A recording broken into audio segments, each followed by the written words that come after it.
Welcome everyone to Comics from the Multiverse. This is not a regular episode. I was about to say episode and then a number, but I don't have a number because it's not a number. This is the 10th anniversary special that we are doing because, well, it's been 10 years since we started the show. DC Rebirth launched at the end of May in 2016, and the three of us, exactly the three of us, were here to start the show and talk about that ongoing initiative and all the books that came out. And we'll get into it. Obviously, I'll address the joke I just made in a second. But of course, Matt is here. Hey, what's up? And, well, Connor's not here. Connor's still busy doing whatever Connor does. Joe is so perfect about that joke. It's so perfect because for years I was saying that after Connor because of a character, and now it's become a joke about Connor, the ginger host. But no, we do have a guest here for today, and that is the host of the Not So New 52, David. I'm surprised you didn't put some demeaning adjective in front of that. I'm just so used to that. There'll be plenty of time for that later, don't you worry, David. Oh, well, thank you. Yes, you may also remember me. I've been on like 3 episodes of the main show. You have. You filled in a couple times. Including the one episode that I wasn't on when I was sick. Yep. I know. Yeah, no, whale times. So, yeah, it's been 10 years and I've only missed one episode. That's damn. That's in wild. fairness, whenever you've missed other episodes in the past, you just didn't have an episode. Yeah. Yeah, that's true, but we made it work. We got an episode out, even though I was dying of pox. But hey, welcome everyone. This is a DC Comics podcast, if you didn't know that. I suspect, though, everyone listening to a 10th anniversary special probably is already into the show, would be my guess. So. Yeah, maybe. I mean, it's not obviously just a retrospective or anything. We are doing something for the episode, so we could get some viewers from that. Yes, well, that's true. People might be interested in the lists that we have made, which we'll get into here. But obviously, yes, it's a celebration. We'll maybe reminisce a little bit along the way, maybe a bit at the end of the show. But the main activity today is that myself and Matt have both made our own top 50 DC characters lists, mixing heroes and villains. We've interpreted it however we liked. And we're going to alternate revealing our lists, and it's going to be that simple. Now, David has not made his own list. David's going to be here to add an extra bit of voice to the conversation when we discuss the characters, but he's also playing a little game of his own. He has made himself a bingo card to fill in as we go. Yep, should be on screen if Pete's done his editing right. And I don't technically have it publicly available. I don't know if people are interested or whatever. I'm sure I could find a link for it and put it in the description. Again, gonna be up to Pete. But follow along with the card. See how it's going. Yeah, I mean, it's assuming David's recording of his bingo card that is in time with the video works. It'll be on the video version. Now, obviously, more people listen to this than watch it, so don't worry. We'll be he will chime in and tell us when he's crossed something off, and he'll show us the full thing at the end. And see how that goes. But that is the plan. The only other thing to mention here, really, as far as rules go, is that we'll be using the hold rule, meaning that if Matt gives a character that I know I have higher on my list, I will say hold, and Matt will do vice versa, if it's the other way around, and we will not talk about that character until we get to whoever has it higher on their list. And that's just to cut down on talking about the same characters twice, because I imagine there'll be a fair bit of overlap in these two lists. You know, we can only talk about Guy Gardner once, guys. I mean, I know you want to talk about him twice, but we can't. You're only going to be talking about Guy Gardner once, no matter what order it comes in. Yep. And let's just say it's going to be a while into the show. What? All right. Well, I can't wait to find out when Matt's got Jason Todd, or Cold Snap, or any of these other favorites from the years gone by. Condiment King. Oh, I love a good bit of Condiment King. Yeah. Yep. All right. Well, without further ado, I think we'll get into things. So yeah, top 50 DC characters is pretty straightforward. Obviously, we got you guys to do your own list. We did the vote on episode 500. We revealed those results, so it might be interesting to see how this compares to those results. But we'll start off with Matt's number 50. All right, number 50, and I can guarantee I'm the only person with this on the list, and it is Superman's biggest fan, Bibbo Babowski. Hold Gold. No, I'm kidding. On you go. The owner and the operator of the Ace of Clubs bar down in the dock district of Metropolis, and yeah, he's just fun. He wears a cabbie hat, big bruiser of a guy, heart of gold. You know. I appreciate the restraint you showed in having him at number 50, frankly. Yep. I was just saying, any superhero or Superman character I thought was going to be significantly higher. That being said, I've already got a space. Civilian. Civilian. There we go. Oh, I wonder how like wide. Obviously, it doesn't matter now because Bibble absolutely counts. But like, how wide were you casting that? Because like, would a cop in Gotham count as a civilian? Because I would argue maybe not. I'd say yes. I'd say yes in terms of that. But like, here's the thing: I knew eventually like Lois Lane was going to be popping up, and I was by that point, if I hadn't checked it off, I was going to check it off. And I would argue people like Gordon and Lois aren't exactly civilians, right? They're pretty. You know, if you can carry a book, I think. Right? I don't think Bibbo's ever getting a book. I think there's much to my dismay. What do I call it? Like a red shirt quality to Bibbo that I think makes him applicable to this. Yeah. Right. Lois and Gordon are too important. I was going to say, has Bibbo actually ever died? Has that ever been a storyline? Not that I'm aware of, but you know, don't get any ideas, Josh Williamson. Hey, Williamson, my opinion of your book will turn around considerably if Bibbo dies in an upcoming issue. If you want an issue or an episode of me just crying, do it, Williamson. I dare you. And for the record, I have nothing against Bibbo. I just think it'd be really funny to watch Matt go through that. That's all. All right. My number 50, which I expect might be a hold for you. My number 50 is the Riddler.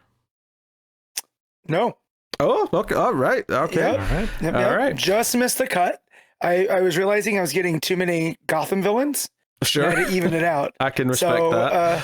A couple of my favorites too, so I don't want to spoil too much, but yeah. Just missed.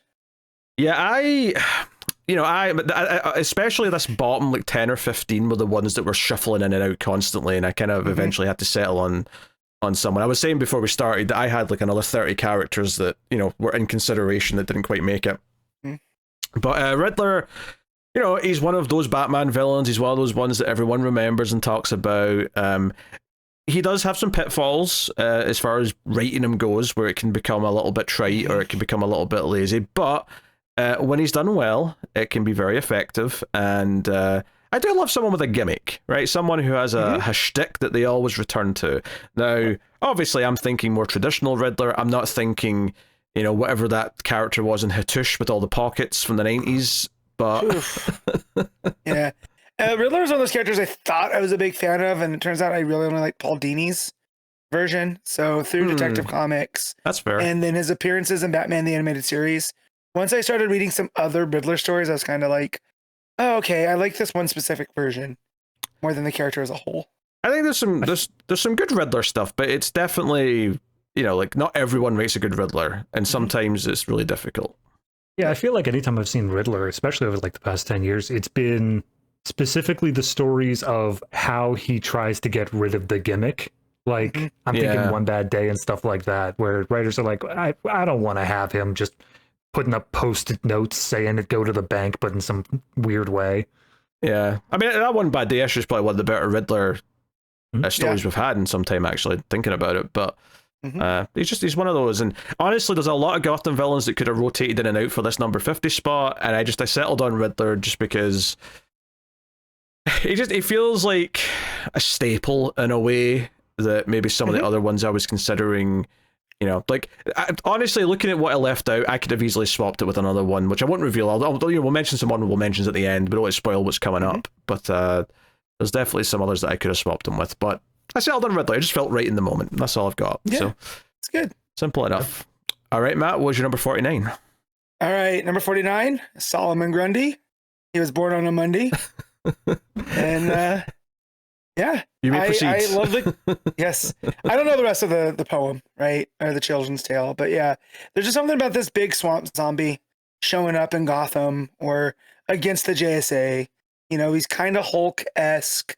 You know, you can do some really fun things with him. And in fact, my favorite story was written by Brad Meltzer way back on his Justice League run, where he completely reinvented Solomon Grundy and played with the rules of, you know, him living over a week and what that means. And that's what really put me onto the character. So every time he pops up, you know, more recently it was in the Long Halloween, Last Halloween, as kind of a henchman for Two-Face and all of that. And yeah, I get excited when he shows up. Yeah, I like Solomon Grundy. You know, well enough, especially in JSA. I think I enjoyed his kind of running, like ongoing inclusion in that. Didn't make the cut for me, but definitely a pleasant character to pop up whenever he does. See, I've got a weird exposure with him where going through New 52, he only ever popped up one time, and that was as an Earth 2 villain where he was connected to the Rot instead of being Solomon Grundy, and he had some weird like BDSM gear on and all that stuff. He was a weird guy. That was pretty far into Earth 2, right? Like, No, I mean, he came back up later, but he was in the first arc. Okay. He was the first thing that Green Lantern fought against in that book. Oh, that's right. That was the James Robinson stuff, right? Yep. Yeah. It's wild you remember that, Matt. Also, when he said I the do. Rot, I misheard him, and I thought he said The Rock, and then in my head afterwards I was like, Dwayne The Rot Johnson. Yeah, absolutely. Good stuff. That was after Black Adam failed. He was Dwayne the Rat. Yes, the hierarchy of power in the real universe changed. All right, my number 49, I suspect this will be a hold. It is Captain Cold. Oh yeah, that's a hold. Yeah, I figured that might be. Figured that might be. All right, well in that case, we're on to your number 48, Matt. All right, so this spot has swapped, and this is what I settled on. But number 48 is gonna be Power Girl, in all her incarnations. You know, you have Kara Zor-El, you have Karen Starr, you have most recently Paige. I forget her last name, but it's a character I keep coming back to because there always seems like there's a lot to do with her, and people just always miss. But I will come back to a Power Girl book, and I've done it numerous times. And then just because of the amount of different versions of her through Justice Society, making her a Superman character, I really enjoyed her relationship with Kara in this newest incarnation, you know, being an alternate version of her. And yeah, she's just kind of the staple. Anytime you need like that Kryptonian, right? You can always just chart her in. So yeah, Power Girl. Yeah, I gotta say, I don't really have that much of an attachment to Power Girl as a character. She's always kind of been that weird other version of Supergirl that has the boob window.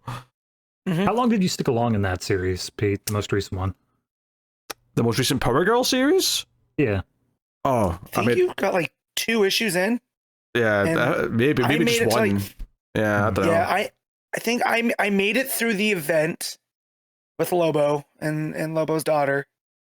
And then after that, I kind of fell off. It was just kind of meandering. So, right. But again, once they pull that back, like when she showed up in Justice League Red, I was super excited. So, yeah, I'm not mad when she shows up, but I just don't have that much of an attachment. So, yeah. My number 48 is Martian Manhunter.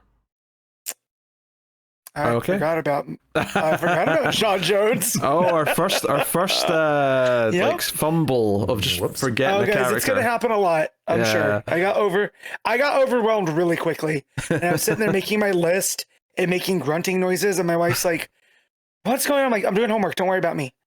You know? So yeah, honestly, this is one again that was sort of dancing on and off the list, and I was kind of like, you know what, like I do like Martian Manhunter a lot. Obviously, he's very much a utility character. He's there to bring the Justice League together. He's there as a team player, as opposed to someone you typically give the spotlight to. But like, he's the character that I tend to find myself annoyed that isn't included in things when he should be. You know, like when they're doing like movies and things like that, and it's like, oh, we're doing a Justice League. Where's Martian Manhunter? He's supposed to be there. He's kind of that's his point. He puts the team together. Like, that's why you love the Snyder Cut so much, right? Har har har har har. Yeah, he's always been one of the big 7, and that's probably because they grew up watching the Justice League animated, you know, or even the Morrison JLA. You know, you got a Green Lantern, you got a Flash, Superman, Batman, Wonder Woman, and then either like Aquaman or a Hawk, and then Martian Manhunter. And that's always just the core. So yeah, I think not that he can't hold his own if they wanted to like do a great series with him, right? But there is something kind of comforting about the guy whose role is the team guy. Like he's the one who's kind of like the backbone of the team, who kind of, in theory, should be there on the team no matter what, even if the other characters are rotating in and out. I feel like they, at least going back New 52 distance, it feels like they tried to make that Cyborg when they did the reboot. They tried to pivot that over to him. Yeah, I remember feeling that way during New 52. It felt like, oh, we've just, and you know, that maybe is part of what's built up a little mystique around Martian Manhunter, is that it felt like he got the shaft, and it was like, hey, Cyborg's taking your job, because now instead of using your telepathy, he's just using tech and mother boxes, the internet, whatever. I fully believe Cyborg was only there for transport. That's the only reason he got put on the Justice League. Yes, he was the boom tube operator. But yeah, when New 52 started, I believe Martian Manhunter was relegated to Stormwatch. That's right. Kind of weird. It was Stormwatch, and then when that ended, it was Justice League United, and then they gave him his own book in the DC YOU, and then I don't think he showed up again until Metal. Yeah, I think it's one of those things where if you if someone watches the Justice League animated series, they probably get a newfound appreciation, assuming they haven't encountered him anywhere else. But I think a lot of people probably encounter them there first, because it's not like he's one of the big characters in the same way that a lot of the others are. So, just, you know, cool power set. Love when you get into the whole White Martian stuff and all that other good stuff. The lore of Mars. Yeah. That stuff, Yeah, very good. So, that's my number 48. What is your number 47, Matt? All right, 47. I suspect this might be a hold, but maybe not. But number 47 is Clayface. Hold! Yep, I figured. Yeah, technically you could be specific about who you're talking about here. Yep. But admittedly, it ain't Matt Hagen. I didn't really specify, but I guess technically by default it's probably Basil. Although, to be honest, like, you could easily just swap them around. I mean, really the only Clayface Matt Hagen I've had interaction with was in Wade's Batman Robin Year One. Yeah, it was really good though. Yeah. Other than that, it's always Basil. So just to me for shorthand. Well, that's we'll hold on that one. Yeah, that's changing soon though. The movie's going to be changing that up a little bit. My number 47 is admittedly another Bat villain, but a bit more of a fun pick, a newer character, and that is Professor Pig. Ooh. Yeah. This was an addition during Morrison's run. I just love the idea of a Bat villain who's more inspired by Leatherface than any other like movie character. He's got a cool look, he's psychotic, he makes these dolls out of people, which is super creepy. Like, I love a serial killer in Gotham. And while Joker can sometimes fit the serial killer role, Professor Pig is just a serial killer. Yeah. Joker's a force of nature. Pig is like you said, he's like cutting bodies up and leaving that type of, evidence behind. Whenever Batman ends up in his lair, it feels like someone sneaking around the Texas Chainsaw House. That's the vibe it gives, and I very much appreciate that. I'll never forget playing Arkham City, and one of the side stories is like a sort of mystery of like, oh, what are these murders that are happening? And, well, spoilers, I guess, but when you get to the end of that side story, the twist at the end is it's Professor Pig, and it was actually a really cool surprise, because that game came out in 2011, and Professor Pig was only a couple of years old, and it was super cool that he was like a reveal at the end of a storyline in the game. Yeah. Super pumped by that. Yep. Yeah. I mean, historically, I don't think the New 52 did anything with Pig. I don't remember anything at all there. Oh, yeah, I don't know.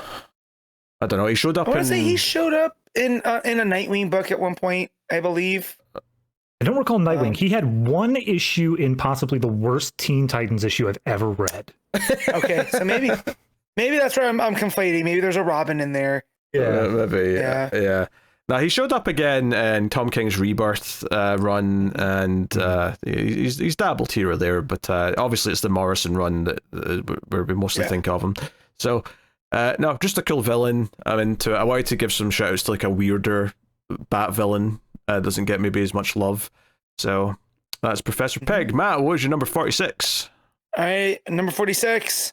If you're keeping tally, here's another super character. This is John Henry Irons, also known as Steel. You may proceed. Okay. So, he came around in the reign of Superman. He's kind of I always kind of think of him as DC's kind of Iron Man, right? He's the tech dude. He's building the suits of armor. And if you need like a science problem solved and you're in a super book, you're probably going to go to the Steelworks, right? More than Star Labs, more than any of the others. And also he carries a hammer. We all know I love characters that wield hammers. So, yeah, not much else to say about him. Well, of course. Calling out a category I got real quick. 90s character. Oh, there you go. Yeah. Right, you got one of those. I mean, still's fine, but I'll be honest. The second you brought it up, and all the time you were talking, all I've been doing is sitting thinking about how long do I have to wait until I make a joke about Shaq. That's all I've been thinking about. Let me tell you, I got a collection of those toys from KB Toys for $10. I cleaned up because that's how bad that movie did. Yeah. Yes. Yeah. I don't have any strong feel. I mean, it still is a perfectly fine character. I like Natasha as well, but it's just not ranking as high up for me. Can I just also say, I to spoil a category for you guys, I have one for a character who hasn't made an appearance in the last 10 years. And Steel was so close, but he appeared apparently in the first issue of Night Fight. And that's the only thing he's shown up in the past year. What are you talking about? He's been in a bunch of super books. Yeah. Oh, sorry, not on Steel. I was back on Professor Pig. My bad. Sorry. Gotcha. I was like, he got married recently. That was the thing. Yeah, that's my bad. Him and Lana. Also, yeah, Natasha and him doing things. Yeah. I was thinking Steel for the 90s thing, and I was like, oh yeah, but I still have this Professor Pig thing up. Yeah. All right, cool. So that was your 46? Yep, 46. All right. My number 46 is Aquaman. Didn't chart. Oh, do you know what? Yeah. He almost didn't make it for me. I was kind of like, I was humming and hawing. I was like, oh, do I want Aquaman? Do I not? Yeah. And like, I think ultimately I have him because I like a lot of the potential that you can do with him in terms of doing like a horror story underwater. Like I love when Dan Abnett was doing his run, I really liked when it went more monster and it went more actually focusing on Atlantis as a city that has a system that he has to protect. Almost like Batman takes care of Gotham, Aquaman's literally going around taking care of people in Atlantis. Where it falls down a little bit is when they keep repeating the same, who's going to be the ruler of Atlantis, and his brother wants to take the crown from. Whenever it does that, or the politics with the surface world, they've done that so often that is like a big stain on liking Aquaman stuff. And the current run made me want to run away as fast as possible. But there's a lot of potential there, and when it focuses on something that feels a bit fresh, or we're doing like something that's taking advantage of the fact that he's an underwater character, whether it's he's fighting a kraken or he's fighting a evil fishman or so, whatever it is, like I can have a lot of fun with that, and it feels so different to every other character when you get to do that. But when it's once again about trusting the surface world, I'm just zoning out at that point. So that's why he's not any higher. But there you go. In the most recent run that started when he fought that kaiju, right? I was like, oh, we're gonna be in good, and then it just kind of the end of the issue just kind of took it away. There's like, no, that's not what we're doing at all. Yeah, I was gonna say that the idea of like the politics and all that, I can warm up to. Depends on how they handle and all that. But I feel like the number one thing that says this is gonna be fun is there a kaiju? Because that's the one thing that Aquaman can pull out whenever he wants. Yeah, water-based kaiju at that, which is like the most fun kind of kaiju. Oh yeah. I mean, the Ram V book Andromeda was one of my favorite Aquaman stories. Oh, that was a great story. Playing with cosmic type horror elements there. So that was a. Aquaman just missed my list too. Mid-50s probably in there. Yeah, I thought that was a stunning book, that Aquaman Andromeda. More stuff like that, and the Comics run was a nice little run as well that I enjoyed. There's good stuff to have.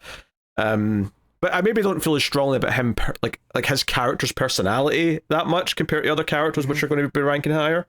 So yep, I get it. Yep, that's why he's there at 46. All right, what's your 45, Matt? All right, so I know this is a hold, and the reason that this character ended up so far down is I started playing who I like more, and like characters I genuinely have love for. And I know it's going to seem like a slight because it's me, but number 45 is the Joker. Yeah, that's going to be a hold, dog. Yep. So, but He started up much further, closer to the top 25. And then as I started ranking the list, I was like, he's not even in my top favorite Batman villains, but he's such an iconic character. I do have favorite Joker stories. So he's got to be on the list somewhere. And he eventually settled at 45. But yeah. Okay, interesting. I want you to know, Matt, and now David, do not say anything we actually said, because I don't want Matt adjusting anything based on it. But I will say, me and David, the last time we talked, were making predictions about where you might have a certain character. So we're not going to even say who it is, but that's all I'm saying. That's all I'm saying. And David thought for sure it'd be in a certain window, and I wasn't so sure. So I'm curious to see. Obviously, I'm glad I can keep. I'm glad I could keep you guys tense. I feel like Alfred Hitchcock. I'm a master of suspense over here. So I'm being as kind. Obviously, I'll tell you everything once the character comes up. But I'm just. Oh yeah, I think I have the character figured out. And yeah. So we'll see. But I'm being There's coy. a human bomb under the table. Where could he be? Yes, I took a bomb and shoved up the asshole of one ginger named Connor, and he's just sitting under the table waiting to blow. Oh no, this could be fun, but I will miss my friend. Just imagine all the ginger pubes just flying through the air when everything goes off. Completely unrelated. I have the subscriber count up and it's just dropping and dropping. Yes. Also, honestly, you might be disturbed by the joke I just made, but I'm more disturbed by as soon as I mentioned that, Matt just started sticking his tongue out. And I'm like, why are you sticking your tongue inside, Matt? What are you doing? No, because you said the ginger pubes flying around. And I had a brush. I got phantom. Phantom pubes. Yeah. Yeah. So, yeah. All right. That was that. So you just said Joker. 45. Right, that was 45. My number 45, I could see this being a hold as well. My number 45 is Jay Garrick. It had a lot of Flash characters. And Jay didn't make it. Oh. Yeah. Oh, before you talk, I'll jump in. JSA member, check. I mean, you could have done that with Power Girl as well. But, I could have, but it was a bit more nebulous. She's got her own identity. Jay Garrick, he's locked in. Yeah, there's a core JSA member for sure. Yeah, I'll be honest, like I thought I would maybe have a bit more GSA representation than I ended up actually having. I wonder if that's just because the current GSA books got me feeling down about the whole thing in general. Plus, I'm sure if I went back and like finished John's run, that I've been meaning to do for a long time, I'd be feeling a lot more positive or whatever. But because I like a lot of those characters, I do. But I think Jay's the one that sticks out that I just like a little bit more than some of the others, although it is very close. Between a few of them, but I think it's just there's something kind of like very few superheroes have a grandpa quality, and even when it's set in the 40s, he still has grandpa vibes. There's something about Jay Garrick that just has that quality, so he feels very unique compared to even Alan Scott, who's like kind of his like partner in crime. He doesn't have that same feel to him, even though he's technically from the same era. So I know what you're saying, because I mean, and not just because Grandpa did, but Alan always feels like a dad. And I know that's because of my associations with Jade and Obsidian, right? But he just has this different, whereas you feel like Jay, and maybe it's because of Bart, right? Him keeping Bart around, and that's how I first encountered Jay Garrick. Was through the pages of Flash with Impulse and whatnot. So, but no, I get what you're saying. I've done my own stuff of looking into like I read the Silver Age issue that like introduced the multiverse. So obviously you had the meeting of the two Flashes, and Garrick and Nat felt like a colleague. He felt more of like the same sort of time or whatever like that. There was a little bit of hokiness of like, oh, he's from the Golden Age or whatever. But I think that the grandpa quality is definitely something that emerges from the Flash family rather than just like inherently to the character. Yeah, but I feel like it's stuck around though, where even in GSA, I mean, especially now where you've got this idea that they are the old kids. generation and all this new generation, or I mean, if hell, it's even there's two generations below him now in the GSA currently, so it makes sense to feel that way. But so I went with him. I also, I just kind of, admittedly, I do love that Alan Scott's arch nemesis is like a wood-based villain. I do think that's pretty funny, but. Yeah, but I went with Jay, so yeah, Jay is my number 45. Shout out to Sand as well, because I really like Sand from GSA. But Sandy, yeah. All right, that's my number 45. Matt, what was your number 44? All right, and I don't suspect this to be a hold, but if it was, I wouldn't be surprised. Number 44, he is the drill instructor for the Green Lantern Corps. It is Kilowog. You may proceed, but let it be known. All right. I do like Kilowog a lot. That's not a knock on him by any means. So, in the tradition of the type of characters I like, I love a gruff character. I love the gruff guy with the heart of gold. And that is Kilowog. Like, anytime you need, like, one of the new recruits to kind of break his attitude and let us know that, no, he does care. He's a teacher. But he's tough on you because that's going to save you down the line. And then anytime we get any kind of back and forth with him and Guy, always a fan. He also bounces off really well with Kyle, right? Like, he almost looks at Kyle as this idealist. You know, just a bunch of fun stories. And also, he made people very nervous in the 80s because I forget who was writing, but the planet he's from is from, like, a very, what's that called? A collectivist. And so in the 80s, he ended up siding up with the Soviets. And they wrote that into some Justice League International.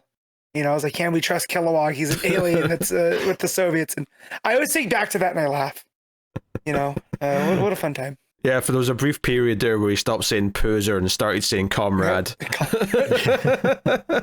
You're making a joke, but I believe there was that was a thing that happened. Oh, I want to find that panel so badly. Yes. So, oh dear, I hope I read that run at some point just so I can enjoy the malarkey. I really want to specify that when you like DC as much as we do, that 50 is not enough numbers because, like, I even think of Kilowog and he absolutely would have been in the shortlist if I'd thought about him. But I don't think he would have made it though, to be fair. I don't think he would have made it, but still, good pull. I, of course, didn't make a list for this, but just trying to come up with categories for the bingo, I pulled out, I've got the 2 full omnibuses of the Who's Who series. And as I was flipping through, I'm like, who in the hell is this? Like, there's no way this was a character. There's a ton of them. Very good, very good. All right, my number 44, we're returning to Gotham for this one, and that is Scarecrow. Again, as a victim of the too many Bat villains. See. Miss Jonathan Crane. Yeah. Which I'll go ahead and say, I haven't been counting the ones that are holds, but even ignoring the holds, you guys have got my 3+ Batman rogues. Yeah. You were always going to get a 3 between us. Come on now. I don't know. I thought maybe you guys would have that trying to spread it across the whole universe mentality. So I did, and so we'll get to mine as we get further. You know, so yeah, but there's having Joker 45 will make sense. Yeah, there's a lot of good Bat rogues though. To be fair, like he's got the best rogues gallery in comics. He just does. Yeah. I again trying to limit myself because I could have easily done at least a quarter of the list just on Bat villains. Oh yeah, try to show some restraint. Oh yeah, especially once you start. Like I just thought of a character that I might have actually put if I'd remembered them. I'll just say it. I just thought of James Gordon Jr. and I didn't think of him. And I'm like, oh, I could have put him on somewhere. I thought of another one that I thought you were going to say and it wasn't. So that I also didn't put, but you might have it, so I'm not going to. Oh yeah, don't say it, because I might bring it up later. But yeah, Scarecrow's a character that I think has always been a fun Bat villain.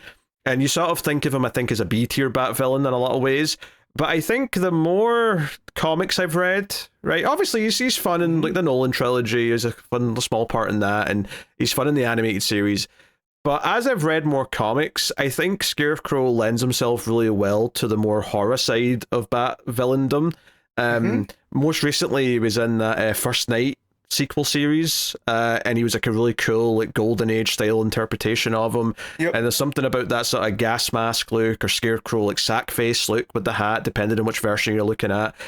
It tends to look good, and it tends to be very kind of it tends to let the artist go nuts, right? You tend to get a lot of good art if you've got a good artist doing a Scarecrow story. So well, there's been so many different interpretations because we had the one that in the 90s that what you think of, right? And then we got around to like the Scare Beast with the hypodermic needles and that type of stuff in the later 90s, early 2000s.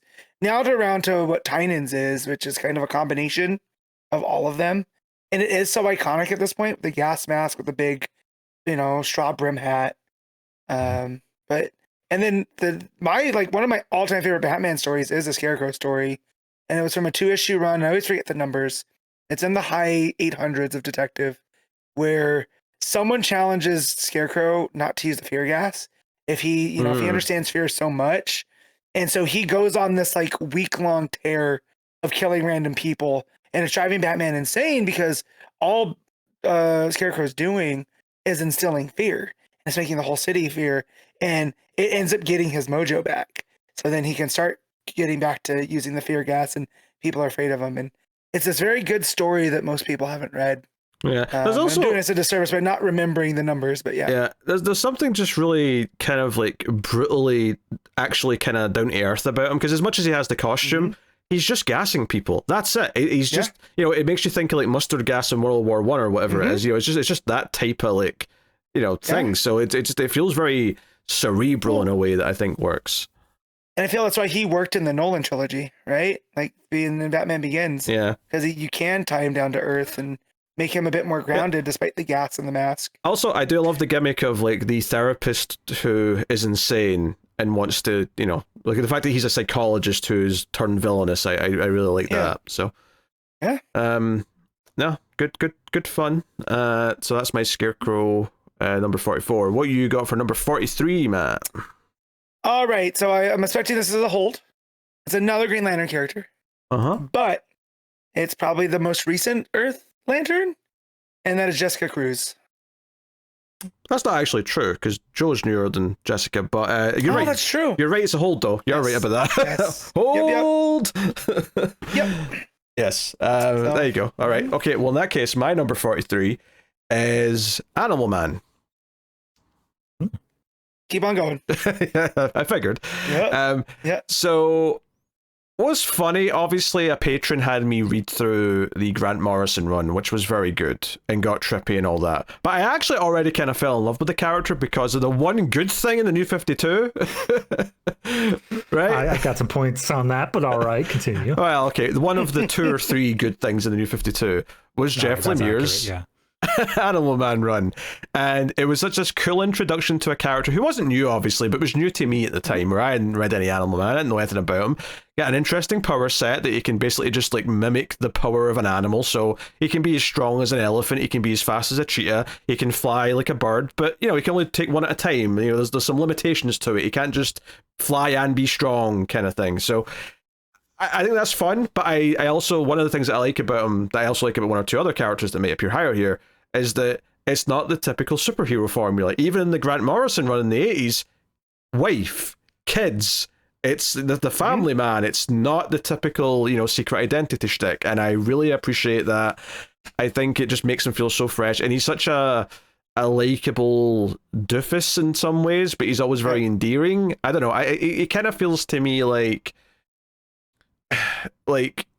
the answer to the cynicism that the New 52 otherwise had. Like, the New 52 was like, everyone has to be separate, but because of what Animal Man is, he still had to have his family, so it kind of kept that heart there, where a lot of other characters lost that, because they lost a lot of their connections. Oh, yeah, and it developed Maxine as a character as well, right? Because she was in the Morrison stuff, but not fully, and this developed her as like, oh, this is the heir to this, so I got to keep, not only is this like this legacy thing of superheroes, but he's also trying to protect his actual child and whatnot. So it add that whole aspect to it. And my first interaction with Animal Man actually came through, I want to say it was at the pages of 52, which then spun out to like the mystery in space. And we were following him and Adam Strange and going out on this thing. And we found out that his origin wasn't what we thought it was, with the morphogenic field and all this stuff. And I was like, oh man, I have a character that I really enjoy. And then we have the New 52 and all this other stuff. And he's a real fun character that I regret leaving off my list, because I'll be real, I forgot about Animal Man until right now. He pops up so infrequently. And speaking of which, I need to check to see his last appearance. Let me see when he last showed up. Oh, he was in Flash during Adam's run. Oh, was he? Yeah. Dang it. Yeah, because Maxine was featured heavily in that. Also in that Black Label, that Swamp Thing book, right? That was oh sure, yeah. Well, that was Maxine more than it was him, but I believe there's a flashback with him in it. Yeah, Right? But Yeah, no. That's at least he three does- characters so far that Matt's admitted that he forgot that might have made his list. Yeah, I actually I thought of another character in the last couple of entries that I was talking about where I never thought of them. I won't say it in case Matt's. I mean, I actually don't think he will, but just in case, I won't say it. But someone else that might have made the bottom end of the list if I'd thought about them. Oh, it was Talking about Animal Man, there's a character that's kind of closely related that I'm like should have been on my list, and I completely spaced. If it's who I'm thinking of, I cannot believe that not on your list. That's interesting. There's only one my mind went to, and if you forgot that character, that's kind of nuts. Yeah. We gotta restart. We'll get there. We'll get there. All right. So that was my number 43. So what was your number 42, Matt? My 42 is Barry Allen. So is this a hold? This will be a yeah. This is a hold. Yeah, but if I'm not said him yet, it's a hold. Yeah. Yep. Okay. Yep. Hold. So yeah. All right. Another Flash member. Yep. All right. Number 42. I know everyone's waiting with bated breath for me to get to a certain cold themed villain.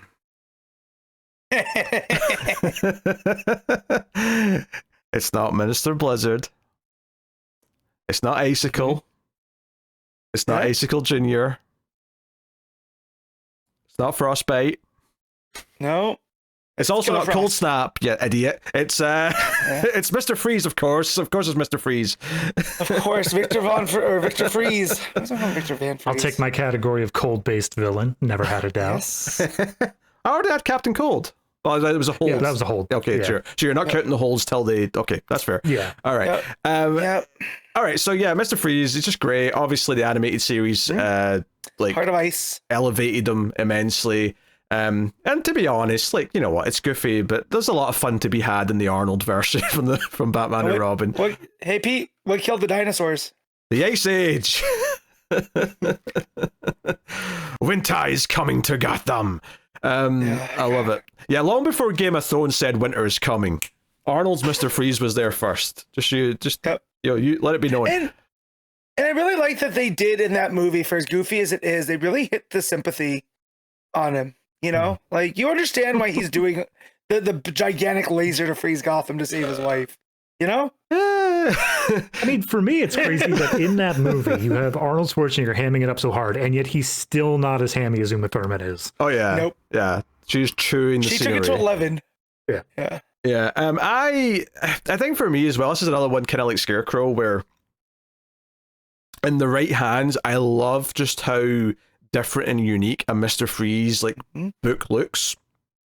And obviously I'm not talking about like a Mr. Freeze solo series. I'm talking about when he's the villain in a Batman book.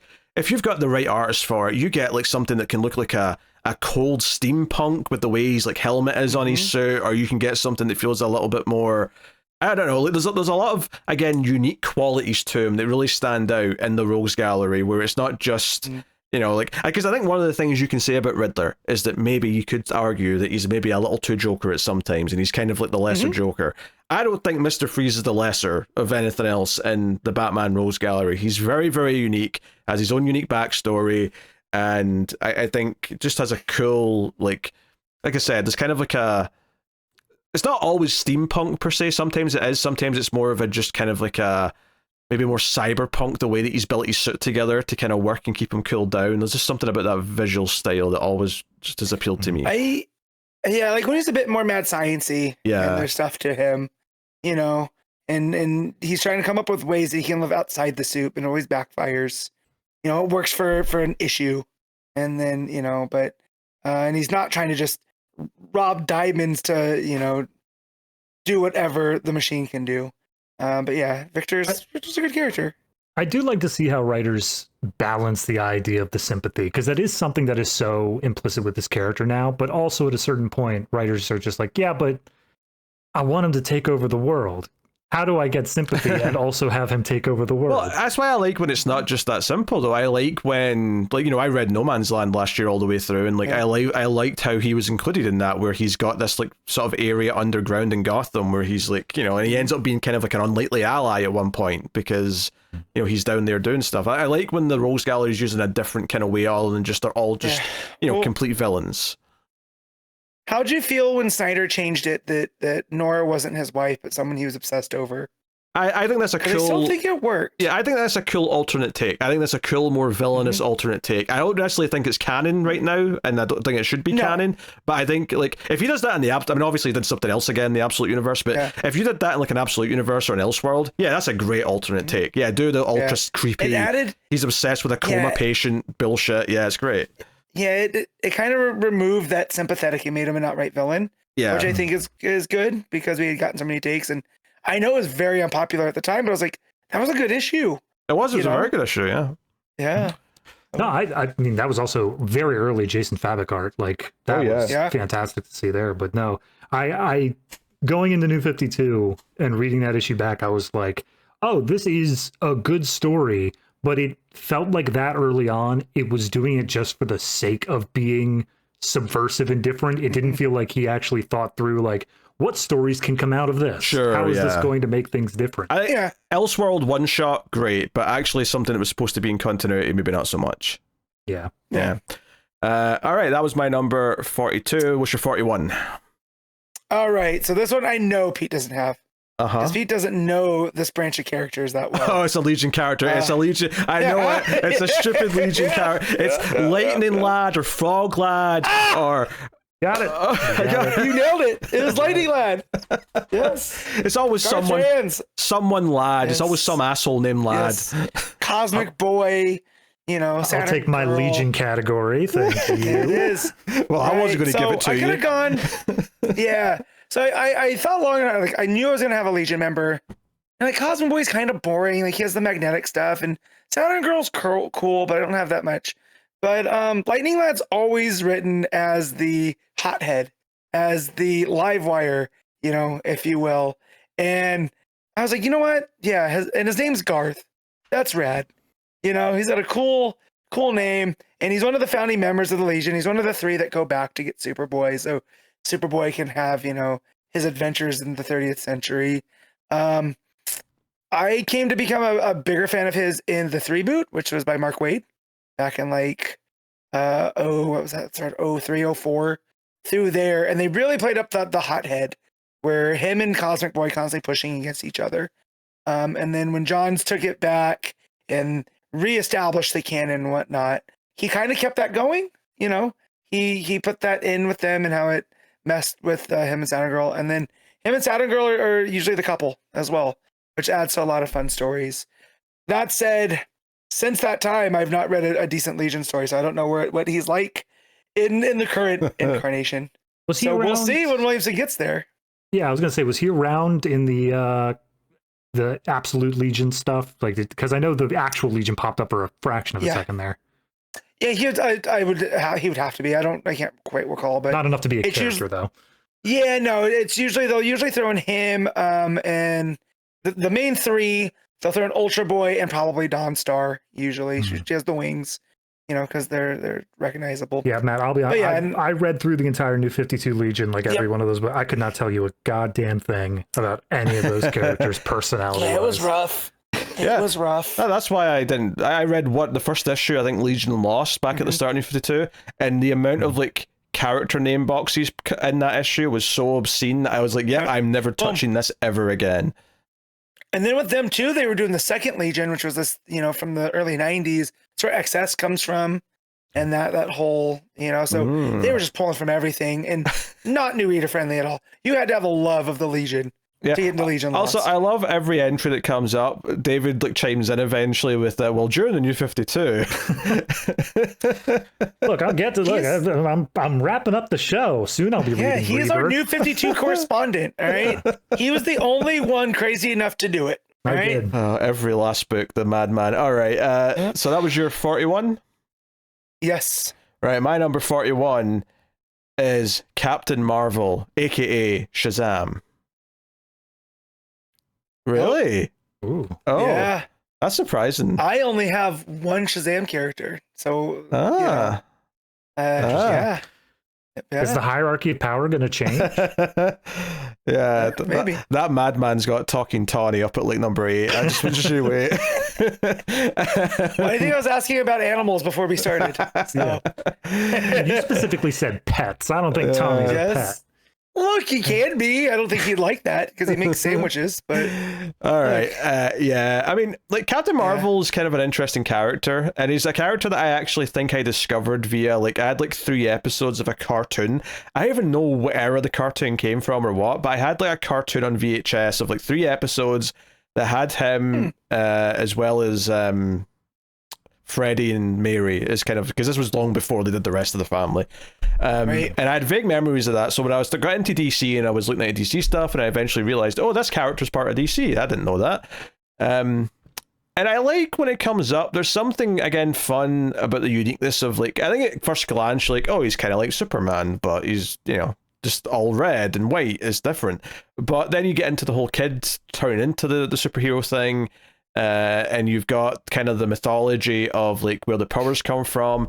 Back when me and Connor did that short-lived show where we were trying to read some old runs and stuff, we read all of the 4-issue mini Shazam: A New Beginning or whatever the name was. But that was like just at the start of the post-crisis kind of era, and it was a really cool little origin story for Billy in that era.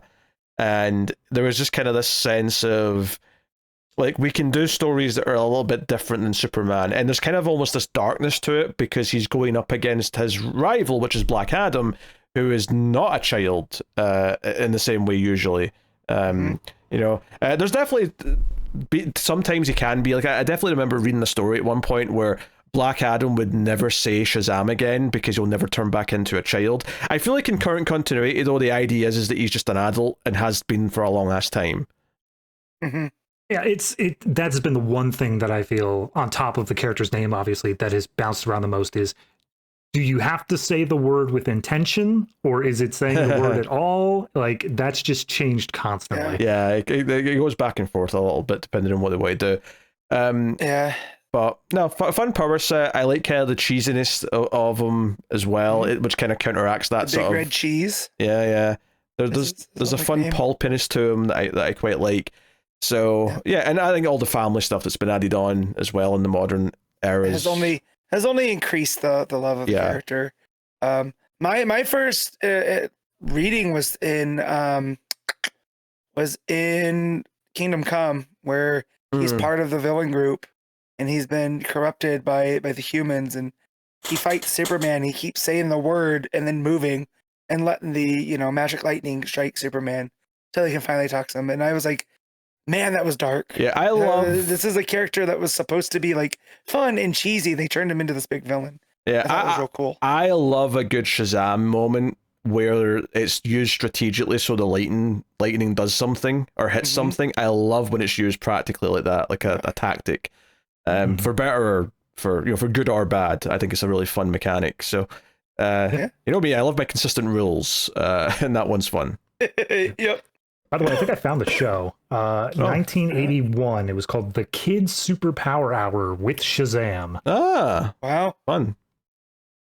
Yeah, fair enough. Obviously, I didn't even know that existed. Yeah. It's one of these things that's just not in the zeitgeist the way that all the stuff from Batman onwards, the animated series were. But it's interesting. Well, and for a while, Captain Marvel in like the 60s was outselling Superman. Yeah, you should have seen the look in me and Connor's face that one night we were looking into things and discovered there was a 3-season Swamp Thing show on the USA Network in the 80s. We were like gobsmacked that such a thing existed and we didn't know about it. Yeah.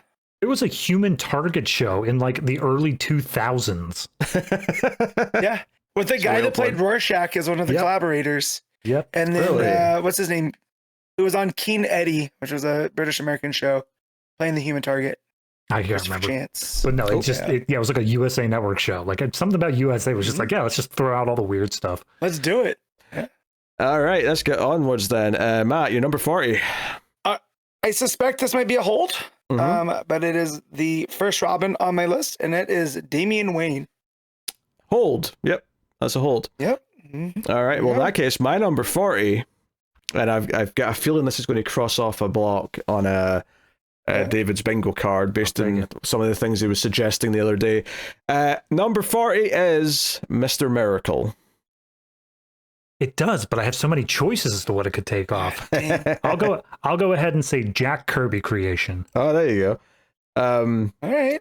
So yeah, you forgot about him, Matt?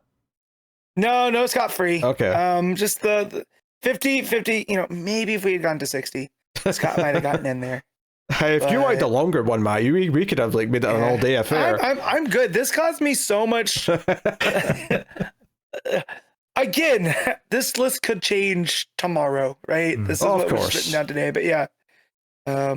Yes, Scott's a good character, though. A top 50 list is a lot like DC continuity, ever flowing. Yes.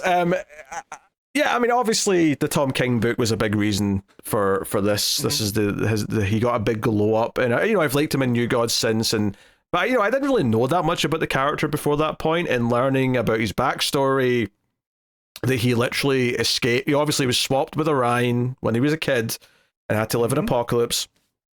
And the idea that he became an escape artist basically because he was trying to escape Apocalypse and eventually succeeded is such a weirdly cool, badass origin story, but you would never think of him from his demeanor. He's not like uptight, he's not super serious, he's actually a very likable guy who's got a bit of a goofiness to him.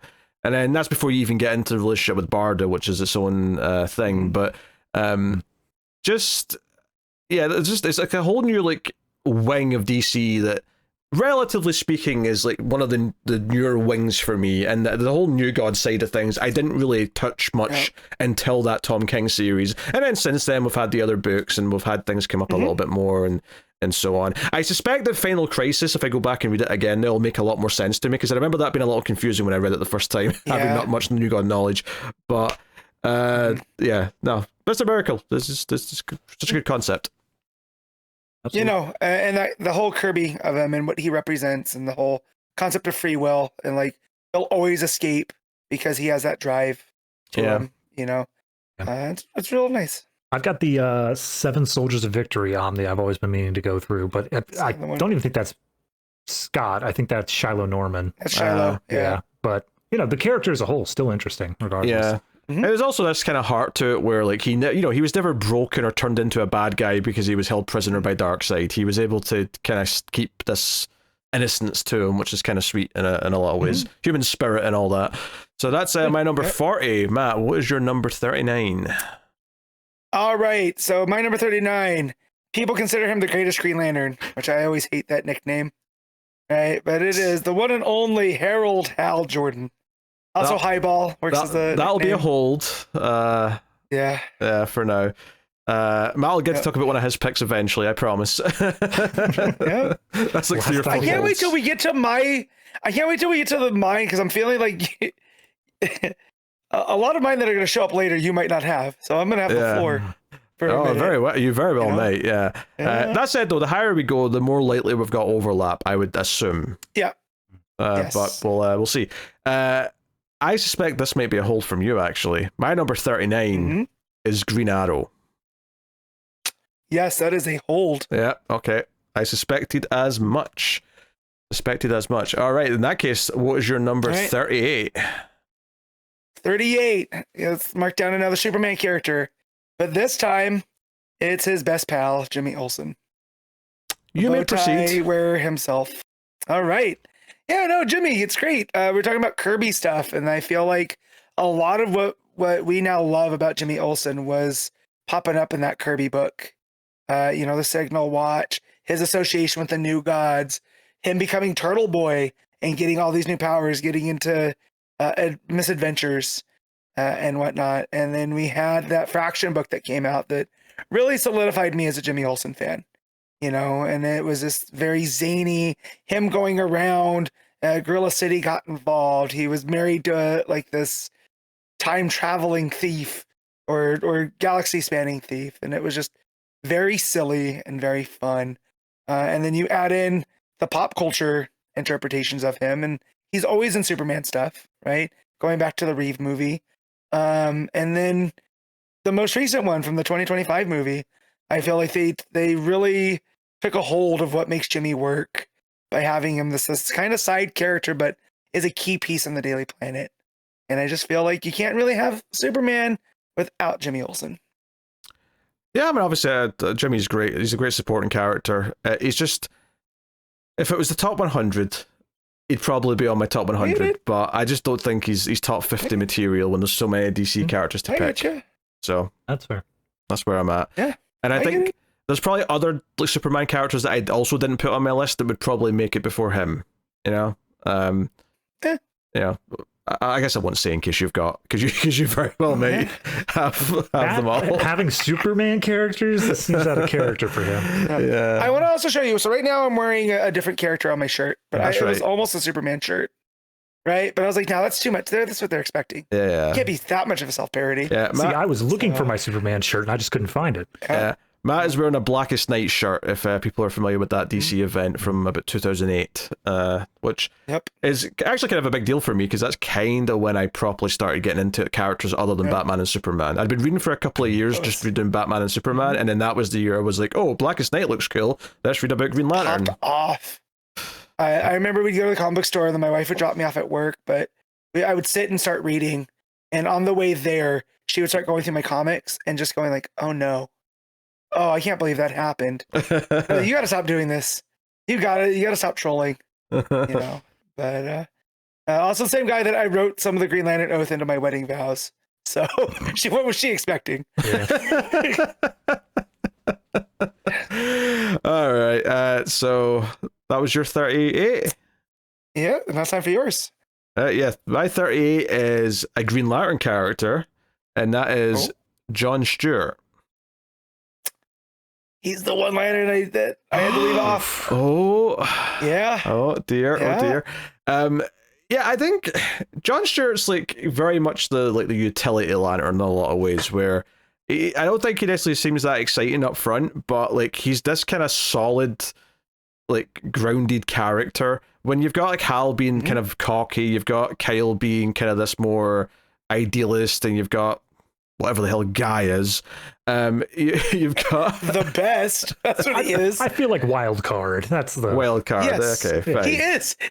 He's Charlie Day of the Green Lantern Corps. No, he's more like what Mac thinks he is on It's Always Sunny, rather than Charlie Day. He thinks he's fair. the bodyguard who can do an ocular pat down. But he's in over his head. That's who Guy Gardner is. The thing with John is I've heard a lot of people call him the boring one, but I feel like he's that guy like in a movie, right, where you have this like over the top performance that gets nominated for stuff. You need that one grounding performance to make the other one stand out. And I feel like unfairly John Stewart ends up being that grounding character more often than not. Yeah, You know?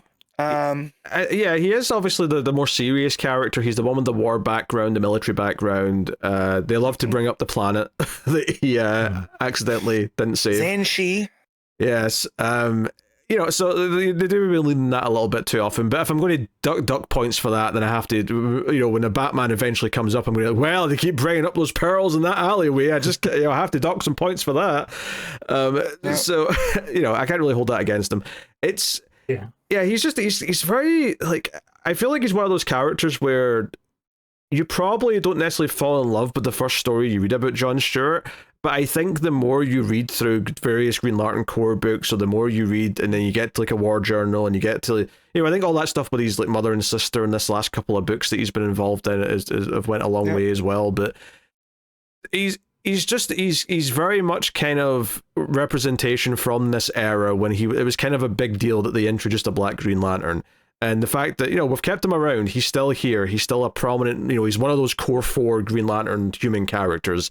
And The 4 corpsmen. Yeah, and if we're going to kill one off, repeatedly the writers of DC keep saying that it's obviously Guy Gardner who dies, and I'm okay with that.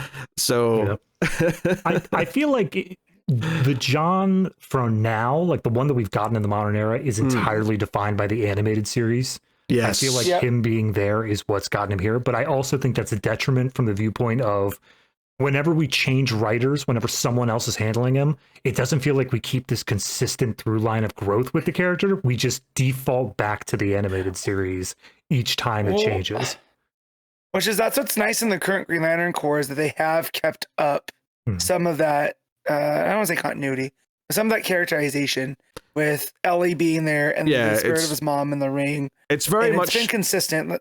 Yeah, it's very much kept whatever Johnson did on War Journal. It's very much still a part of the continuity right I just now. remember wasn't there a bit somewhere, because I remember it showed up in an event where he was like completely green, like he was like made of willpower or something like that, and then that just got wiped off the face of the earth. It's like, well, all right, that was fun. Let's move on.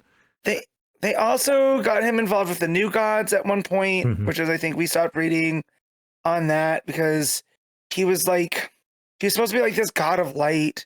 And it was handled really weirdly. That might have been when he turned green. It went wild to wild places where, like, it's like, I don't blame them for resetting that because, it's just, at a certain point, you're doing such wild things that I'm not interested anymore. You have to kind of bring them back to some of the core ideas again. But no, I think it's, some characters that we have on these lists are going to be elevated because they were on a TV show or they were in a movie that did put them up in a lot of people's opinions, and I think Jon Stewart did get a big glow up from that anime. I think him and Hawkgirl, the two characters, and to an extent, I mentioned them earlier, Martian Manhunter, I think those are the characters coming out of that show that are like, oh, more people know who these are now. A lot of kids have learned about these characters because of that.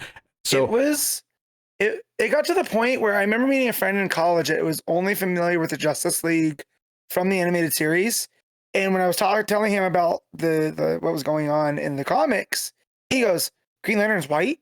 Because his only Green Lantern was Jon Stewart, and that opened up a whole world to him that was different. So, And, it's worth mentioning the new Lantern TV show that's coming out. The main Lantern is Jon Stewart. I mean, Hal's there, but he's so dead by the end of that show. It's so telegraphed. Look, as a big fan of Friday Night Lights, the fact that I'm getting Coach Taylor as Hal Jordan, I'm not ready.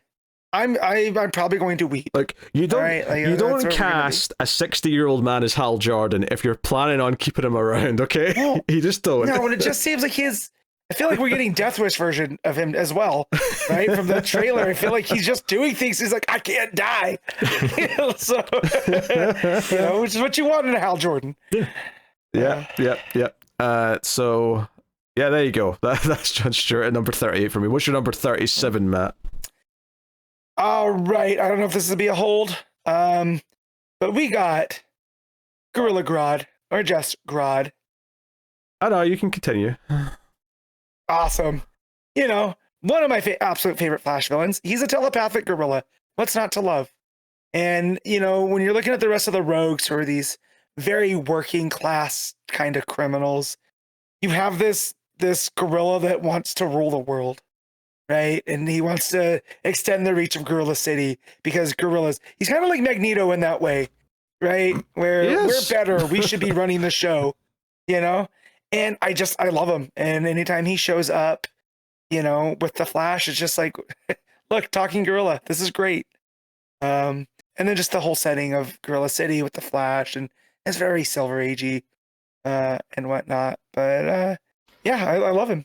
I'm always amazed because I can't remember where I first heard about it, but the idea that like there was marketing research done into the fact of if you put a gorilla on the cover of a book, it is X amount more likely to sell for whatever period of the Silver Age it was. And that's why we have so many of those gorilla characters. Yeah. It makes sense. I mean, I remember the late 90s, they did a story arc called JL Ape where all the Justice League got turned into gorillas. Yeah, all of that energy of people who were more likely to buy books because there was an ape on the cover, all that just got funneled into when Matt was born. He's the only one buying books because there's an ape on the cover now. Absolutely. Yep. Yeah. Okay. I'm glad we've established that. Yeah, he's a good fella. He's a good fella. He was kind of on my short list that, I had him written down, but just didn't make the 50, ultimately. Yeah. But speaking of villains, my number 37 is Sinestro. Remember I was talking about there's a character I forgot about? Definitely should have been on my list. Oh no. Tall Sinestro. Yeah, Sinestro. He's in some ways, I think, out of like after the big obvious villains, right? And by the big obvious ones, I mean Joker and Lex Luthor, right? Those are obviously the two biggest villains in DC, right? That's just what they are.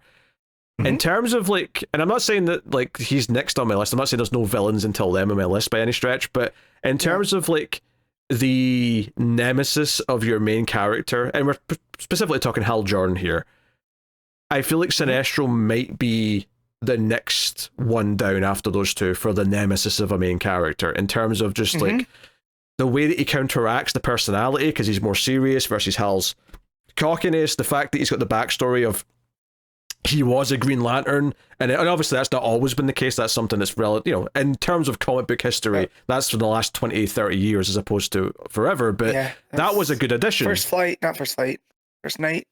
What was the story that introduced that? It was what the early Johns, right?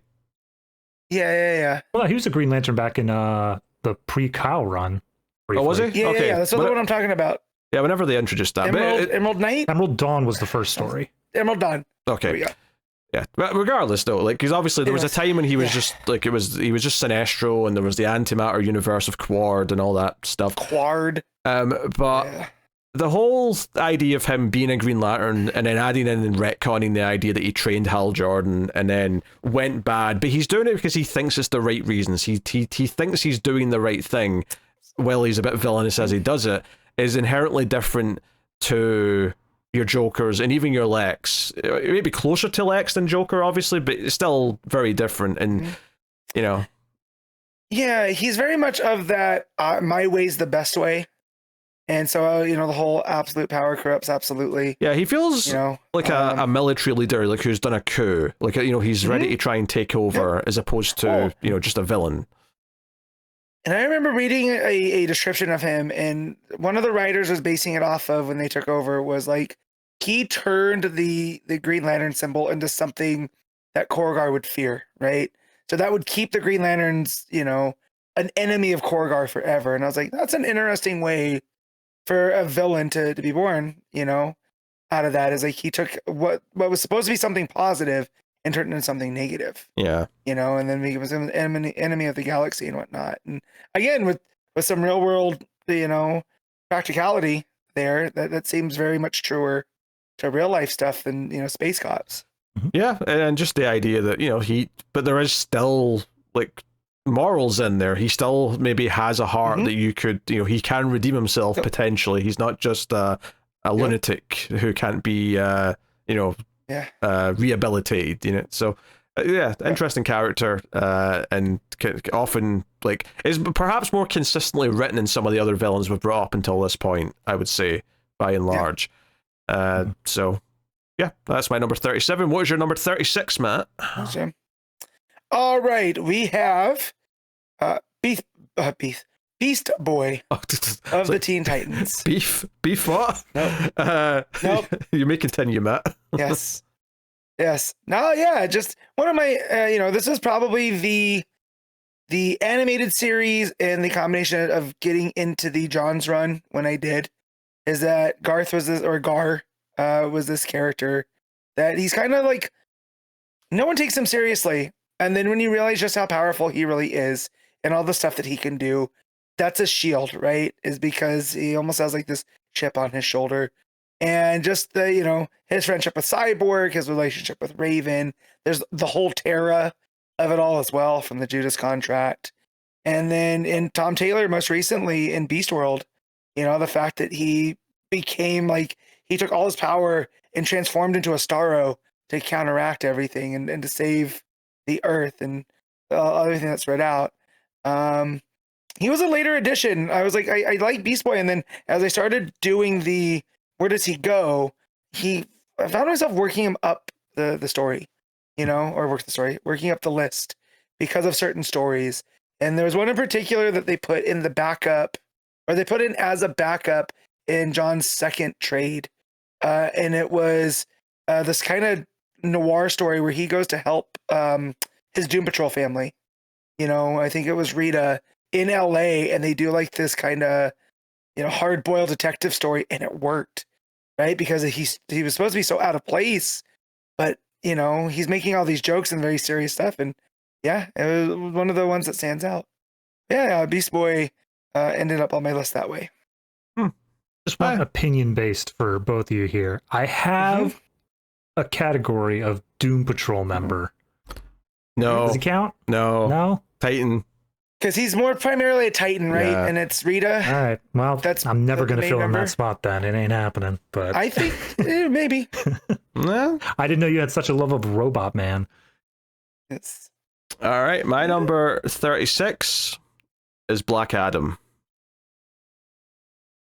Did you All just the way at 36? Keep going. All the way at 36. This is not very hierarchy changing. No. This is not The Rock's Black Adam. This is a comic book Black Adam. No. This is Teth Adam, and I forget his human name, but Theo Adam. There we go. Yeah, he's just There's an Adam. he's just such a good villain. And again, it's actually kind of funny that I've got him so close to Sinestro, actually, because he's very much the Earth Sinestro in that he takes over a country. He is kind of like devoted and has like a sense, like his own sense of right and wrong. And yeah, obviously he does villainous things and he's willing to kill and all the rest of it. But yeah. super interesting, especially when he's written correctly. Well, yeah, he was a member of the JSA for a minute, right? Yep. And then when he goes back to defend Kahndaq, you know, he takes Atom Smasher and some of the other members with him, right? And he ends up overthrowing them. We get this really fun Justice Society story where they got to try to diplomatically get involved. And it was, you know, that was the first time that it clicked that how interesting Black Adam was, that he wasn't just like, you know, dark-sided Billy Batson. Yeah, I think he works well as a villain for Captain Marvel, but at the same time, like what he's evolved into in terms of being less like leader of a country and like that, all that more complex story they've done with him. I like both, and he works in both, which is why I found myself going, you know what, I'm actually going to put him above Captain Marvel. Not by much, but I did end up having him higher because I think there's just an interesting character. He's a more complex character than Captain Marvel is. Mm-hmm. I would say that that's probably the one thing, not that I've read too much of it, but the one thing in concept that I liked out of the Bendis Justice League run was putting him on that. Not as like, I think he deserves to be in the Justice League, but he adds an extra depth to it. Yeah, he changes up the status quo there a little bit. Yeah, but he's more believable than, say, when they've added, say, Lex Luthor to the team. Right. It feels more natural. Yeah. Yeah. Well, you're always waiting for Lex to have the turn, but with Adam, you're kind of like, he might mean it this time. Same thing with Sinestro is they both think they're doing the right thing. As long as you can convince them that their way is also the way of the Justice League, then it works out. Yeah. It's almost like having a League of Nations where it's like, hey, we want them at the table because we want to convince them to be a part of each of these decisions, and the different viewpoints is valuable, even though they're definitely the more extreme like ends of the spectrum. What was that group? I can't even remember if Black Adam was on it, but at the end of Death Metal, they introduced like the group that was made up of both villains and heroes to look over the multiverse, it had like 3 seconds. Okay, and it just disappeared. A word popped out of my head. I could be wrong, but the word that popped out of my head was triumvirate. That doesn't sound familiar at all. No, okay. No, because this is what took Barry off of the thing, and he was looking at what was going on in the multiverse. Yeah, and it was Mr. Terrific and Black Adam. I believe Lex was there. I think Vandal Savage was also on the team or something like that. Yeah. Is this like Justice Incarnate or one of those things? I don't know. That was the multiverse team. That was the one that was like made up of everyone. Now, whoever it was, that just feels like that same sort of idea though, of like we can add these wrinkles by adding in these people who believe that they are right but are still willing to work with others. All right. Well, anyway, that is my number 36. Complex character. Good stuff. Matt, what is your number 35? My 35 is the third smartest man in the world, Michael Holt, Mr. Terrific.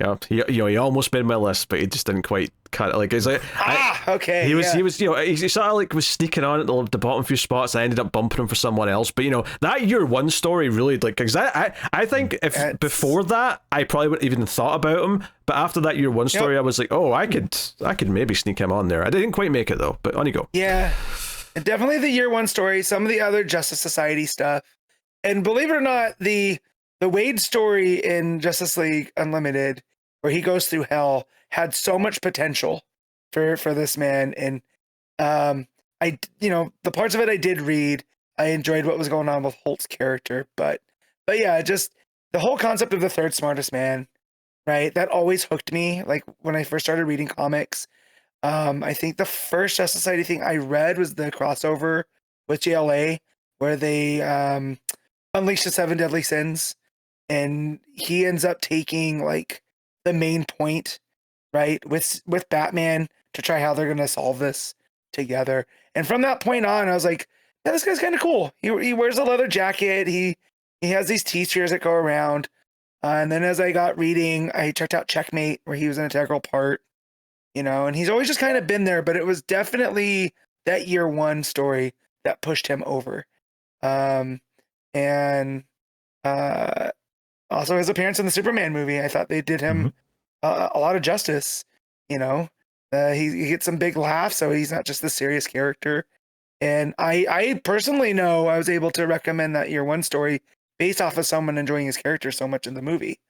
So that's the kind of synergy. Yeah, I can't remember what I was looking at the other day, but there was something where it was like Mr. Terrific, and I was reading the comments on it, and every one of the comments was like, hope he gets his own movie, hope he has his own thing coming up. Yeah, people liked him a lot in that Superman movie. It really, again, that's what we were saying earlier, sometimes just that one good interpretation in a movie or a TV show can just outright elevate a character.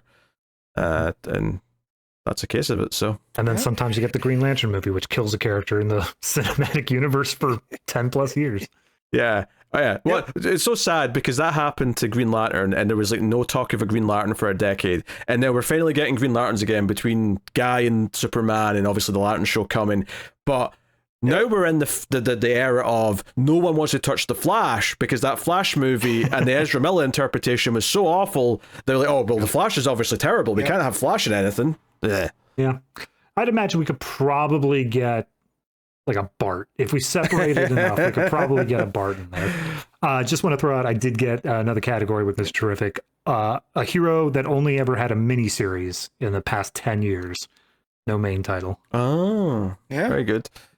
All right, well, my number 35 then is one I know we can talk about because it was one of the earlier holds from Matt's side, and that...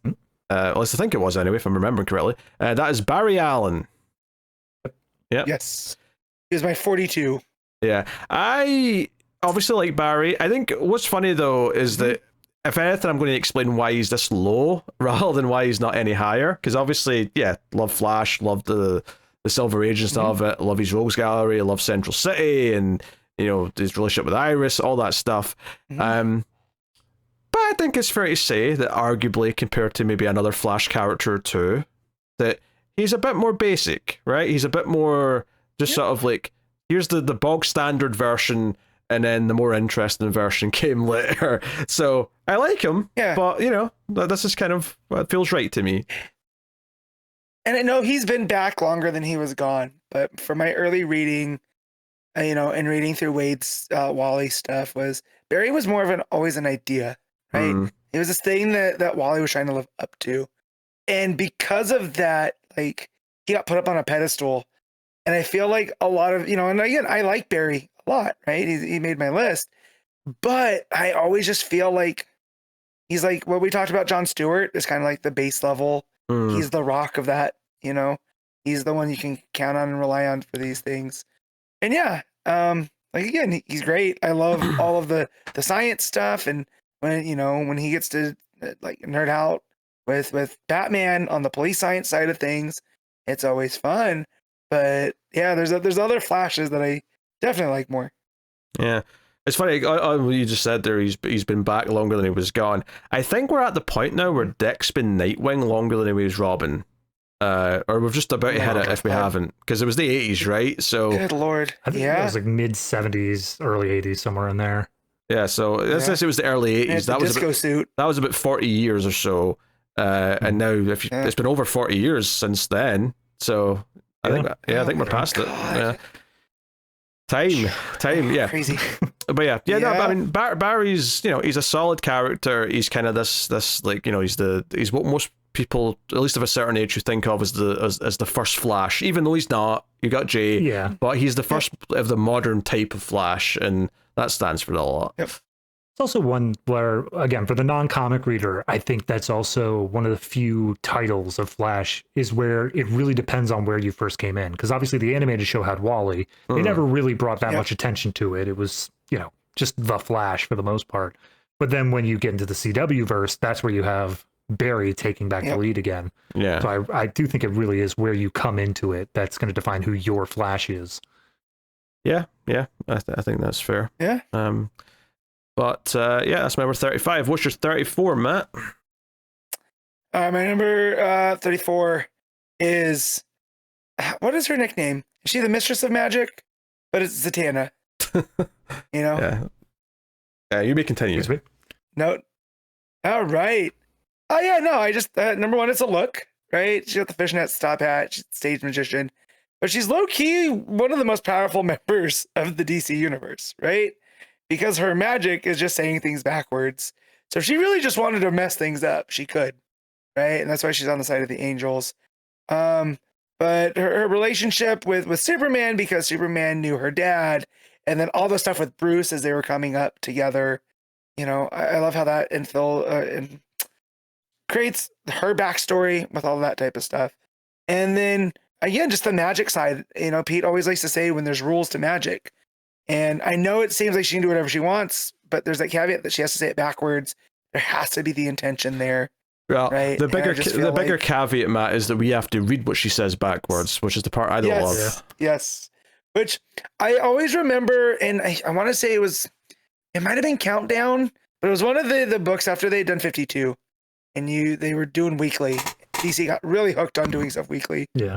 They tried to do an evil version of Zatanna, but they couldn't have them say things forwards, so they had her say things upside down. Good Lord. And so trying to read upside down backwards stuff, it was terrible. And then they made that evil version Bizarro as well.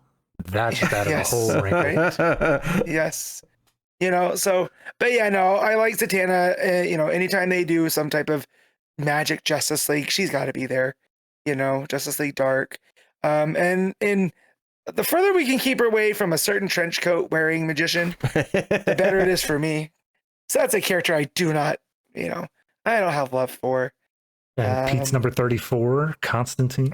Yeah, right. Yes. Yeah, right. Honestly, there's probably no surer thing in this world than that John Constantine is not getting mentioned here today outside of this little segue. Yep. If you guys had an actual regular episode out this week, it'd be Zatanna number 1 you guys are talking about. So she's still in the zeitgeist, staying up. Yeah, she's been absolute Wonder Woman recently as well, so she's there. Which is technically not the same character, but you know what I mean. Absolute Zatanna. All right, my number 34, which is another hold from Matt's earlier, and it's just funny they ended up back to back for me, but that is Hal Jordan, because he's very much everything I said about Barry. Apply it to Hal. He's got the cockiness side of it, sure, and I like the whole fighter pilot aspect, but ultimately he's like he's this low because he's not the more interesting Green Lantern character in quite the same way. For me, it's his relationship to Fear and what they did by making, Will the opposite of Fear, and the fact that he jumps in, he's a test pilot, he goes to test these things, and then you add the whole, which I believe it was Johns that added the dad aspect of him watching his dad blow up in a plane. That really drove his entire. The weird part of it though is that when he stands there, he watches the plane, and 5 minutes later, pearls just start crashing onto the ground in front of him. Yep. Why did Dad have so many pearls? But yeah, there was a right before the new 50. I want to say it was before the new 52 kicked off, or it might have been or before Rebirth kicked off rather. They did that whole dark side, took over the Earth. And he had all the new gods. Yeah. And there was this issue Tom King wrote about. Yeah, that was Darkseid War. Hal becoming Darkseid War. There we go. Him becoming the god of light, and it was essentially him coming to terms with his dad's death, and it was this kind of meditation on grief that was one of the few comic books that had me crying by the end of it. And it was this really thing where I was like, I didn't expect to be crying about Hal Jordan when I picked up this book. And it worked me, and from that point on, I started to look at Hal with a different viewpoint, through this whole thing of grief, and that's why he does everything. And it did change how I read certain character aspects of his. Oh yeah, no, I had to do that comic like 3 months ago, and it was fantastic. Like, it was a great one. Yep. Yeah. I have nothing more to add, really. Even though it was my pick for this number, it's like he's Hal Jordan. It's like that's the thing. Like, I like him. I think he's the fun baseline character. Again, much like Flash. Obviously, he's not the first. Technically, you got Alan Scott, but he's the first of the modern interpretation of Green Lantern that everything's been kind of built upon. Just solid stuff. But kind of the mid-30s was kind of the ceiling, I think, for Hal. All right, what was your 33, Matt? All right, 33 is the question. Ooh. Now, Mhm. I put some thought into this. Yeah, I was going to Is say, it like, Sage? who do you mean exactly here? Is it Renee Montoya? And as much as I enjoyed or am enjoying that, is it Hardman, the one that's doing Gabriel the Hardman, yeah. Batman, Green Arrow? Mhm. Yeah, it's really good. However, the question that I came into was one Renee Montoya. Well, okay, well, And in that case, yes. Matt, that's a hold. Oh, all right. Okay. So- like, this was a roundabout way for me to talk about Vic Sage without putting him on my list. So, yeah. like Vic Sage is, I like that Jeff Lemire Black Label book from a few years ago. I'm enjoying him in that current mini. It would be cool to do that post-crisis series that people liked at some point, but regardless, yeah, that's a hold. All right. My number 33 is Mary Marvel. Okay. Hold. Yeah, I thought that may be the one you had. Okay. Yep. Yeah, all right. Okay, well, in that case then, Matt, what is your number 32? 32, the man that broke the bat, Bane. Hold! Which I don't even know if he has a first or last name. It's just Bane. It's Jose Bane, yeah. I hope they've never revealed it. I hope that's been one of those things where it's just like, no, he's just Bane.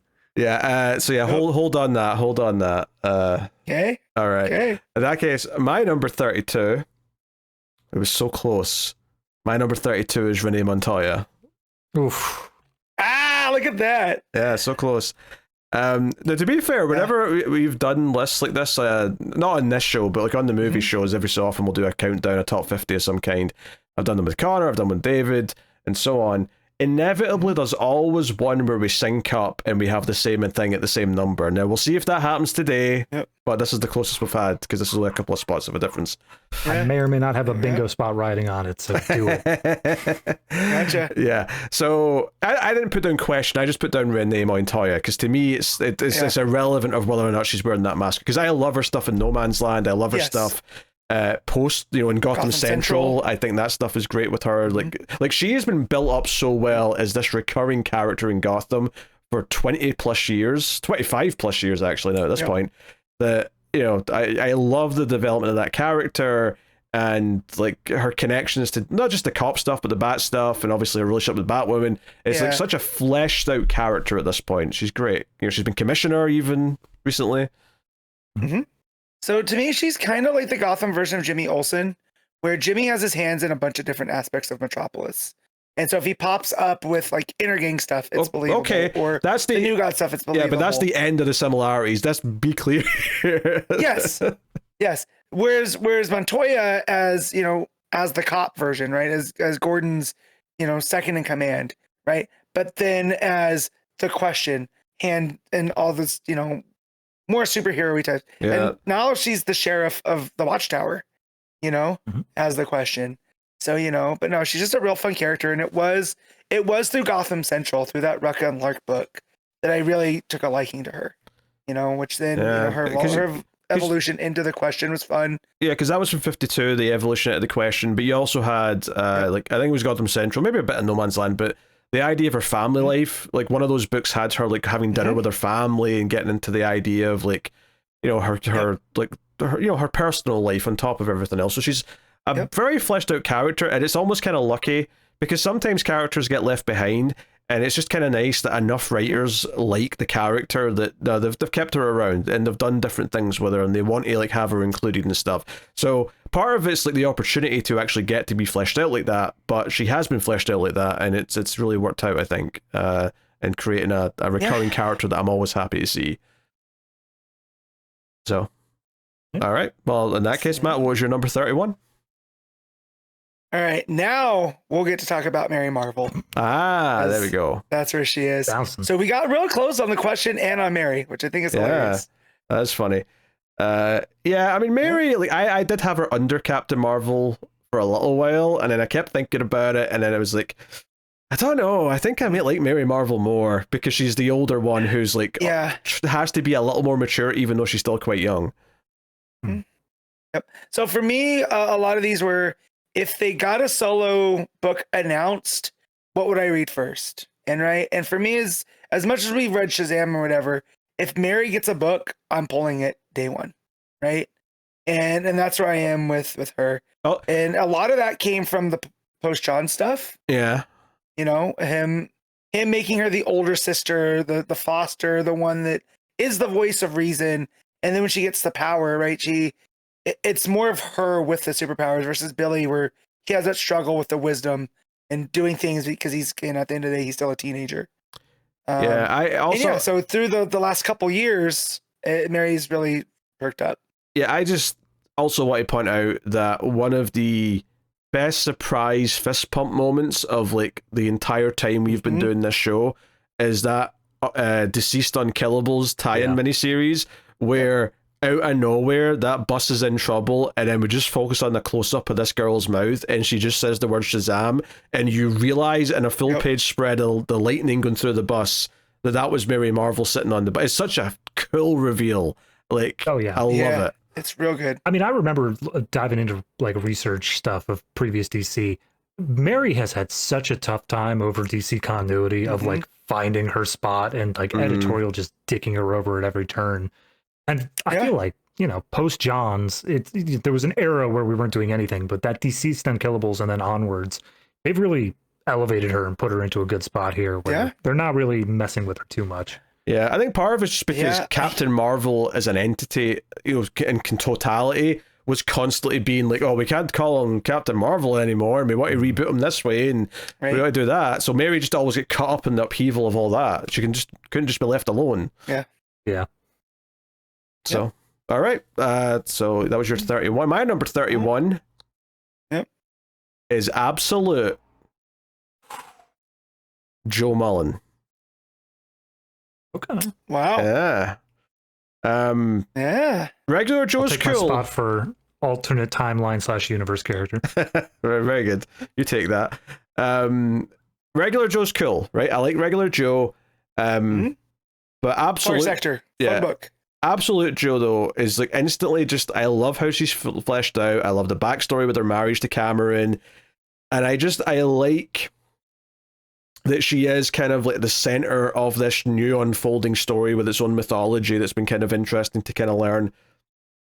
But at the core of it, I feel like I'm really getting to know the character in a way where, Far Sector for the regular universe version felt kind of weird. It was like, is this in continuity? Is it not? And then of course she is in continuity now, so it must have been.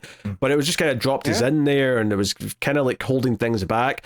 I feel like Absolute Green Lantern, for as like out of order as some of that first arc was, it did get to like the things you want from like a character introduction. You got flashbacks, you got the backstory of why she left the city, why she came crawling back to the small town, her friendships with all these losers in the small town that happen to be other prominent Green Lantern characters in them.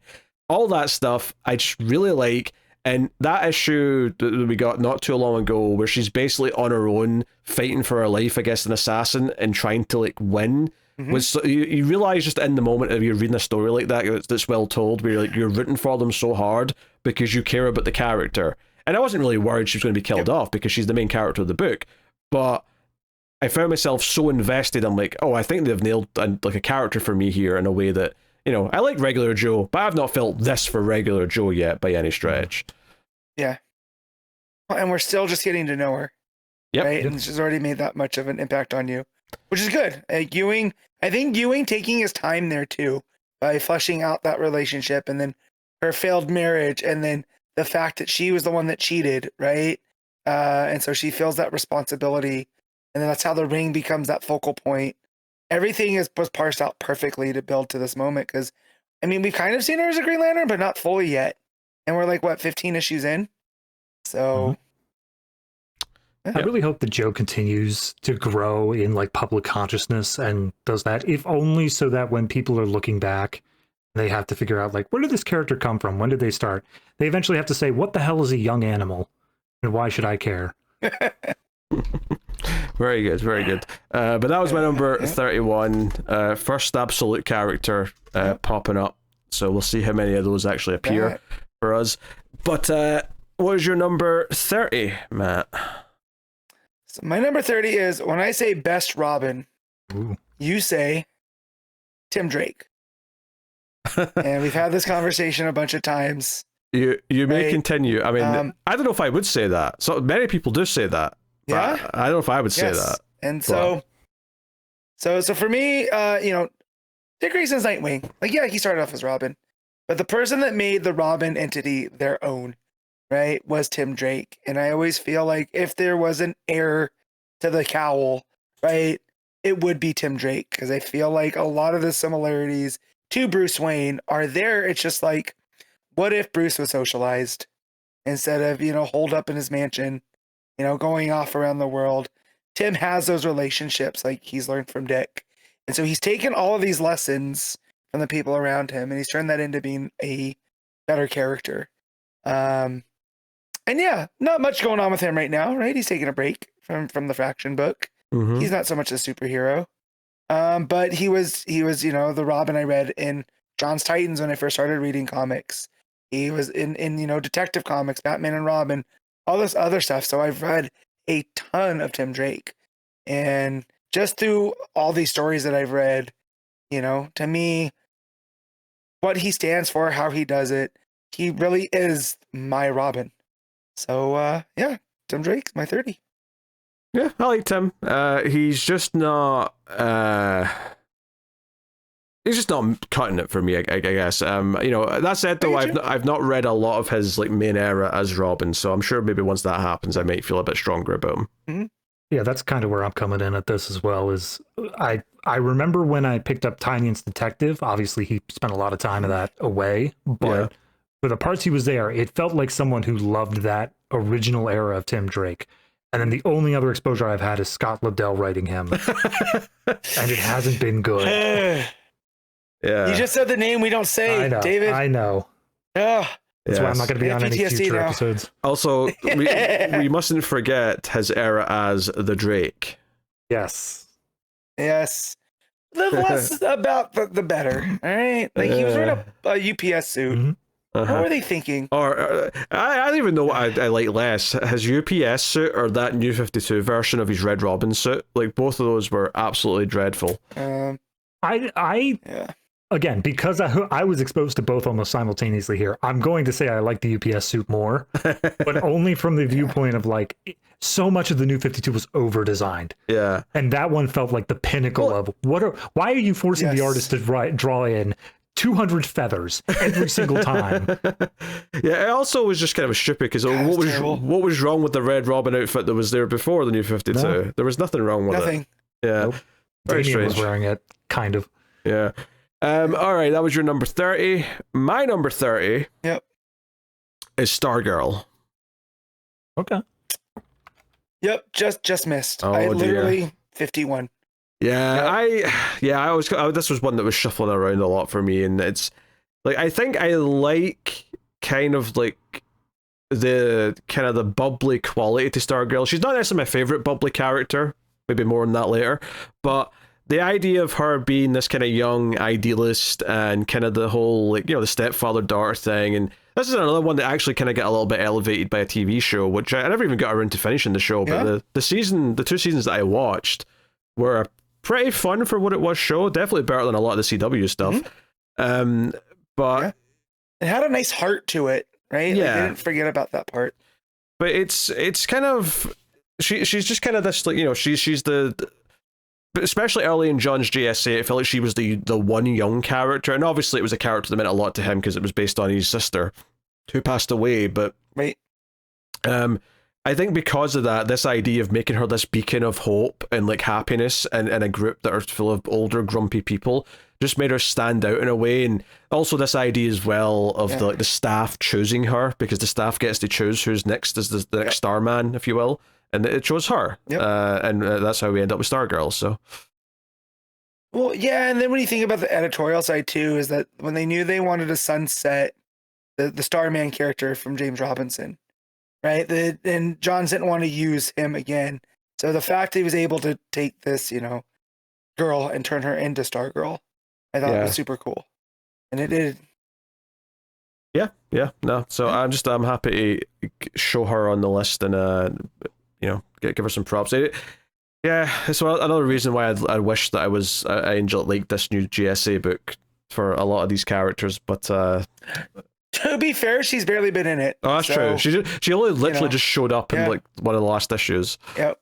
Wasn't that Infinite Frontier? Maybe Dawn of DC? That whole thing that Johns was promising of the new golden age. Yeah, like he was trying to bring back all the JSA stuff, and then he just disappeared. Yep. Yep. That's what it is. But that's my number 30. Matt, what was your number 29? All right, 29. Sometimes he's a lieutenant, but most of the time he's commissioner. I got James Gordon. That will be a hold for me, dog. Figured. We are sticking around in Gotham, though. Oh. For my number 29, which is Catwoman. Go on, sir. Oh, yeah. Honestly, like Catwoman's like obviously a really big DC character. Arguably, she might even be in the top 10 in terms of like pop culture, like value and awareness. Right? Yep. Normies know who Catwoman is. And this is someone who wasn't elevated by a movie. This is someone who survived a movie that should have buried her in the ground. Yep. So we watched Crime 101 a couple of weeks ago. And Ash looked at me. She goes, "Oh, that's weird. That's Catwoman and Thor in a movie together with the Hulk." And I was like, "Oh yeah, they've all been in superhero movies." I forgot that Halle Berry was ever Catwoman because I've never seen that movie, and I want to keep it that way. Yep. You know, I mean, I too would like to keep it that way, but unfortunately, it's coming soon. There might be an episode of Extra Reels where me and David have to watch Catwoman from 2004. The worst thing about having it planned out so far in advance is that I can see it like a freight train just coming down the line. It's sitting there just staring at you. We have to watch Halle Berry try to play basketball. It's an important part of the of our mission. Here's the thing. I guarantee you, because I feel like I know more about that scene than you do, it's not nearly as big as you think it is, but it's just as stupid. I don't necessarily think it's big. I just know it. I just know the scene. Yeah. But anyway, Catwoman obviously has been in successful things, though. She was, I mean, I don't really like Batman Returns, but she was in that. And while I don't like that movie, it might have awoken something in young me. You know, right? Yeah. Michelle Pfeiffer. That's how I felt about Danny DeVito in the same movie. It might have awoken a few things, right? That I can't go back on now, unfortunately. But like, you've got that. You've got obviously the Nolan movies. You've got even the newest Batman movie with what's her face? I forget her name. Zoe Kravitz. Yeah, Zoe Kravitz. So you've got all these different iterations, and so, people who like the old 60s show will bring up the old 60s version of Catwoman as well. Yeah, there you go. There's two different actresses, right? There was Julie Newmar. Yeah, there was one in the movie, and then there was one on the show.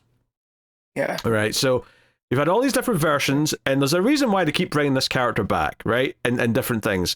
Part of it's because it's very easy to make her hot, but part of it is because there is staying power, and it's kind of funny when you look at the evolution of Catwoman, how obviously she's kind of a villain, becomes an anti-hero, but it's almost through sheer will of the fact that everyone wants to like her and have her be around, that over time she became the only real love interest to Batman. Like, obviously he has girlfriends that are meaningless, but Catwoman's the only one that's ever felt like, oh no, she's actually the love interest, and there's kind of an interesting, complex relationship because she is kind of a villain.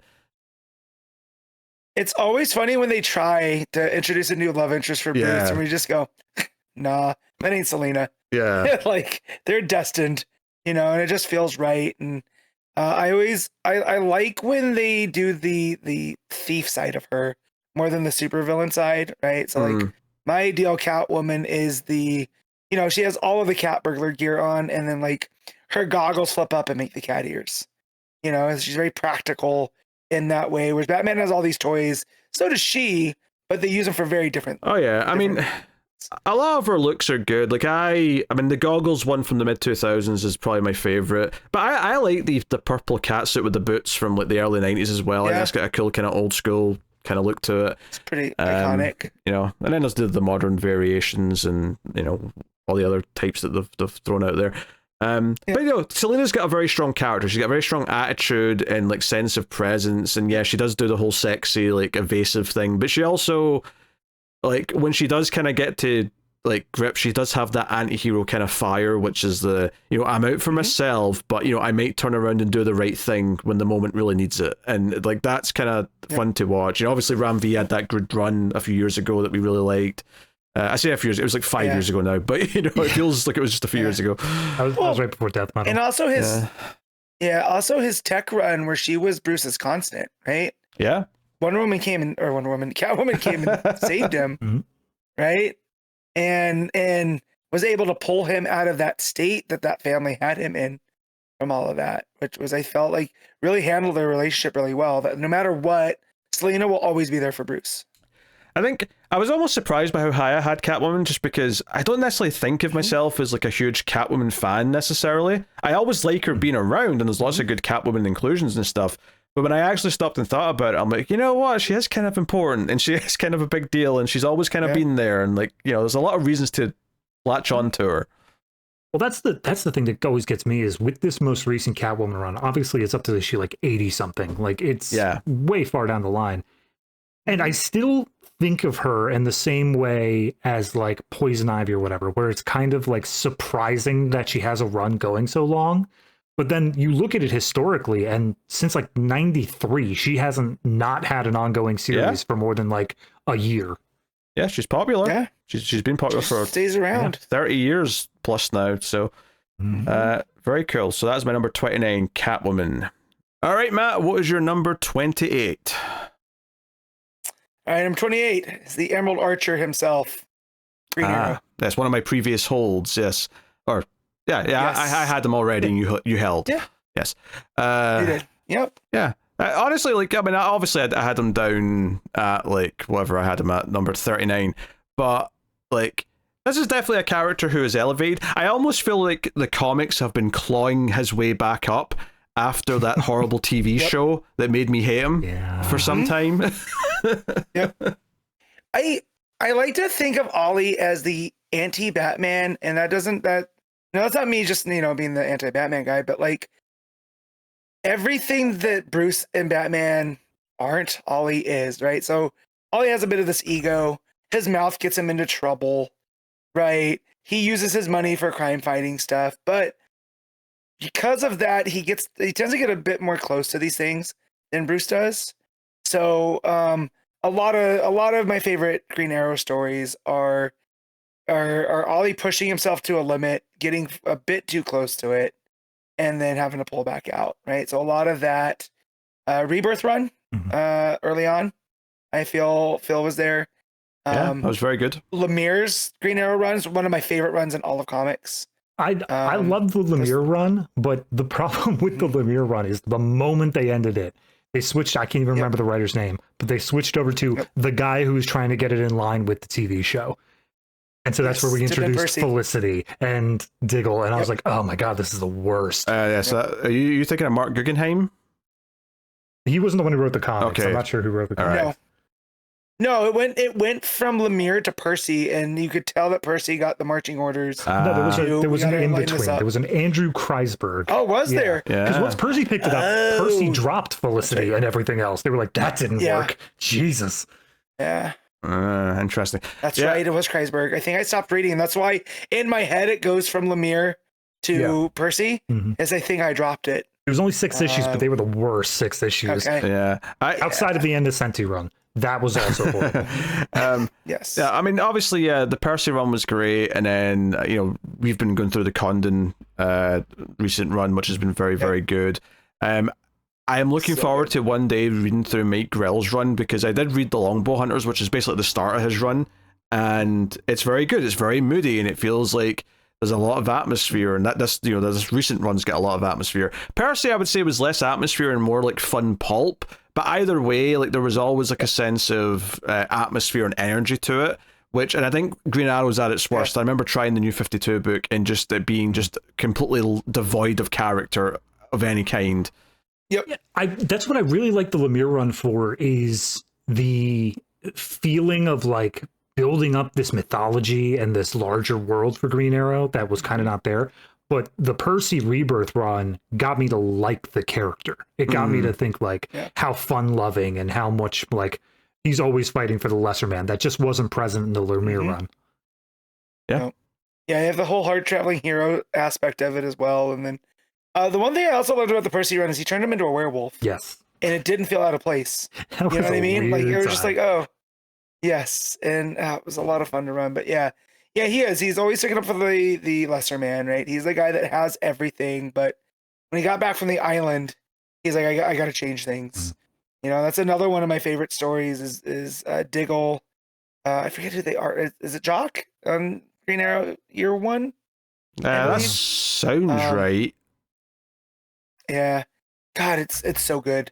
It was one of the ones I went back and collected in singles after buying the trade, you know, because I had missed it as it was being released. And yeah, it just nails everything about the character that I love. But yeah, Green Arrow. Yes, that was Jock. There you go.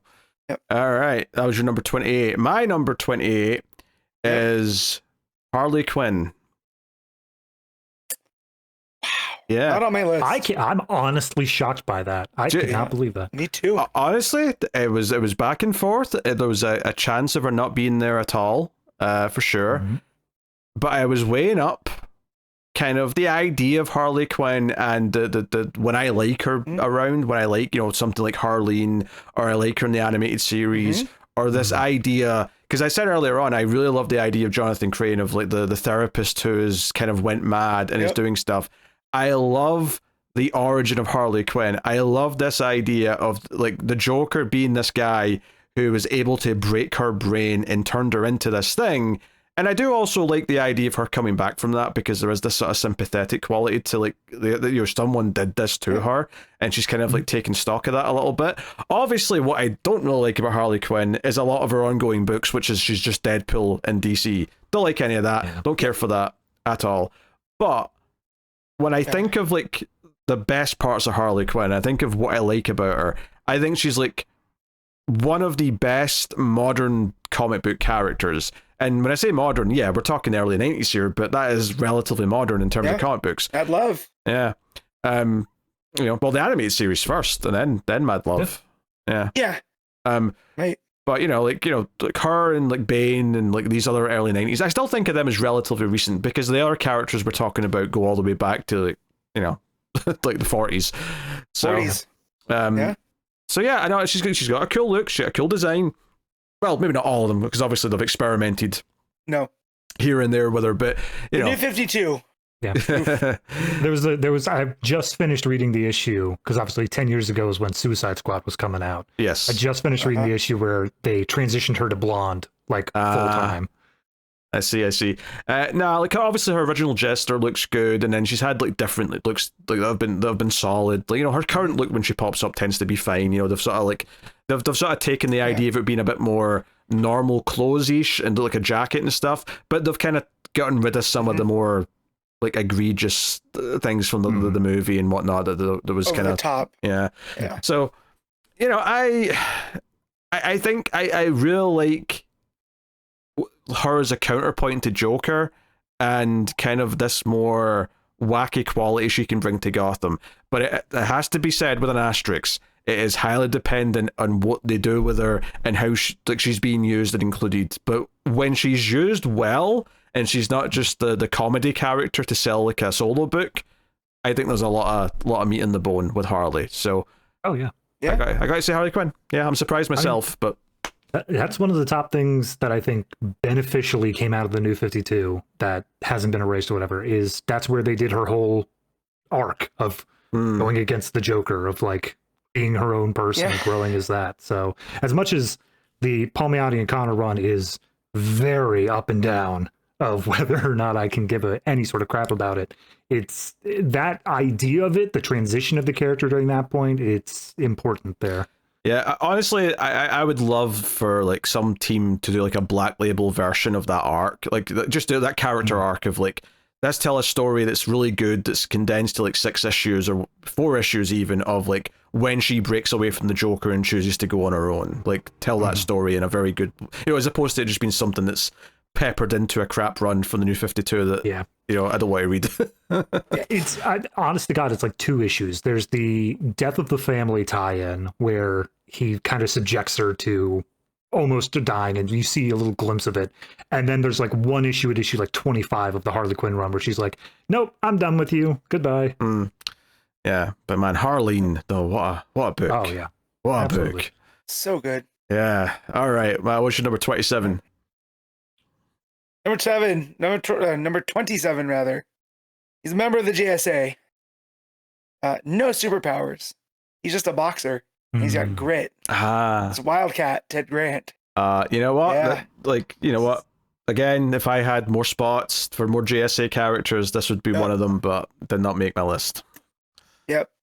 One of the things that always stuck out to me too is that they did this arc with him in like the 90s, early 2000s, where he was kind of a bigot because he's from the 40s and things are different. And he has to come around and accept like this younger generation. And they do this very thing where, oh yeah, I guess these people aren't terrible. Right. And it just, I don't want to say the bravery because that's real, people are doing actual brave things every day. But like the idea of taking this character and doing that with him, I think is great. And then we just add in the whole, he trained Black Canary, right? He's helped train Batman. He's the go-to when someone needs to learn how to box. Ted Grant is your guy. And yeah, he's always just sitting there. I like him. Even in the Lemire run right now, I know they killed him off, but I'm expecting him to come back anytime.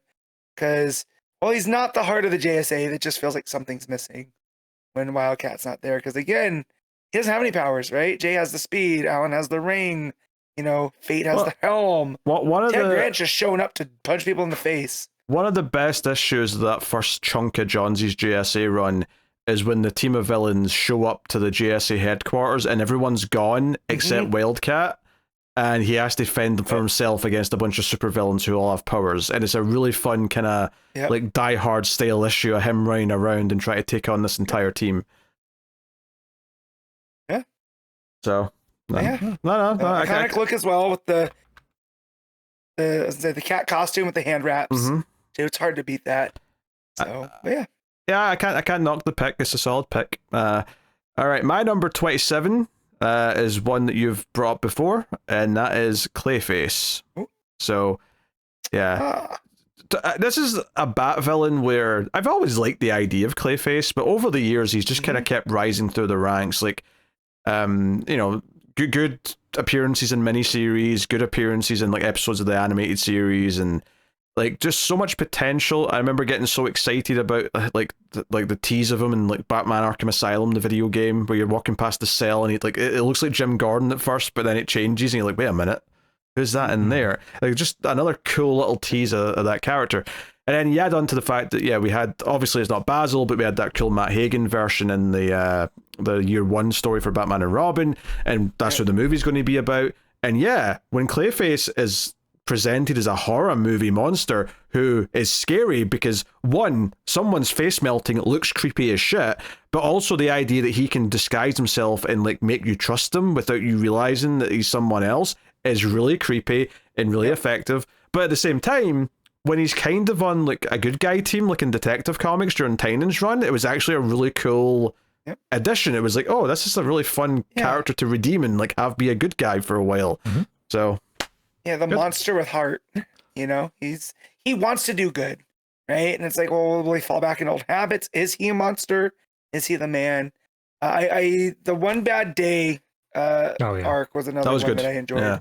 Or arc, one shot was another good version because they played with him in Hollywood. And they did that was great. And that whole thematic thing of like he was an actor. I mean, not on every continuity, admittedly, but usually these days he was an actor who like hates the fact that he like his face was messed up in an accident or whatever. So, but this idea that he used to put on other faces in a sort of like, not a literal way, but as an actor would play other people, and then his like villainous form is to physically become other people for a short time at least, is just a cool thematic thing. It's just like the perfect idea for that type of character. So I don't think any of us were particularly into it, but obviously Clayface was on that Harley Quinn animated TV show, so I think that's also a place where just a little bit of elevation, just a little bit of getting into the public consciousness. And despite him being one of the very few who has like no live action movie stuff historically ever until this movie that's just about to come out. And it's such a unique thing where they're doing this, because they're doing this solo movie where it's like just going to be him in a horror movie as the villain effectively, and I think that's such a cool idea, because I hated the Joker movies that came out, but I've always said if you want to do a solo Joker movie, it should be a horror movie. It should be what happens when there's no Batman to stop him, and it's just people being held captive by the Joker or some shit. Like, that's what you do with it. So I think this is a great idea for Clayface, and I think there's very few villains here where I like the extreme different versions. I like big, lovable, good guy Clayface or goofy Clayface, and I like ultra scary, this is terrifying Clayface. Whereas, I can't say like Scarecrow. No, I want scary Scarecrow. I don't want silly Scarecrow. So on and so on. What would silly Scarecrow even look like? I don't want Cillian Murphy without his mask on. Yeah. He's too dreamy. I'm not afraid of that. Yeah, that's fair. The thing that was funny about Clayface as well is I have a friend that anytime they talk about a grounded Batman movie, they'll be like, I don't want a grounded Batman movie. I want Batman fighting Clayface. Yeah. And then now the fact that we're getting a Clayface movie, I think, is a good sign. I don't want it to be in the next Clayface movie because obviously it wouldn't fit there. But wasn't there a moment in Tynion's run where Clayface essentially just like became a kaiju? Yeah. Yeah, I want that moment. I want to see that moment on the big screen because that just feels so incredibly sized there. Yeah, I mean, honestly, if I'm being cynical, I think the reason why it's Matt Hagen in the movie is because if they ever want to have Clayface show up in a Batman movie, they can have that be Basil, and it's just easier that way, because it's like, oh, well, Matt Hagen was a separate thing. It's fine. You're still going to get the internet people of just like, oh, so we're expected to believe the same thing happened twice. Well. Yes. People don't learn from mistakes. All right, that was my number 27. What was your number 26, Matt? So as I'm looking at my list, I didn't realize this run that I've gone on are very street level characters. And the next street level character that I have is Dinah Lance, Black Canary. That'll be a hold, Matt. Gotcha. Yeah. I figured as much. I suspect there's another hold coming here, because my number 26 is Cheetah. Yeah, hold that one. I just sticking suspicion that may be a hold. For a while. Wait, talking Barbara Ann, or are we talking the other one that got taken out in Absolute? We're talking about Barbara Ann. Come on. Yeah, of course. We talked about the one that everybody knows, or that one that showed up for like 6 pages. Yeah. Yep. All right. What is your number 25 then, Matt? Again, I feel like this is gonna be a hold, and we're also going street level here. But I got Cassandra Cain. Goddamn right, that's a hold. All right. Yep. I'm just waiting for one of you guys to say, like, I'm expecting this to be a hold, and then the other person's just like, I forgot them. They're not here. Well, I think in the top 25, maybe there might be a few. I know there's one that Pete doesn't have on mine, but I feel like we're gonna start crossing over a bit more here. Well, I expect another hold here. My number 25. Yeah. Beg Barda. Yep. Hold that one. All right. All right, Matt, what's your number 24? Love me some Barda. Number 24. I don't expect you to have this, so I feel like I get free right now. But I got Hawkman in all his incarnations. You're correct. I do not have Hawkman on my list. There we go. We got Space Cop Qatar Hole. Not that big of that one. We have the cowboy from the Justice Riders. I'm forgetting his name. I feel it's like Nighthawk or whatever. But no, my main version is Carter Hall, the archaeologist, the man who dons the mace, doesn't wear a shirt while fighting crime. Very relatable. So you prefer the resurrecting over the Thanagar? Over the alien. Yes. Okay. Interesting. So I'm a big fan of the resurrecting and him coming back through these different timelines, and then him having the, looking for Shayera and all that type of stuff, playing with fate. Well, and it was did he run like combine them together? Like, wasn't that a thing? Yes. Where the alien is part of it? Yep. Is that he was reborn as Qatar Hole and she was Shayera, and that's the most recent. So that's why there's a Hawk woman and a Hawk girl and him all running around through that with the Thanagar. But yeah, it was the original John's run that I became a big fan of that one. And he said it, down in Louisiana, the museum, him getting in contact with Kendra and all of her connections back to the Justice Society and whatnot. And him having to deal with like, oh, this is the lady that I've been looking for, but it's not her, right? Like they're supposed to be reborn, but something happened. And all that stuff was good and well and fine. And anytime you need just one of the big sluggers, you get Hawkman in there, like in him versus Black Adam. I always feel is a good fight, in the pages of Justice Society. But then the Venditti run came in and completely did, the archaeologist resurrecting, going through the different versions of him. And there was that one issue that goes through like 4 different of the timelines about him and Shahira always finding each other. It's so good. And it gave me a new appreciation for Hawkman, enough that I could put him in my top 25 and not feel like, I'm doing it for the archaeologist bit. But yeah, no, Carter Hall, love that character. Not that the archaeologist bit hurts his chances, Benny. Not at all. Not at all. Hawkman is a fine guy in a group. Like, if you have him on the JSA, I'm happy he's there in the team, but I'm not necessarily picking him for it. And I will say probably my favorite Hawkman moment comes from the New 52, and it's in the pages of United. What's the second one? Yep, in United. I know exactly the moment. Where he puts his mace on the table, and when the heroes goes, "Oh wow, you okay? That's a lot of blood," and he just goes, "That's not my blood." Yeah. And it's perfect. It's Vibe, and the Vibe just like scoots away to the right, just like, all right, buddy. Yep. I know I've read that, but I don't remember it, so I'll just we can move on. My number 24 is Absolute Martian Manhunter. Yeah. Yep. Go ahead. Like, that book has been so phenomenal that the idea of the Absolute Martian Manhunter being more of like just a thing in his mind, like, like the idea that the green and white Martians are just these like incorporeal entities that go into a host is such an interesting idea. But it's not like a takeover. It's like a friend in your head who's trying to like help you and give you advice and is trying to like fix this man. And now, honestly, I don't have an answer to the question that you might ask me, which is, do you mean the Martian in his head or the character of John, who's a detective? I don't know. Both. When it comes to the concept of Absolute Martian Manhunter, I feel like the Martian Manhunter is the combination of them both. So sure. Because it's this idea that he's married, he's on the rocks, he's having all these problems, and he needs this entity to help him, both in terms of saving the world, but also saving himself. And I love the duality of that. There's so much layers to it. It's great. I love it. And that's before we even get to why the book's good with the art and all the other things it's doing. But just the character. Yeah, all the other stuff. Yeah, on its own, the character stuff is so good.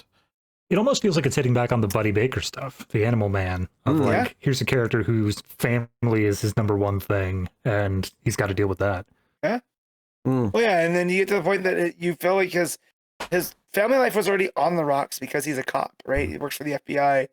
And then he gets blown up and inhabited by this incorporeal entity, and it makes things that much worse. It's like someone took the idea of Firestorm, with the professor in Ronnie's head, but sort of said, but with more of a David Lynch kind of twist on it. Yeah. Just a little bit more weird and ethereal and just a little bit more head sort of scratching in a good way. So, I had to give up. Just to clarify on a category. I have a category on the bingo card of non-humanoid character. I mean, do you count Grodd as humanoid? Would you count an ape as humanoid? Biped. If I'm counting Clayface as humanoid, I'm counting it. Grodd as. Yeah. Well, you would have to, because we haven't seen, because the Martian, despite having that giant head and the one eye, still very humanoid. Yeah. Yeah, but we did just kind of say that he's we're just a figment in the head. Yeah. Yeah, but we're also counting the detective as part of what I'm saying here. So right. And he's definitely humanoid. He's still anthropomorphic. Yeah. Yeah. I'll hold off. If it's the difference between me getting a bingo, we can revisit, but I'll hold off for now. Don't worry, Dexter's coming soon. You'll be fine. Yes. Yeah. Oh dear. I think that the hope you've got right now is that Matt's got Jarrow. I think that's the hope you have. I mean, I got that. That was the conversation you guys had at the beginning of no pets. I was like, damn, there goes my crypto. I thought that was an easy win. Yeah. Oh well. All right. That was my number 24. Matt, what's your 23? Yep. My 23 might be too low, but every character above this character, I have a lot of love for. So my number 23 is Diana Prince, Wonder Woman. Ooh. Oh, okay. Hold, Yeah. obviously. All right. Oh, this is good. This is interesting. We're getting really close to the window that me and David debated. All right, my number 23 is one that you brought up already, so it was a hold from before, and that is Big Daddy Bane. Yeah. Yeah. Must break you. Yeah, Bane's a great character. I like Bane, obviously. It's fun to do the Tom Hardy voice from the movies and whatnot, but like, Of course. like Nightfall is actually such a good story of someone systematically weakening Batman until he comes in and destroys him. But I love other stories that Bane's had since. Like, I love like the way he shows up in No Man's Land's a good example. It feels like a big deal that Bane's coming to Gotham again. The way, I do think he was imposing in King's Run. As much as it was after that where it started to get a bit shaky. There's some good Bane stuff in there. And there's been some interesting stuff where he's on Secret Six, or when he's even we've been counting the Absolutes as separate, but Absolute Bane's kind of interesting kind of extension of what Bane is as well. So I think because force of nature concept of Bane. Yeah, I think you look at Bane and you think, oh, he's a big dumb strong guy, but no, that's kind of the point. Is he's not. He's actually very strategic. Arguably one of the most strategic villains Batman has. Yep. People forget that that's a big part of Nightfall, is that he has Batman running around all over Gotham before he starts the fight. So he has him mentally wore down, and that's why he's able to break his back, as he gets the drop on him, right? And then he has to shift up, the next time he fights Batman, he's not going to be able to do the same thing, right? So that keeps him having to one up his game. The whole iron sharpens iron. My first actual interaction with Bane was in the Batman Beyond cartoon. And it was that episode where the kids are doing the slappers that are like steroids that use venom, and Terry goes to talk to Bane, 'cause I think Bane's behind it, and he is just this withered husk because he had a venom overdose, and it was very, very creepy and scary. And that's what made me go, I should, outside of him breaking Batman's back, what's up with this guy? And that's what made me, launch into reading that. And when he showed up in Secret Six, that was my favorite incarnation of Bane with Gail Simone, because he wants to be the team leader, but that's a team that doesn't need to be led. So he's constantly trying to get the reins, and everyone just kind of lets him say, oh, this is what we're going to do, because they don't want to end up a spot on the ground when they piss him off. And just the comedy that comes out of that with him and Deadshot and some of the other characters is so good. Yeah, it's funny. Obviously, he's over. It's fascinating. He's over 30 years old now, so it's weird to say he's a new character still, but like he still feels relative to others. And it's funny though how quickly he was in the animated series after he debuted, and how quickly he was in Batman and Robin, because that was only 4 years or so, give or take, after he debuted. Yeah. Which, as a Bane purist, I don't count that Bane as a proper Bane. Well, he doesn't. Sure. What are you talking about? The mental prowess of and yeah. And he's just, as much as I would volunteer to be Poison Ivy's bitch. Right? That's all he is, So that's fair. I mean, you point out how quick it was between animated series, or how quick it was from comic to animated series to Batman and Robin, but like that version of Mr. Freeze was also from animated series as well. So that was just a quick turnaround in the movie, no matter what. Sure. But Freeze was already established. Yeah, Freeze was already a thing. I know the animated series very much redefined him, but he was a thing before then. It wasn't like he was. Oh yeah. Yep. No, absolutely. I mean, it's also the idea that, like, clearly they didn't read the comics when they were writing that character. Otherwise, Bane wouldn't be Poison Ivy's bitch. Yeah. Right. Yes. So, all right, we can move on from Poison Ivy's bitch. Yeah. So that was my number 23. What was your number 22, Matt? Number 22 is Kara Zor-El, Supergirl. You can hold on that one. There you go. Cool. All right, my number 22. Not an entirely unrelated character. Brainiac. Hold. I suspected maybe that'd be a hold. Suspected. All right. We're Okay. getting there. Okay. Yeah. Okay. All right. Well, in that case, my number 21. Oh, no, you're number 21. Sorry, you're number 21. Yes, my number 21. Like, you're jumping me. All right. I don't think Pete's going to have this character. I don't think anybody loves this character like I do. Right? And it is Justice Society member Jesse Quick. Also, Liberty Bell. One of the few characters that has... The floor is yours, Matt. Yes. Yes. One of the few second-generation characters that has both sides of her family, right? Her dad was the original Jesse Quick, and her mom was the original Liberty Bell. And so through, using this equation that she utters, she gets super speed and she can tap into the Speed Force. And they've used her as a member of the Flash family. She's like, they treat her like a distant cousin. She'll show up when Wally needs help with stuff. It's great. But for a while in the mid-2000s, we had enough speedsters. And she switched up what her mantra was, and she got her mom's super strength and endurance, and she became Liberty Bell. And that's where my infatuation with the character came from. The fact that she was able to go back and forth between this, and then, so they need something moved. She can, use that equation and with their super strength, or she can jump back down and using the speed. And she was basically a utility member for the Justice Society. Married to the second Hour Man. I think it's Rick Tyler. I get all their names mixed up. And, currently in the pages of JSA, very annoying as a Jesse Quick fan, because she's just there to throw a wet blanket on things. I don't like that. Yeah, I have to admit, her relationship, that's over some of the other picks that I've had to say, hold on, is yes. I know. I'm giving you some side eye for this. Yeah. That's fine by me. I love Liberty Bell. I love Jesse Quick. And yeah, I wish one day we can get a proper story. That Tom King mini. Yes. Oh my God. Her playing with what it means to be legacy because of both of her parents and not being able to muster up. That's Tom King. Yeah. Personified. I mean, that's kind of the area he's in with the Black Canary mini. Like, he's exactly in that legacy mindset. Yeah. Yeah. All right. Okay. Well, that was your 21. My 21 is Darkseid.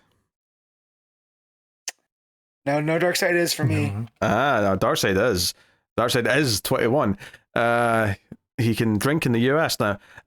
So no, I like Darkseid's just at his best when he's so imposing, where he's this almost like cosmic horror of like this thing that's coming, and like everyone has to hit bound. Like, I think the biggest mistake that is made, and I'm kind of thinking of Johnsy's like early Justice League stuff here, where it's like he's just a comic book villain. That's like not when Darkseid's good. Darkseid's good when he is literally like a cosmic force that's coming to Earth that we should all be scared of arriving, and that's when you build up the dread and the imposing nature of him. Treat him like he is an evil god. Of hopelessness. Yeah. So, and then it makes all the other New Gods characters stand up, more, because he is this force, that's elemental in its nature, and makes, High Father the reason why he's in charge and all this other stuff. Everything is based off of Darkseid. But he's a real good character, but the Great Darkness and all this other stuff. I mean, that's because I jumped in New 52. Darkseid is already just planted as like the villain. Like, if you need to get to the top of the ladder, it's Darkseid. And I don't feel like DC has fought against that being the idea, especially considering that the marching order right now is the Absolute Universe, which is just Darkseid's world. Yeah. So, having him be the big bad, and more importantly, I mean, Final Crisis existed, but I can't really think of a time where Darkseid was well and truly defeated. It's only ever been just setbacks. It's only ever been like small things. Well, and that's what adds to the sense of dread, like Pete's talking about. It's like he is inevitable to borrow a character that's a ripoff of him. Is at the end of the day there will be Darkseid. Yeah. But it's just one of those ones too where I think I first became aware of him was reading things about the Legion of Superheroes and the Great Darkness saga back before I was reading comics and just reading Wizard. And I was like, I was like, is it Darkseid, Darkseid? Yeah. All being very confused. Yeah, see when you watch someone who's not like a DC person, right, not a fan of the comics, Yeah. and they encounter Darkseid, but they see it written down, and they sort of have that moment of like, Darkseid? Darkseid? Yep. Like, how am I saying this? It's just Darkseid. Yeah. But yeah, Darkseid is, and Tom King just completely taking that and running with it. Yeah, well, because that was so good, because that was really feeding into this idea of him representing just like depression and all the bad things that you may get into your head. It's just ever present, so it's so good, and that's like the more ethereal version of him. I literally, God, I must have had this since like 2018. I made a mouse pad for Darkseid is. There you go. And I've had it the entire time. Excellent. All right, that's my number 21. What's your number 20? All right, I'm going to just talk for a minute here because I know you don't have the greatest hero you've never heard of on the list. There's no Booster Gold on Pete's. You are correct. Funnily enough, yes. Funnily enough, in Grand Booster fashion, as I'm making my list, I forgot to add Booster. And I had a spare spot. And I was like, well, can't put him at 47. So I had to redo my list this morning before we started and properly put Booster. I love the idea that because of that, you had to take no less than 5 seconds of Booster Gold or Jesse Quick. Yes. Also, Matt, see if you type this into just like any kind of Word document, you could just move things around. But it sounds like you had to rewrite your entire thing again.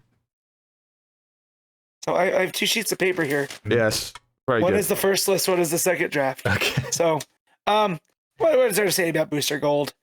I mean, nothing. Really, it came from from the New 52, right? There was this character, he's a time traveler. I love a time travel story. Wait, hold on. But it didn't have the endearing. Matt. Yeah.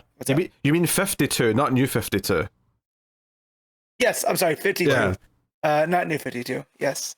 It really came from that because he shows up in Justice League International and all this other stuff, and I wasn't into that. But reading through 52 in his turn of discovering everything that's going on and how it reshapes the multiverse, and then the Johns, and then later Jurgens, who Dan Jurgens is the guy that created the character, turning that around and becoming this big multiversal, let's try to fix things. And it was an issue that was about Barbara Gordon. Funnily enough, is that what clicked it for me, is that there's an issue where he's trying to go back and stopping Killing Joke from happening. And no matter what, he finds out that it's like a set in concrete that no matter what Booster does, Joker just beats the piss out of him. And there's this, page that's just a bunch of panels of him coming back with different disfigurements from, dealing with the Joker.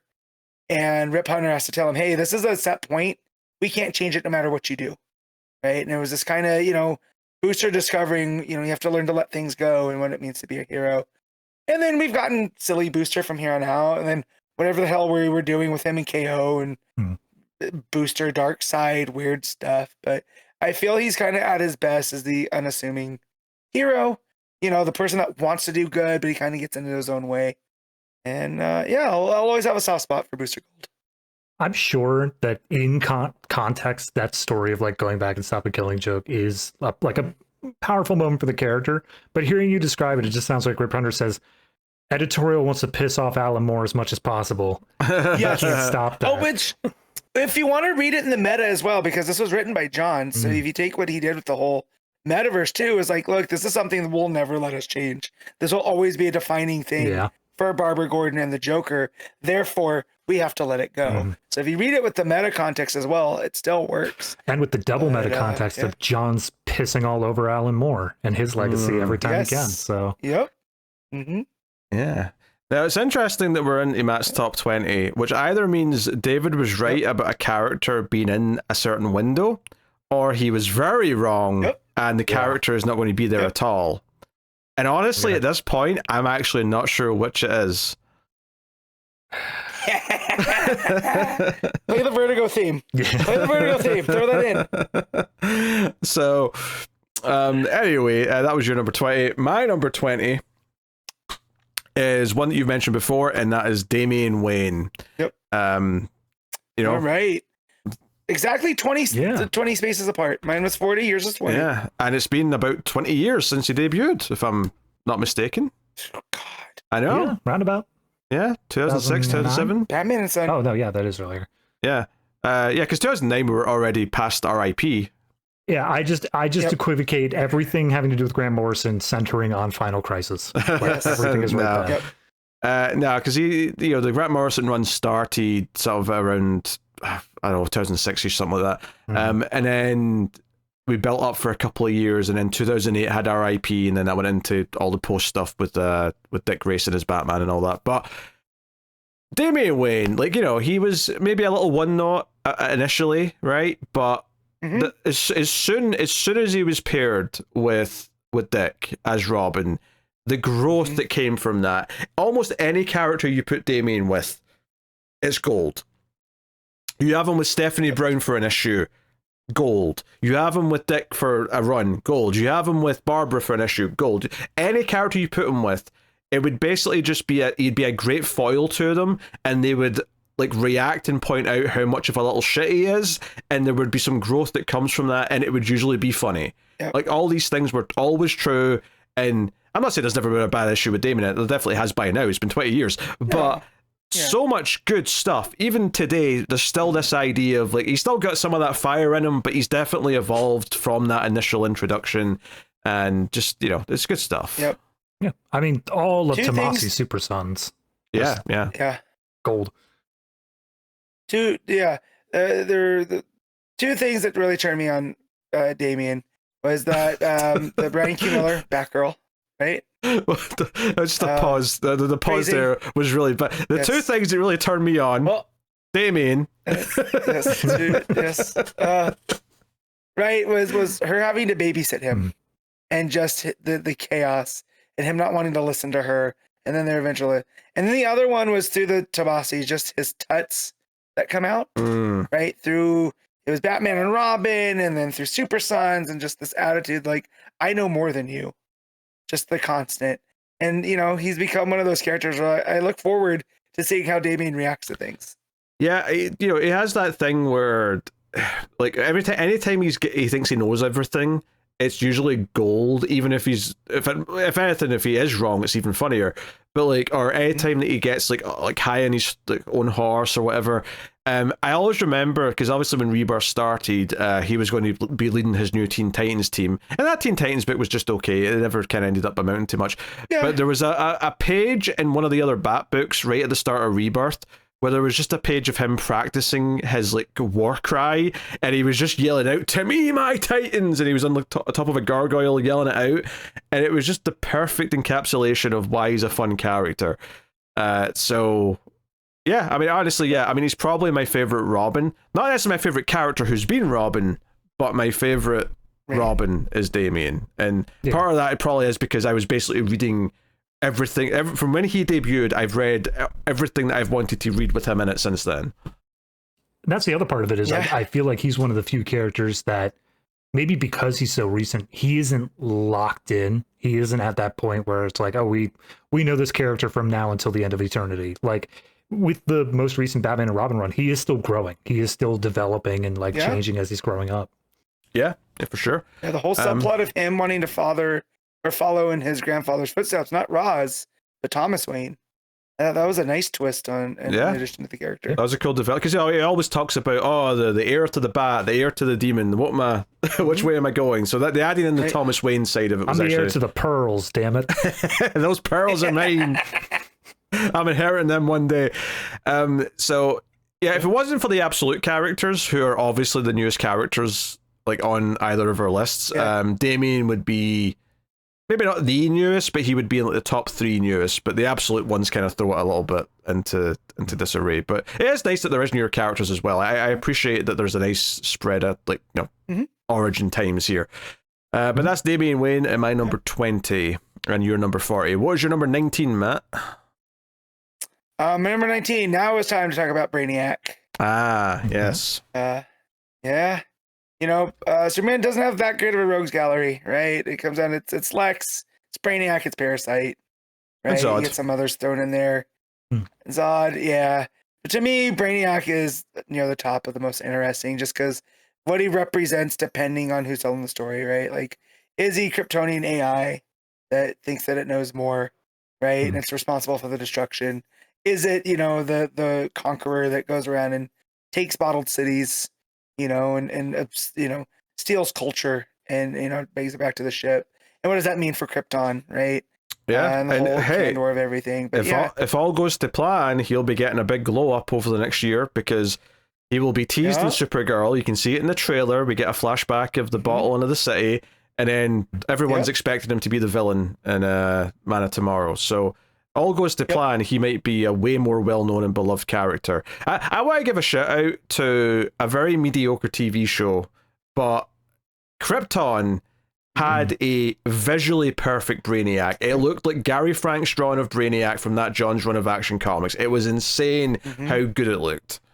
I can't remember where I was. There was like a hotel I was staying in or something that had that show playing in the lobby, and I just looking at it, I couldn't tell you anything. Like, I didn't know it was that show. I didn't know. I thought it was random ass trash. And then Brainiac popped up, and I was like, "Oh, that's Brainiac. That's a visual. Like, that's exactly him." Yeah. So, was he the big muscly version that comes out to? I don't think so. No, he was. Superman? No, see that cover for? See the collection, the cover of it, where he's sitting with all the cables. Oh yeah, He's that on his ship. It's that visual. Okay. It looked perfect. There is actually a cool twist about halfway through that show's first season, but I gave up at the start of season 2 because it's very bland most of the time. Yeah. Also involves Booster Gold. So there you go. Does it? Does it not? No, that's Adam Strange. That's the time traveler in that. Oh, it's Adam Strange. That's right. Yeah. Watching the pilot, I was like, this easily could have been Booster Gold instead of Strange. It could have been, but they decided that they wanted a good character, so they said, no, we won't use Booster. I literally just typed in... I haven't heard Adam Strange yet on the list. I had Booster. Thanks. I literally just typed in Booster Gold Krypton, and then the number one result is a CBR article saying Adam Strange is acting a lot more like Booster Gold. There you go. Dear. But yeah, Brainiac, I just love everything to do with that and the whole ties of Krypton and what that represents for Superman's story. Well, I really like it was early Morrison in New 52, the Action Comics run, where Brainiac was twisted in a way, like, I don't know if I like the way he was represented, but I like the context of him representing the comic book collector in the meta textual sense. The idea of, like, he's the one who's keeping all these back issues alive.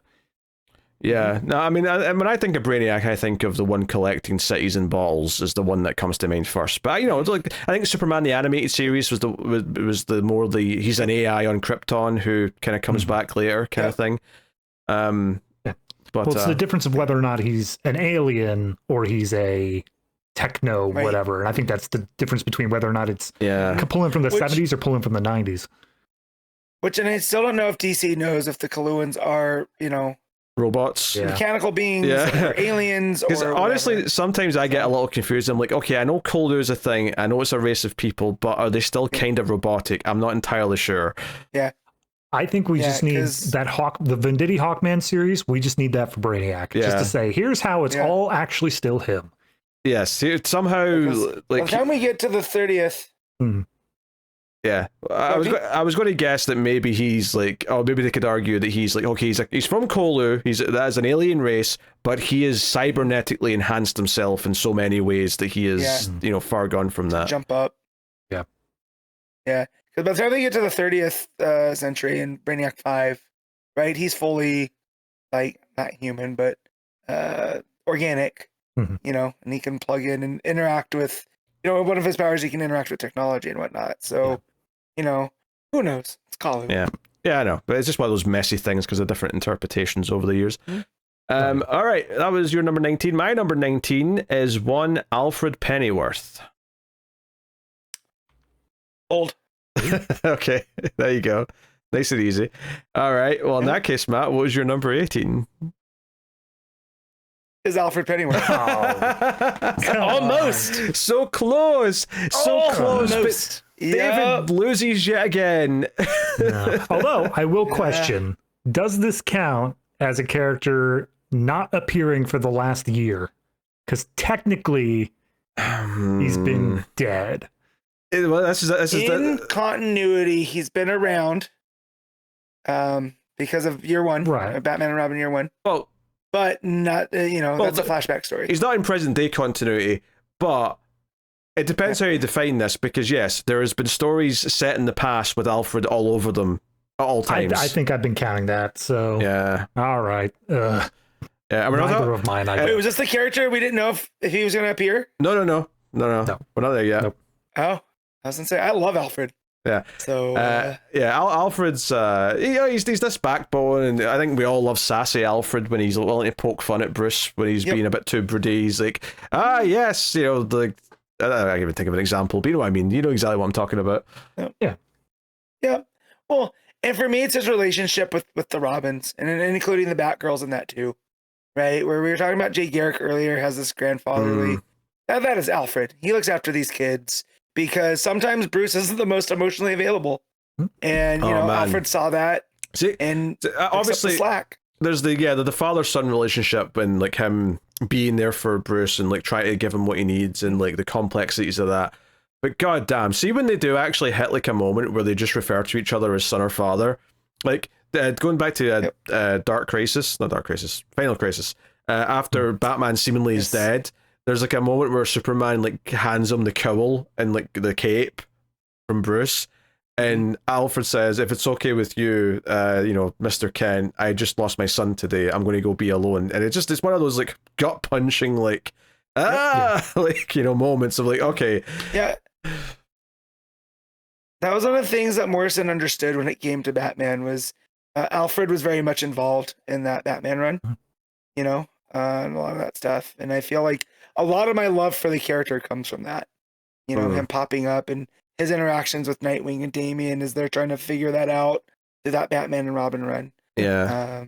I will say I still don't know how I feel about it, but having finished the majority of the Snyder run at this point, but whenever Alfred pops up there, especially towards the back half, it's always with this idea of how much he hates the fact that Bruce is Batman, but he still is like, if you're gonna do it, I'm gonna help you out.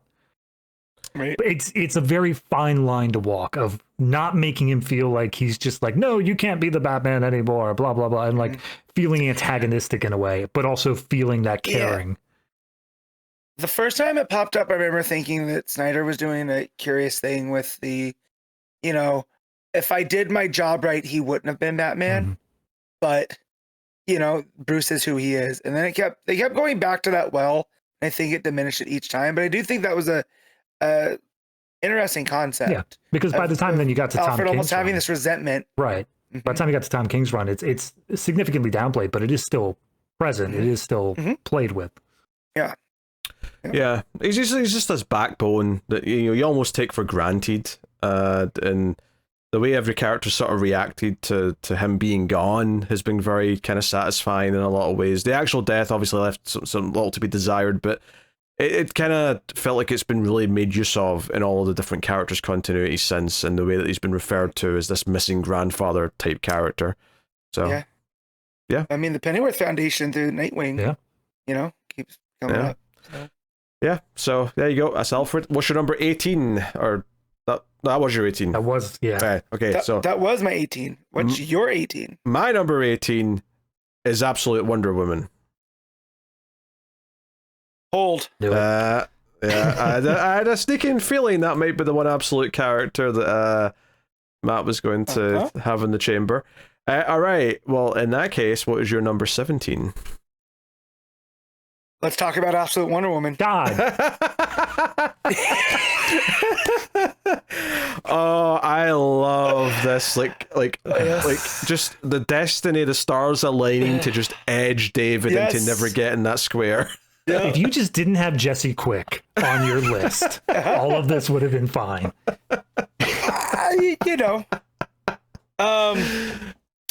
Yeah, and funnily enough, she was listed higher up when I first started making the list. She was the one absolute character I knew I was going to have on.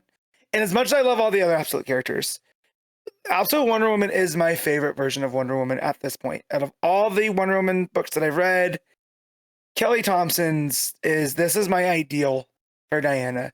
and she's, you know, this barbarian witch that'll punch a kaiju in the face, but will also turn around and hug a dog that is scared.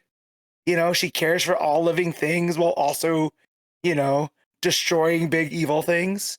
And every issue, there's something new to love, you know? And yeah, it is one of the rare times where I've absolutely fallen for a absolute character way more than their counterpart. Okay. Yeah, I mean, obviously, it's kind of been the standout characterization of the Absolute books. And, you know, this is, I'll just spoil it, this is the highest Absolute character I have on the list. Absolute Batman did almost make it. I almost had him as well, lower down. But ultimately, from a character perspective, Absolute Wonder Woman is just like this interesting take, which is she grew up in hell, but is still this compassionate character. She fights kaijus, like all of the different sort of tools that she has, the magic she uses, is just this very different take on the character. So, and part of it as well, and this is kind of the benefit of doing something like Absolute, is like a fresh start, is that everything's so focused and like, you know, because like so many of these classic comic book characters, they started in an era where they just sort of glossed over the intro, and then later on people had to retcon things in, and you end up with things that are quite messy in a lot of characters' cases. Here it's like, no. This is a modern writer thinking about the longevity of the character and all the sort of things that we expect of like a character's history and what to do with that and how to set things up for the future. And Kelly Thompson's just going on a rip of like all these things that are kind of mapped out for her. It's great. So I kind of feel like that's my one curious thing of the Absolute Universe is who is going to be the first person that picks up the reins that have already been established, you know? Oh, sure. Be the writer that picks up an established character, and is it going to be able to keep that characterization going? Because they feel so in line with their creators at this point. Absolutely. Inevitably, it will happen. You have to one of these characters, right? It's comics. I mean, for now, we're still on the original creators who made these versions of the characters are still writing them, and at least right now, it doesn't seem to be changing anytime soon. But you know, we'll see. No. No. That said, we've had Snyder write Absolute Wonder Woman in the crossover, and we had Thompson write Absolute Batman. But I cool, expect they did a lot of canoodling over collaborating. Yeah. I guess I'm more so looking forward to the Absolute Justice League whenever that establishes, because that's probably going to have one core writer who has to balance all these characters out. Yes, and you know, Lobdell's sitting by the phone. He's waiting for that call. He's got so many ideas. Look, let's be honest. It's probably Williamson. Oh no! Don't say that. That's almost as bad. I mean, no. The other name that was said first is way worse and would make me burn things. Yeah. The other one would just make me sad. Yeah, but it would just be shit. It wouldn't be as good as it should be. Yeah. Like, give me almost anyone else. It'd be readable. Don't forget, the writer who must not be named created a Kryptonian code called Hell. H''EL. Yeah. And that was my personification of reading his books. David is well familiar with that character. Oh, yeah. Yes. No, that was my life for a while there. I was like, who the hell is this guy? Why do I care? And then he just kept popping up. I saw one time, I'll just name him. Greg Capullo one time threatened to strangle the writer who must not be named at a con I was at because he wouldn't stop talking over him at a panel. And I really wanted him to do it. Oh, yeah. Absolutely. No, there's currently, as of recording this, there's an event coming up in Marvel called Hell on Earth. And I was like, you can't call it that. DC's ruined it. It's already done. Oh, dear. Anyway. So if I had to guess about an Absolute Justice League, Ewing did do the Absolute Absolute Justice, Absolute Evil, whatever. The villains, Absolute Evil. Yes. So it wouldn't surprise me if there's the irons in the fire there. Maybe either that, or they just bring in another big superstar writer to like be the Justice League person, and that could be, that could be someone in the same way that Snyder hadn't done like a regular DC book in a while when they brought him in for Batman. Maybe it would be someone like that where it's like, I don't know. Superstar writer Jeff Loeb returns. Shut up! You shut your goddamn mouth. And if we're pulling a big gun, Ram V returning and writing Absolute Justice League. I mean, I would like that. I don't know if they would look at him as having that status yet, but I would definitely not be opposed to such a thing. Or Tynan. There's not enough even? blood to read that. Yeah, what about Tynan? You know. Tynan, Absolute Justice League.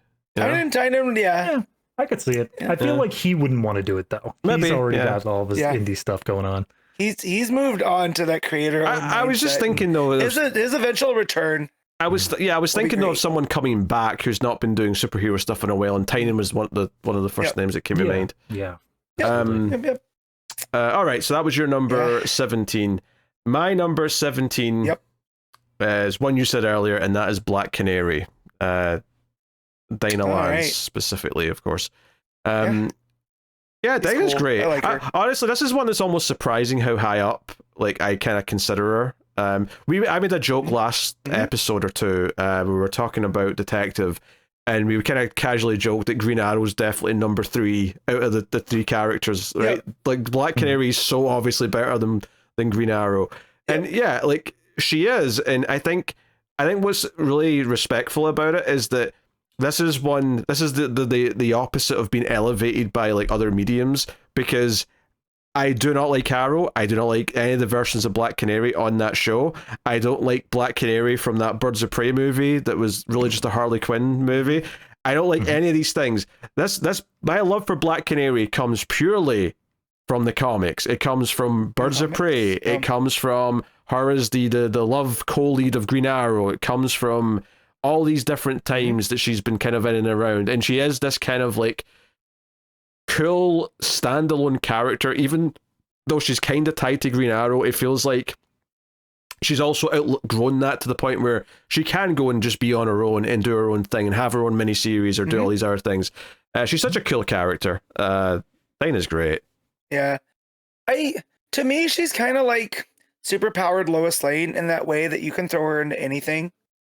And whether it was a Green Arrow book or the Birds of Prey book or her own book, and she just feels right. She just feels like she's in the proper place. All the martial arts stuff, you can use her as a street level character, but also throw her in fighting Starro with the Justice League, and it feels just as good. But yeah, for me, it was all the Gail Simone stuff from Birds. That's where I was like, oh, who's this cool chick in the leather jacket? And it was just off and running. Yeah, she has this thing where she doesn't have to be overly designed to work. She's just kind of cool in a jacket. It doesn't I think a lot of characters would feel under-designed in that way, but she just kind of feels she's cool enough to not need a fancy superhero outfit, and that's okay. It's one of the things where she's whatever she's got on. Yeah, she's one of the most simplistic characters if you really think about it. The Canary Cry, that's a power, but we all think of her in terms of martial arts. We think of her in terms of her fighting ability more than anything else. The power is a nice accent to the fighting skills rather than being the sole thing she's using. Honestly, I feel like the most complicated bit of her character is the idea of her mother being the first one, and then her picking up the mantle. But that's also one of the least played with things. I feel like the Tom King mini is the only one that really just took it down and focused on it for a while. Yeah. What was the...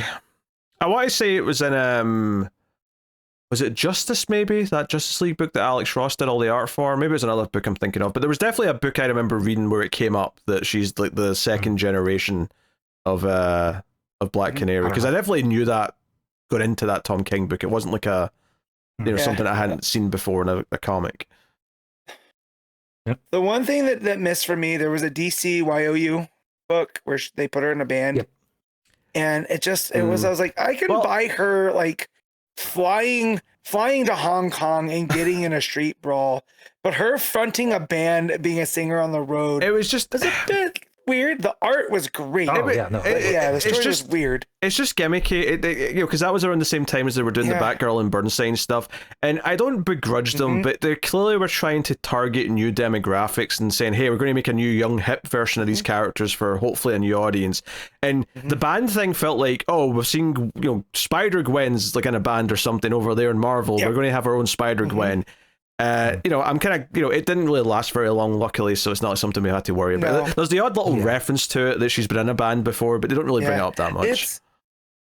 It was the last time I remember it was in Trinity, in one of the backups, where she really needed to go to the Black Canary concert, and Damien and John were, trying to get her there. Well, that was the last real time. Yeah, that was having read through that stuff recently. It's weird little corner where all those books that you mentioned were written by Cameron Stewart and Brendan Fletcher, along with Gotham Academy. And hitting the end of the New 52, it's incredible how every single, like the Batgirl, Burnside, and Black Canary have both stopped everything they're doing, and then they're just going, hey, check out Gotham Academy. Look at that going on over there. And I'm like, thank you, I guess, but I don't want that in every book. Yeah, I would say that I actually like the idea of a book set at a school in Gotham, in the same way that I like Gotham Central. Like, have just like characters who have to live in Gotham and go to school, like what it's like being a kid or a teenager. Like, that actually sounds like a fun book premise. I didn't like that book though from the couple issues I read. Saved by the Bell Gotham edition. Strangely enough, DCU had one of those other ones, which was We Are Robin. But that was played with having to tie in with the larger Bat Mythos stuff instead of being its own thing. If it was allowed to be its own thing, it would have been the most I've ever liked Duke as a character. Absolutely. Him coming into his own. And there's a lot of cool street level stuff in there that it just, now we have to tie into this Batman story. Yeah, that's where we had it was the 75th or 80th, I can't remember, anniversary of Robin. Yeah. And they had all the events going on. Yep. All right. Well, that was by 17. Matt, what is your number 16? Yeah. All right, let's talk about Captain Cold. Hey, I got a category. Yeah. Matt ranks 20 plus higher than Peter. Hey, there we go. What was I going to say about Lynn Snart? I love the fact that he's so blue collar. Like, it's literally doing crime is his job. And he takes that blue collar pride in it. If they're going to do it, we're going to do it right. And sometimes that means no killing, right? And that causes problems with the rest of his crew. And he's just a complex character when you get into the background of his dad, who was this alcoholic cop that, abused him and his sister physically. And so that creates this anti-establishment bent with him. However, he doesn't hate Wally. Wally's an obstacle to him, right? But he has a different relationship that he has with Wally than he did with Barry, And there's just everything about him I love. Like, there's one of the few action figures, I don't know if you can see it on the shelf. One of the few action figures I had on display is Captain Cold from the New 52, because I got it for dirt cheap when my shop was trying to get rid of him. Len's cool. I like Len a lot. Yeah, it's one of those things where they really fleshed out. I like, in a lot of ways, Wally's Rogues Gallery, even though a lot of them are also Barry's Rogues Gallery, is probably the closest it feels like to a Marvel Rogues Gallery, and that they feel kind of like you could easily swap Flash and Spider-Man's villains, and they would kind of neatly just swap over quite effortlessly in a lot of ways. And I think when I look at the Flash's Rogues Gallery, and not all, I don't know if there's necessarily a parallel to Reverse Flash, but like, I'm thinking the Rogues, I'm thinking all your like in the city villains. I'd say Venom. Oh yeah, I guess maybe Venom, but like I was thinking. Kind of. Closeness to the character, type of stuff. But I'm thinking all the ones that are like street level guys who maybe just have a fancy outfit or like one little superpower who are going on a rampage, and some of them are a bit more sympathetic. And I think, like I always remember in the Wally, like John's run, where you do like the issue where it's like Captain Cold's like flashbacks to him and his sister as kids and their abusive father and all that stuff, and it makes him a far more interesting character where it's very easy to dismiss him as just, he's like a shittier Mr. Freeze, but he actually does have his own thing, and like the fact that like the character actually hates whenever he's compared to Mr. Freeze also is a fun little play on that. So, and the fact that Freeze created his freeze tech, Snart stole his. Right? So like everything when it comes to fixing, it's all self-taught, and I always like that with him too, because if his freeze gun breaks, he has to fix it. It's not like he's a genius, So, but the comparisons to Mr. Freeze are always great. Yep. I'm Captain and not Mr. Yeah, I had Mr. Freeze ranked higher, and I would stand by that. But I do think Captain Cold is a very different type of villain that is more, I guess to compare him to a Batman villain, it'd be more like I don't know, someone that can maybe be an ally occasionally. I'm trying to think of a clear-cut comparison, but whatever, doesn't matter. Yeah, I mean, you could. Well, he was for that period after Forever Evil. he Yeah. joined on the Justice League. But I mean, in like name only, having read through that, he was in like 2 comics, and then it's like, all right, well, I'm a villain again. Yep. All right, that was my number. Or that was your number 16. That was 16? Yeah, my number 16. I suspect I'm going to be alone on this one, even though I shouldn't be, but you know, Matt's taste is notwithstanding. Is the man with the mask of crab. It is Kyle Rayner. Yeah, no, Kyle. He just misses. You know, he's of the 4 lanterns again. You know. Now, Peter. Yes. I'm gonna interject before you talk. Mm-hmm. For the bingo, do you have any higher lanterns than Kyle Rayner? I can't spoil that yet. I want to mark it off, God. All right, fine. Keep going. We shall find out, shan't we? But yes, I can tell you, I do. All right. We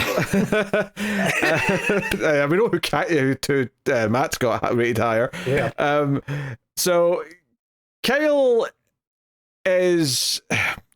He's such a different type of character from like Hal, who's kind of this traditional cocky wise ass.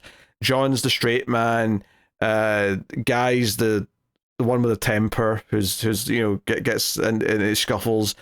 Kyle is the young artist who's a lot more kind of in touch with his emotions, and I guess you know I was comparing it's a sensitive boy. Yeah, Captain Cold to like Spider-Man villains. I think Kyle's like out of the Green Lanterns the one that's the most Spider-Man, and he's the one that's the most Peter Parker-y in a lot of ways. He was the regular guy that gets, you know, into the Justice League, right? Yeah. He's just wandering out of an alley one day, and Gavin's like, "Yo, take this alien ring." Yeah, honestly, he's like, "What?" He feels like the Green Lantern version of Wally to me. He's the one who, because you know, in the same way that Wally's just a mechanic, he's not a scientist, but he's got these powers, so he's got to do something with them. Kyle feels like that for the Green Lanterns. He's not a test pilot or a genius engineer. He's just a regular dude, and he's like, well, I've got this power. I guess I need to man up and do it. I need to just be a hero now, and like that's tougher for him in some ways, and I like that.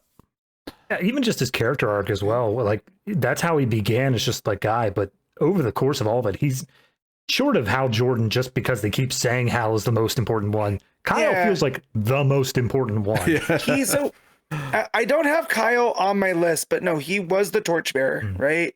He was the only Green Lantern for a while, right? When Mars was writing him in the 90s.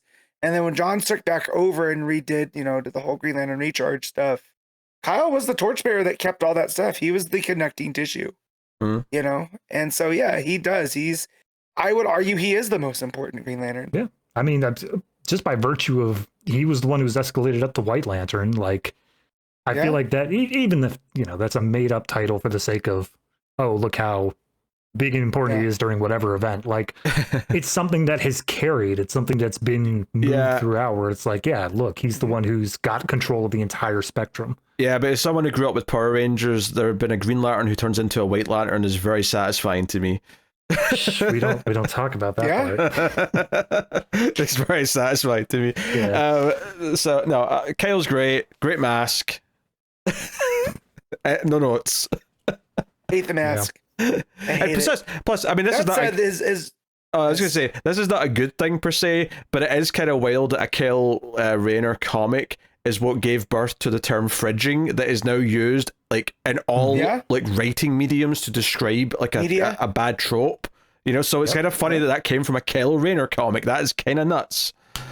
That's again, it's just one of those things. I was going to bring it up when we were talking about Mr. Miracle earlier, but that book and Darkseid is like that's been so influential in not just like Mr. Miracle's world, but like the whole of the DC universe. I feel like fridging, same sort of thing. It's like what was just a small book theoretically is this thing that then turns into this much larger concept. I will say fridging is bigger though, because fridging is something that's literally, I hear people talking about movies who have never read a comic in their life, and they'll refer to someone being fridged, and I'm like, well, that's so wild that has entered just the lexicon of talking about stories in general.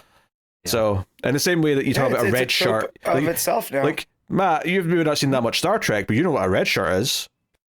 I know what a red shirt is. Yeah, I mean, I've seen Galaxy Quest. That's That's Guy's entire arc. Oh no, no one knows my name.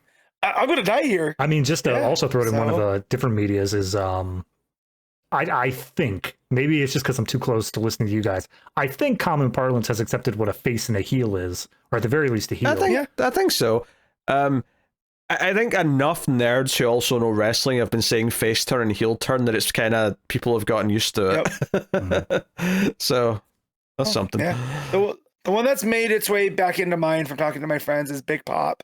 Like when we think something's real cool, we'll just text, that was a Big Pop. That's another wrestling term that I am seeing elsewhere, not just in my own text chains. So the language is cool. All right, Matt, what is your number 15? Number 15 is the Demon's Head, Ra's al Ghul.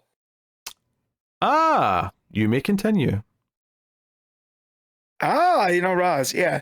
Nah, Ra's is a Bond villain, masquerading as a Bat villain. And I love it because he has noble intentions.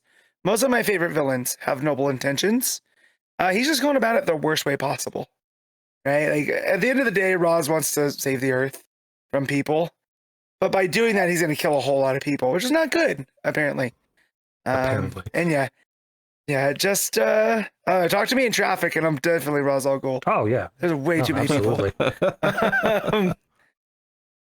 But no, just his entire thing of lasting forever, right, with the Lazarus pits, and him looking at Bruce as, oh, this is my heir. This will be the heir, and then just, completely misunderstanding who Bruce Wayne is, right? And just his staying power. Like Denny O'Neil created him in the 70s during that kind of swashbuckling Batman era, and he still is relevant today. We've had the League of Shadows. We've had see the other name that they've used. League of Assassins. They showed up League of Assassins and all that type of stuff. So there's this pulp aspect to him as well. And I think I've said this before, but like my favorite Batman story of all time is Resurrection of Ra's al Ghul, because of where it goes, where the whole concept of bringing Damian in was to be this vessel for Ra's, right? He's got the Wayne genetics, he's got the Al Ghul, but Ra's is going to transfer himself into Damian, and it doesn't go that way. And just the swashbuckling nature, the crossover of everything, it was some of the most fun I've ever had reading comics week to week. And ever since then, I've had a real soft spot for Ra's al Ghul. Yeah, I mean, I consider Raz. I like Raz quite a bit. I do think that a lot of comic nerds and Batman nerds love Ra's al Ghul. I don't think I have him quite in the same pedestal. I think he's a solid villain who's very different from a lot of the other ones, and does have those unique aspects to him. But and I'm never mad to get a Ra's al Ghul story, but it's I don't know. Yeah. I just don't have him quite in the same level. Yeah, I think for me, especially being more modern than you guys are in how far back I've read, I don't feel like I've had that defining Ra's al Ghul story. Like, everyone can picture the shirtless sword fighting out in the desert or whatever like that. But I feel like more modern, the only thing that's really coming to mind is like there was an occasional like maybe 2-issue story or something that is more Damian focused, and Ross just happens to be floating in the background. Yeah, that's fair. He's a cool part of the overall lore of Batman, though, for sure. Yeah, well, and around the New 52, that era, like right before even then, he was out of commission, and Talia was leading everything as well, too. So so more modern, more typical stories for Ra's would have been Talia. Yeah. So. Yeah. But yeah. My number 15 is one I think you brought up earlier, and that is Jim Gordon. Yep. Yeah. He's just such an important part of Batman. Like it really cannot be overstated just how instrumental he is, especially in terms of modern Batman, right? Like Batman Year One is such a great comic, but one of the things that it really established was this idea of like, we have to sell the idea of why Batman is needed in this city. And there's no better way of doing that than making Jim Gordon effectively be almost the main character of that book, and seeing how he's like butting heads against the corruption, the other cops who want to take him out because he's not doing things their way. this idea of him eventually turning to something outside the law because the law itself, as it is broken, and the system is broken. It's such a fundamental part. Mm-hmm.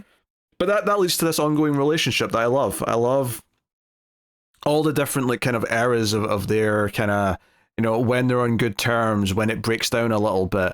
You know, a big part of No Man's Land is that, yeah, Gordon is pissed that Batman wasn't there, and like he is not happy that he's back, and there's kind of like a relationship that's going through a really bad spell, and they might get divorced, but you know, maybe they'll come back together by the end, kind of thing.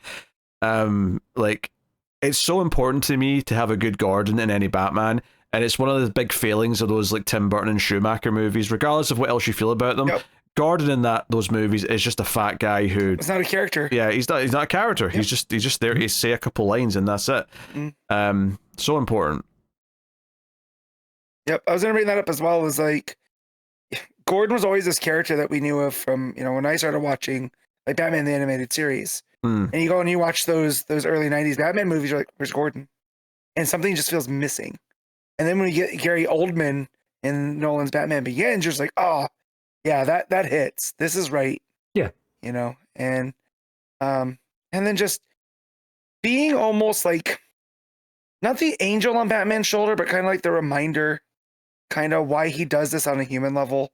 You know, is that Gordon's dealing with it in the procedural, you know, and so when someone needs something and they hit the bat signal and it is Gordon, right? Just it's like that reminder that Gotham will always need. Yeah, Batman. He's kind of like this... that Gordon's the representation of that. Yeah, he's the representation. He's the conduit for effectively the idea of why the city needs Batman, and then the belief in Batman. You know, because he's the one that is turning on the signal. Yep. He's the one who's like, no, I want to remind everyone he's out there, kind of thing. Yeah. That's such an important part of the mythos that's really elevated Batman as a whole, and like he's so fundamental to it because of that. So. Yeah. I love in Gotham Central where Gordon's not there, and I can't remember why, but I think he's retired. None of the police can act. Is it retired? I think he's retired. None of the police, by law, are allowed to turn on the bat signal. So they have like one of the receptionists who's not actually employed by the city or the police department, who goes and flips the switch that turns on the bat signal. At the time, and they're like, you know what? This is Gordon's fault. You know, and we shouldn't be doing this anyways, but Gordon made it. And I love that. Like in Gordon's absence, they have someone whose job it is to turn on the bat signal. I would hope that for the sake of the receptionist, they managed to like funnel it down to a light switch down next to her desk instead of making her hike up to the roof. Yes, no, that's definitely what it is. You know? Yeah, someone get an independent contractor in to flip the switch. We can't be seen to be doing it ourselves. It's a union job, you see. Yep. All right, that was my number 15. Matt, what is your number 14? Yep. All right, so this will probably fill someone's bingo card, right? This is probably way too high. I know Pete's gonna. I'll take it. But you give me Superboy Connor Kent.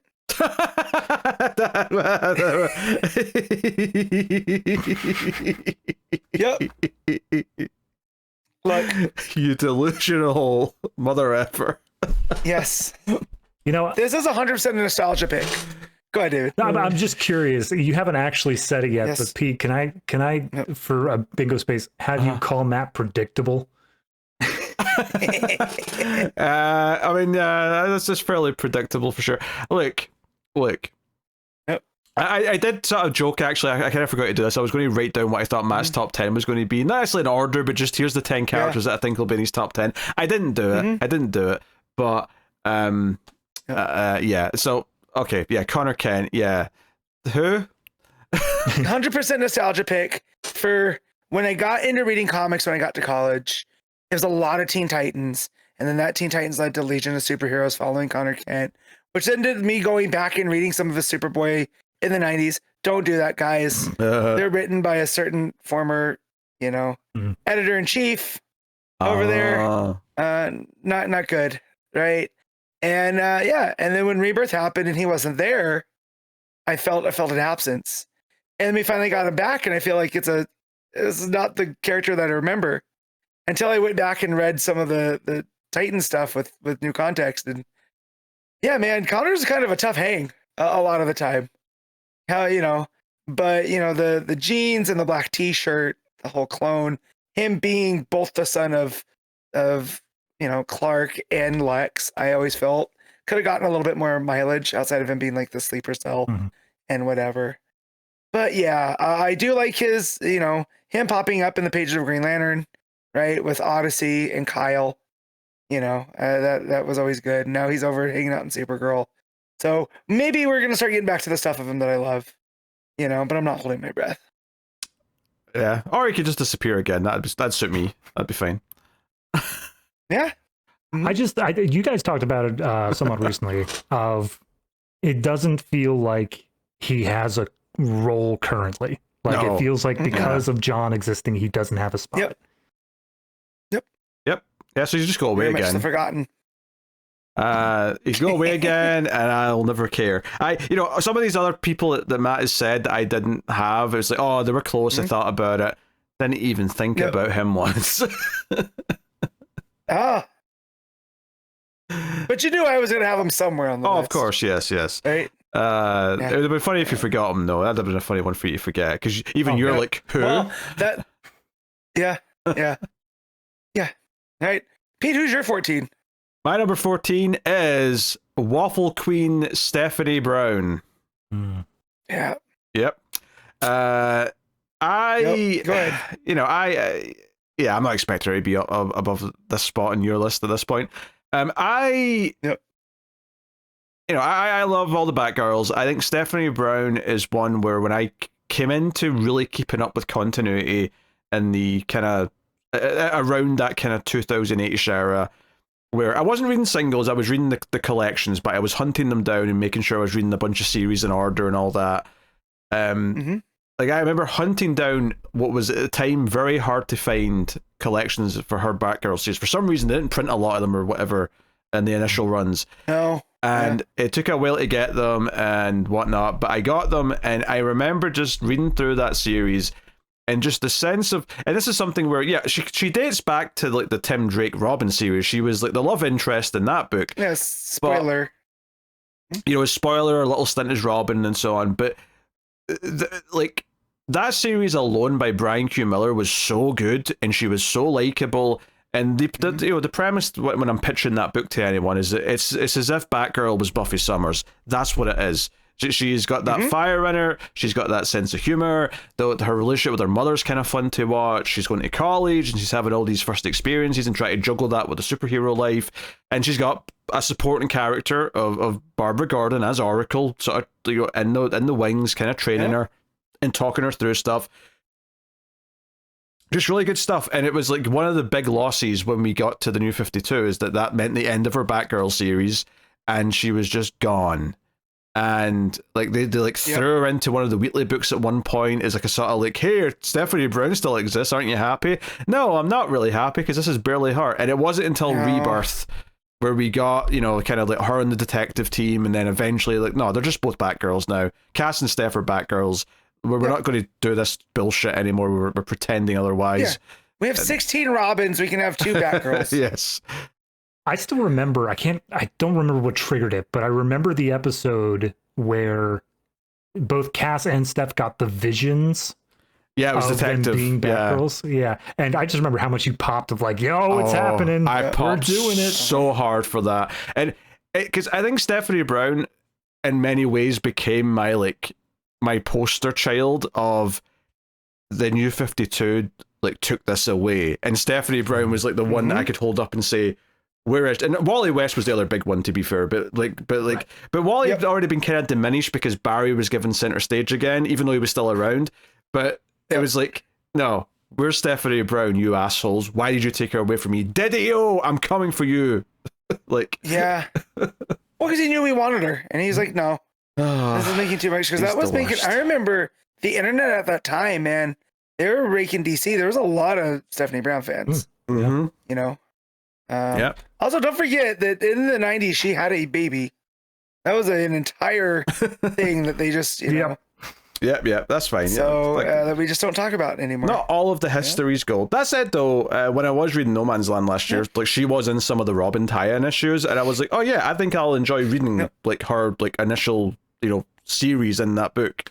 when I get around to it at some point for some reason. Maybe a show someday. I don't know. I've always threatened a post-crisis show. Maybe one day I'll do it. But regardless, that's my number 14 was Stephanie Brown. Matt, what was your number 13? Number 13. Now it's time for the big guns, and that is Big Barda. Or Barda Free, whatever her government name is. And this is solely Tom King's fault, which then led to Kelly Thompson and then Ramsey. Barda has been a revelation over the past couple years. Her relationship with Cass, her just wanting to punch things, her not understanding that you cannot just punch things, Mhm. And then the whole thing with her being a mom and her softening around the baby, and in Mr. Miracle, when she tells Scott that they're gonna have a kid, like that's a moment that I didn't care about either of these two characters, but that was a moving moment. Oh yeah. So yeah, I just love Barda. Yeah, she's great. Again, this is an elevation in the last few years. Before we did this show, I barely knew who Barda was. Fast forward to now, 10 years later, I am delighted when someone puts her in a book and writes her properly because she's very funny. She's a great presence. Yeah, all that stuff. Yeah, we can talk in depth about the Maker Rod now because of Barda. I do appreciate you specifically saying that she was elevated by the Tom King run, because that's for bingo. That's my 5 in a row there. You're welcome. Okay, but will you get a double bingo? So what are the 5? Well, yeah. The next bingo I have lined up is if one of you has Dick Grayson, which is my free space, and neither of you have Jason Todd, which I'm feeling pretty damn good about at this point. Don't feel that good. Don't feel that good. I don't know. Matt might pull a zinger here. Grayson's been growing on Matt these last 2 years. Yeah. Ever since that long-lasting, ongoing run spinning out of Hattush. Hattush. I didn't even read that one. Pete did, though. David, you need to try and get a full house, though. You can't just end on one bingo. Well, I'm trying to see if we'll see. If I were to fill the card, I could get a same character, same rank, villain in the top 10. You guys need to mention more Superman rogues. Give me more of those. Okay. Well, maybe that'll happen. Hey, let's keep going. Yeah. Let's keep going. All right. So you just did your 13, Matt. Is that correct? Yep, I did. Yeah. Now it's yours. My number 13 is one you mentioned earlier, and it is Supergirl. Yeah, I mean, cool. Yeah, Supergirl is just kind of like this character's been around a long time, and I think part of the love is that like she was around in some form in other mediums before I ever got to comics. Now, not that the 1984 Supergirl movie is particularly good or anything, but hey, I saw it when I was young. There was bright colors, and I was like, I think I like girls. Who is this? This is much prettier than Superman. Helen Slater, yeah. It just, I think when we got to when I got into comics and I was like, oh, I'm curious about Supergirl. She's had some different weird runs, of course, when it wasn't really her. It was the mid 90s, the Peter David. Yeah, which is very good in its own right, but it's just a different character. So Yep.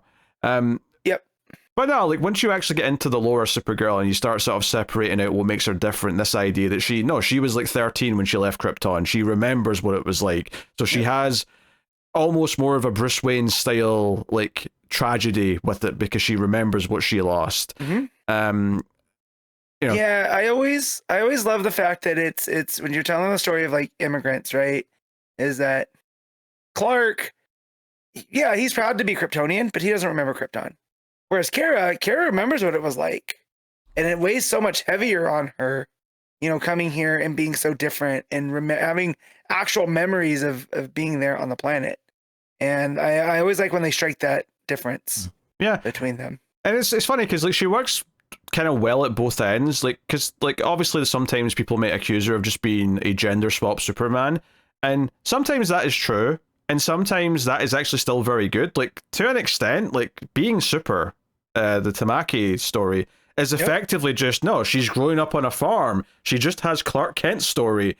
But it works. It's really good, and just having the differences that come naturally with that are actually quite interesting. But then on the flip side, you have her with anger problems because she does remember Krypton, and she is a different character, and she does have all these differences, and that's something the new movie is going to be playing on, seemingly.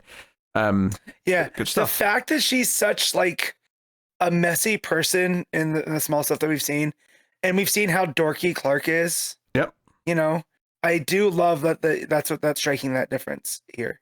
And like, Gunn gets it, and so it's kind of nuts as well that she's had a TV show, a movie from the 80s, and she's getting a new movie. I mean, correct me if I'm wrong, but is this like the first DC character outside of Superman or Batman to come back for a new round of movies? Like, like we're in a new set of them. Because Flash hasn't had a second chance yet. Green Lantern's not had a second chance yet.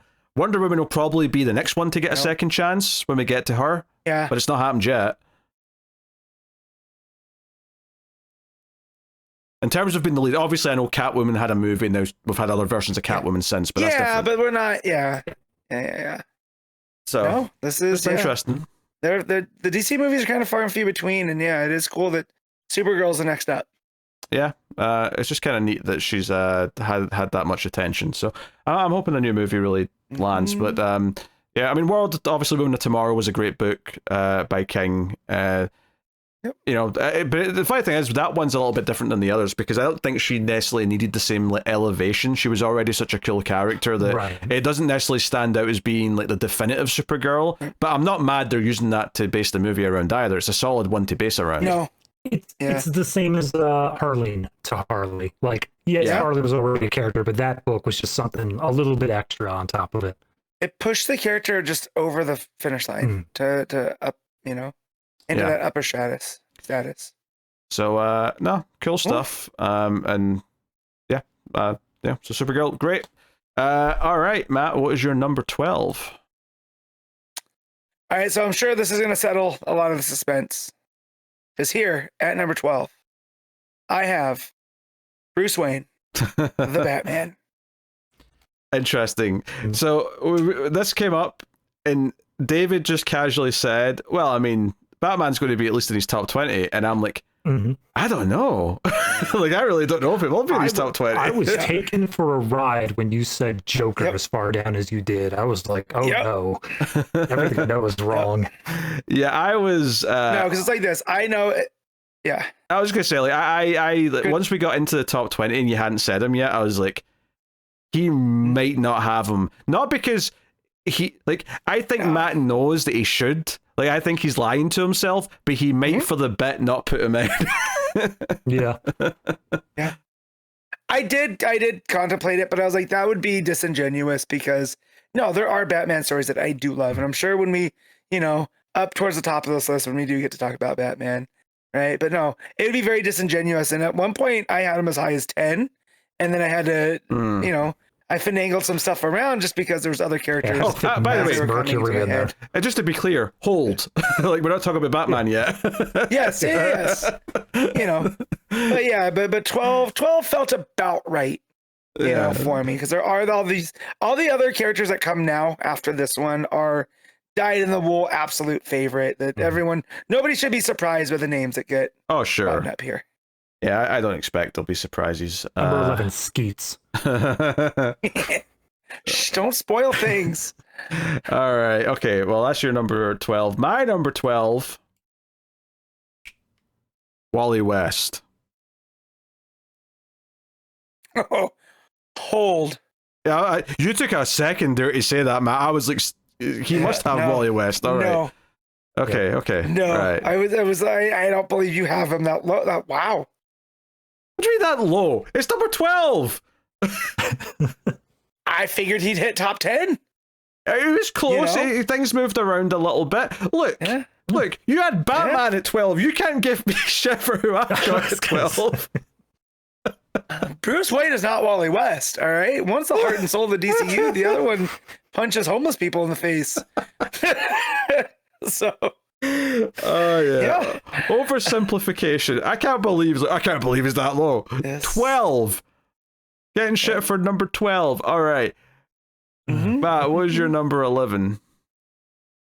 11, the original Batgirl, Barbara Gordon. Hold! Yep, I figured.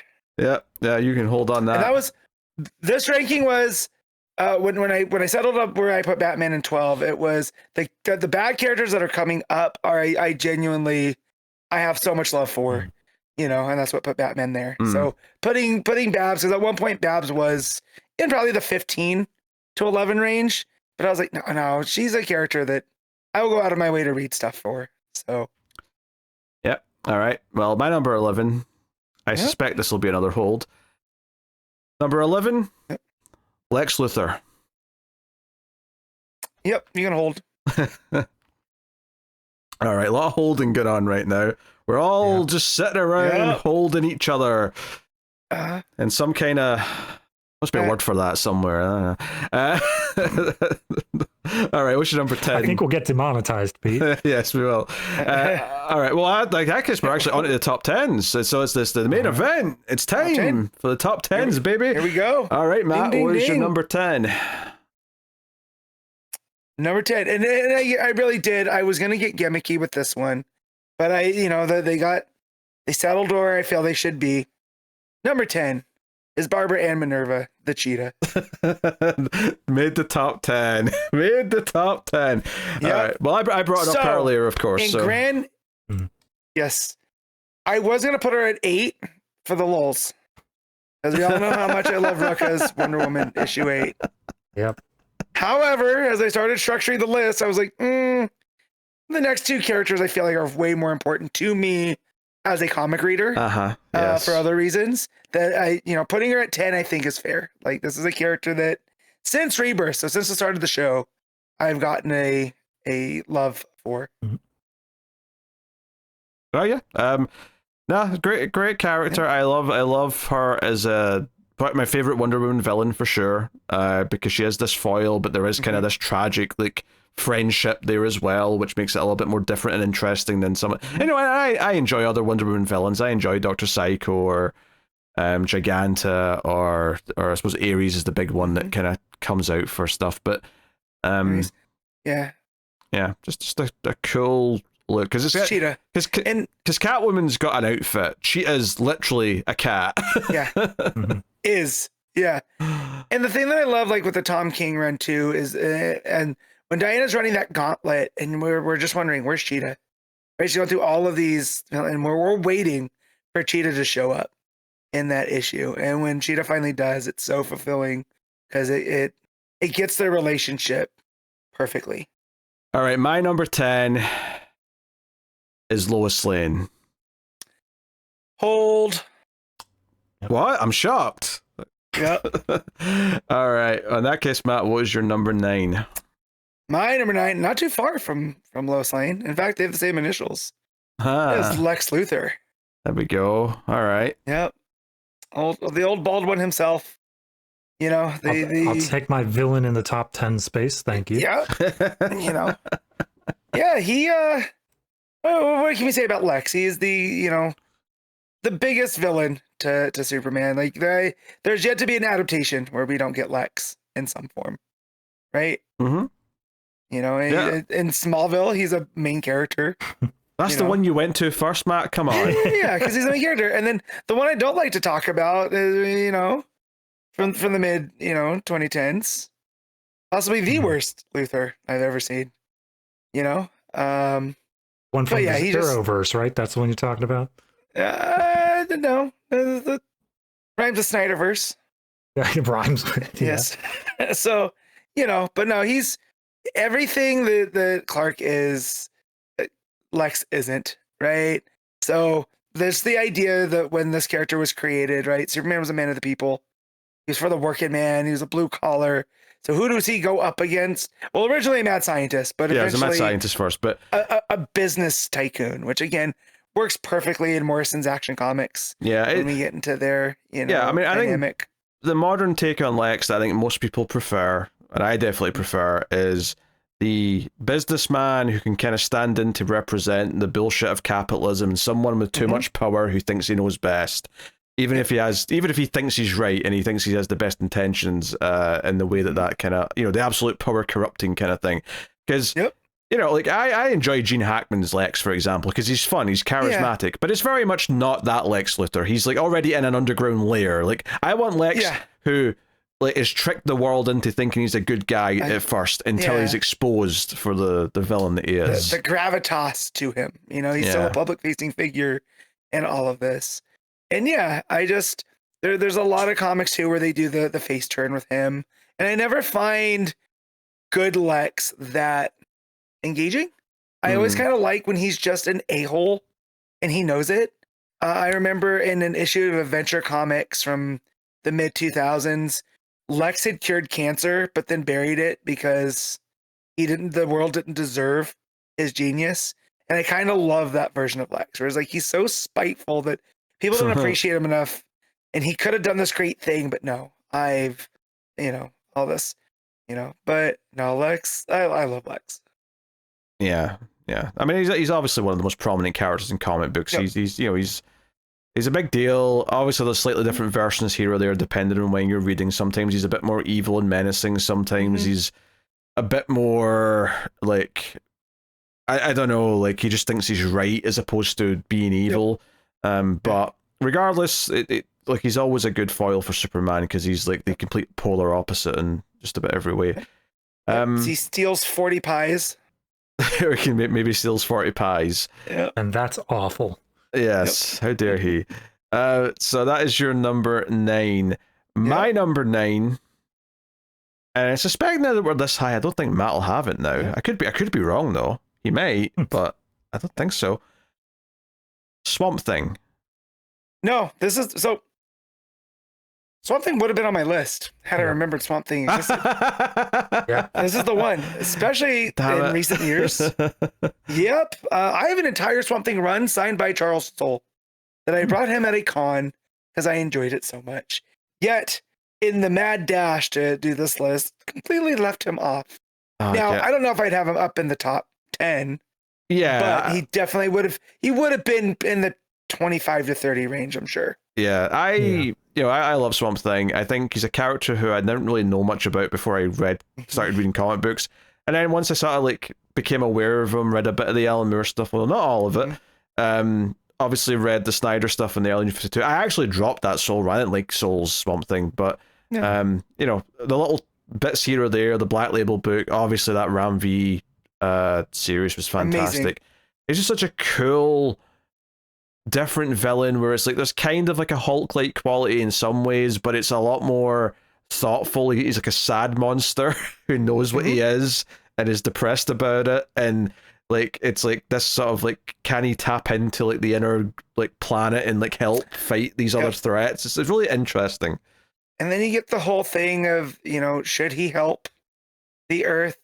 Maybe it is good that humanity gets wiped out.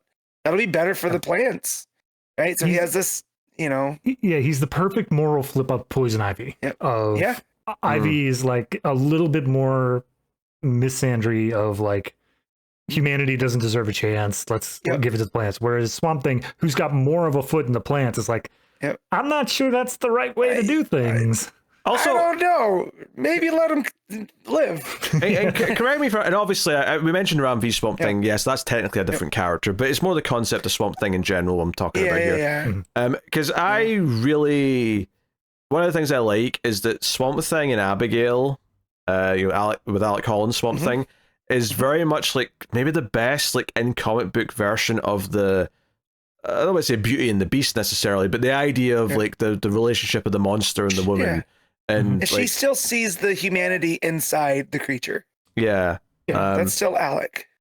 Absolutely. I think that stuff is super compelling. And, a villain that I almost considered making the list was Floronic Man, because I think he's an absolutely disgusting flip, like nemesis of him. Woodrue. Yeah. Jason Woodrue. But, plus also when you get a good artist on like doing Swamp Thing stuff, it just is beautiful. It elevates it. That winter special that King did. Oh yeah. Who did the art? But I remember the art looking stark. It's the same thing you brought up with Scarecrow, where Scarecrow, when you have those nightmare sequences, you can do basically whatever you want. Swamp Thing, same thing. You have an artist who wants to do kaiju-sized creatures, Swamp Thing can do it. You want something where he's walking through the green and has the trippy sort of effect, Swamp Thing can do it. Yep. Very versatile, and because he is kind of this monstrous-looking character, but is a very kind of gentle being, is actually a really interesting thing, as opposed to, you know, the big dumb oaf like Solemn Grundy or Hulk or whatever thing you may want to compare him to. So had I remembered before we started, Grundy would not have been on the list. The Swamp Thing instead. You know, very good. All right, Matt, what is your number 8? And number 8 is former district attorney Harvey Dent, also known as Two-Face. You know, Matt, he just missed the cut. I'd considered it.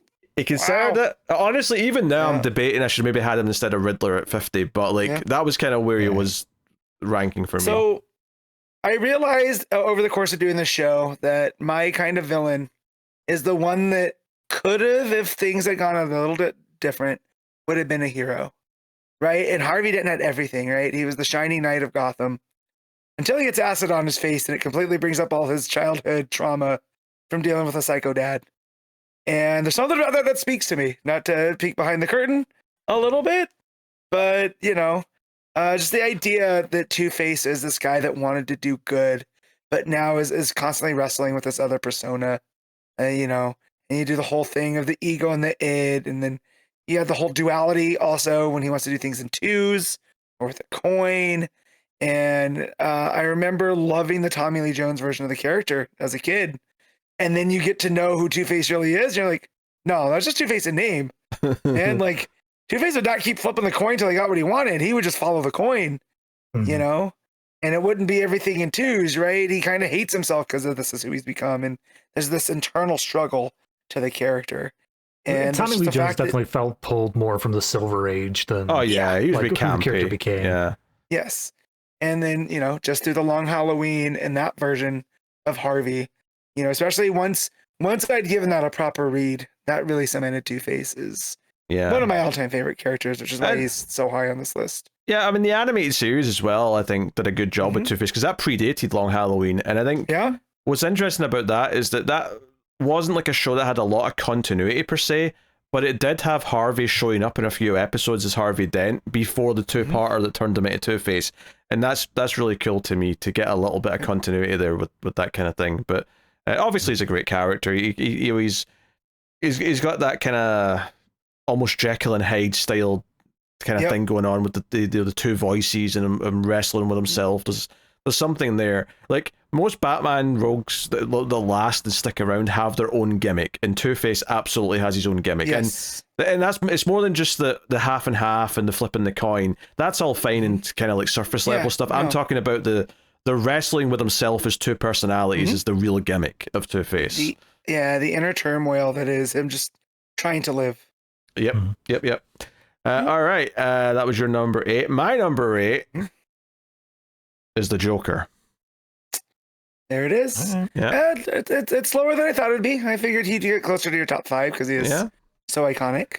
I mean, you know, he was bouncing around. I think ultimately I was always going to kind of favor the heroes over the villains, but when it came to the villains, like Joker was going to be number 1. And I get that for a lot of people, he's overused and people are sick of him and all these reasons why people get really cynical about him. But I do think that he is the villain is used the most, and as much as he is used a lot, and there's obviously bad versions of Joker in comics, there's bad versions in movies, there's bad versions in every medium, but there's also good versions in every medium. He's so fundamental to Batman, like Lex is to Superman, that if I like a Batman, right, if I get a new Batman movie or a new Batman series from, it's like not even a new universe, but even if it's just like a new creative team and it's like a very different take on Batman where it feels fresh or whatever, if I like a new Batman, it's not that long before I'm thinking, well, what's this Batman's Joker? I need to see how that plays out, because it's such a fundamental part of who he is.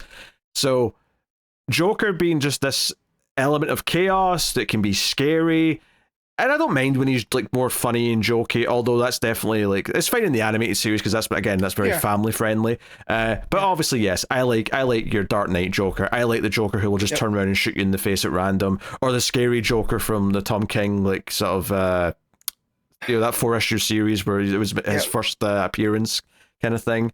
I love that stuff. Art the Clown Joker. Yes, the Art the Clown Joker. Yeah.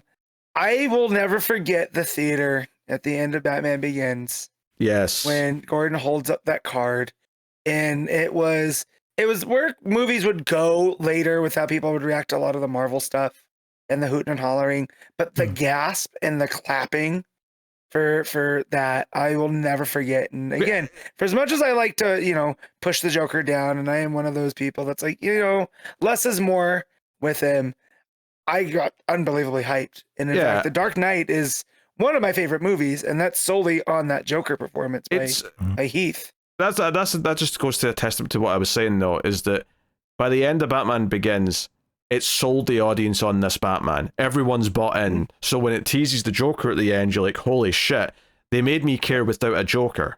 So what's it going to be like when he's here? And then obviously Dark Knight goes on and does what it does.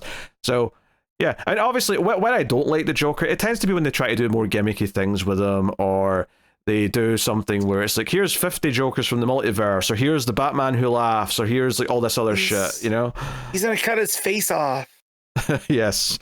I love that, because if you look between the lines, it's like, all right, we're doing this in issue 1, and anyone can do anything they want with it. And then nothing happened. And then like a year and a half later, Snyder's like, and then he puts it back on. Yeah, because he doesn't even cut it off in Batman. He cuts it off in Detective. Yep. Yeah. So it's those things. But yeah. And to me, depending on the tone of the Joker, when I read the Joker, it's Heath Ledger's voice. Unless it's a bit more of that gimmicky, silly Joker, then it's definitely Mark Hamill. And that it's very, very far and few between that I get the same voice for reading the character. And that's, a testament to the character. I tend to pretty much only be Mark Hamill. Sometimes it's difficult to make it fit, but it's almost always his laugh at the very least. Yeah. I've always wanted to, I think there's clips on YouTube actually, but before they cast Mark Hamill in the animated series, they actually did an episode with Tim Curry, but they decided to like go a different direction because it was too dark. So I kind of want to hear that. Now, obviously, it's too dark for a kids animated show, so it's not going to be that dark. But I just like I kind of want that's interesting. That's funny. Yeah, I know. I didn't know Hamill was brought in to do other background voices. So when he got the call to do Joker, he's like, "I was already on the show." He's like, "I think it was Bruce Timm might have told him, yeah, you're an actor. Act. Like, we want you. So." I'm sorry, at what point are voice actors not being used for 15 different roles? Yeah, that's pretty normal, yeah. So, anywho, number 8 is the Joker. I do think he's the best comic book villain of all time. I know some people are sick of him, and I get it, like, he is overused a lot of the time, but, like, when you have a good Batman, you want to see what his Joker's like, and that feeling never goes away. So, unless Todd Phillips is directing, and I don't want to see nothing. Well, that's a Joker without a Batman. That's a very different game we're playing there. Yes. I was trying to figure out how to work it in of like, Joaquin Phoenix. Yeah, no thank you. So, honestly, because like the only thing I didn't like about that last Batman movie was the tease of the Joker. I hated the actor and like the way they portrayed him, and it's the one thing I'm worried about with the next movie. But hey-ho, we'll see how it goes. Yep. Anyway, that was my number 8. Matt, what is your number 7? Number 7. She's the Princess of Tamaran, Starfire. Oh yeah, it makes sense. She's up high. I just forgot about her. Yeah. No. I mean, don't get me wrong. When I say I forgot about her, I forgot about her in talking about the list. She was never going to make my 50. It's okay. Yeah. So, Starfire was a character that I first, like reading All Teen Titans. Like, she's fine. She's cool. She's the powerhouse. She was supposed to marry Dick Grayson, right? He's clearly got a thing for redheads. Hers just happens to be on fire when she, uses her powers. But weirdly, it was the only time I will give any credit to the writer who must not be named. But there was a short arc during the New 52 of Red Hood and the Outlaws where we got her origin, and they turned Corey into a freedom fighter and she was this pirate captain, and she wanted to get away from that life, which is what brought her to Earth, right? And that I was like, that's what I need to read more of this character. And ever since then, I've gone out of my way to find Starfire stories, culminating in the we said their names earlier, Connor and Palmiotti, Yes. DCU version of the character. And they took the tone of Harley without the Deadpool and moved her to Key West, Florida, and did kind of fish out of water, her trying to acclimate to this thing and running into Dick Grayson when he was the secret agent version of himself, and them getting into that. And it was just so good. And yeah, so since then, anytime Starfire shows up, you have my full attention. I think she's a fun character. She kind of scratches that itch that Supergirl does as well, because she's that heavy hitter that has kind of a bit of the PTSD from dealing with her upbringing, but Corey handles it in a completely different way, and yeah. Yeah, I will say I like Starfire, but I think I don't really have a lot of Titans on my list. And same with JSA, same with Doom Patrol, who, I think some of those characters I might elevate a lot when I read the rest of Morrison's run and so on. But I think the weird thing about those teams, though, is that I like them all as teams, and I don't know if any individual character on the teams necessarily sticks out to me as like a favorite on their own. It's like, no, I love them as the ensemble. And I think when I was looking at the Teen Titans, I was like Beast Boy, Raven, Starfire, Cyborg. I was like, I like them as a group, but like I can't really pick any one of them as like a favorite. So, I get it. So but no, there you go. That's number 7 for you. My number 7.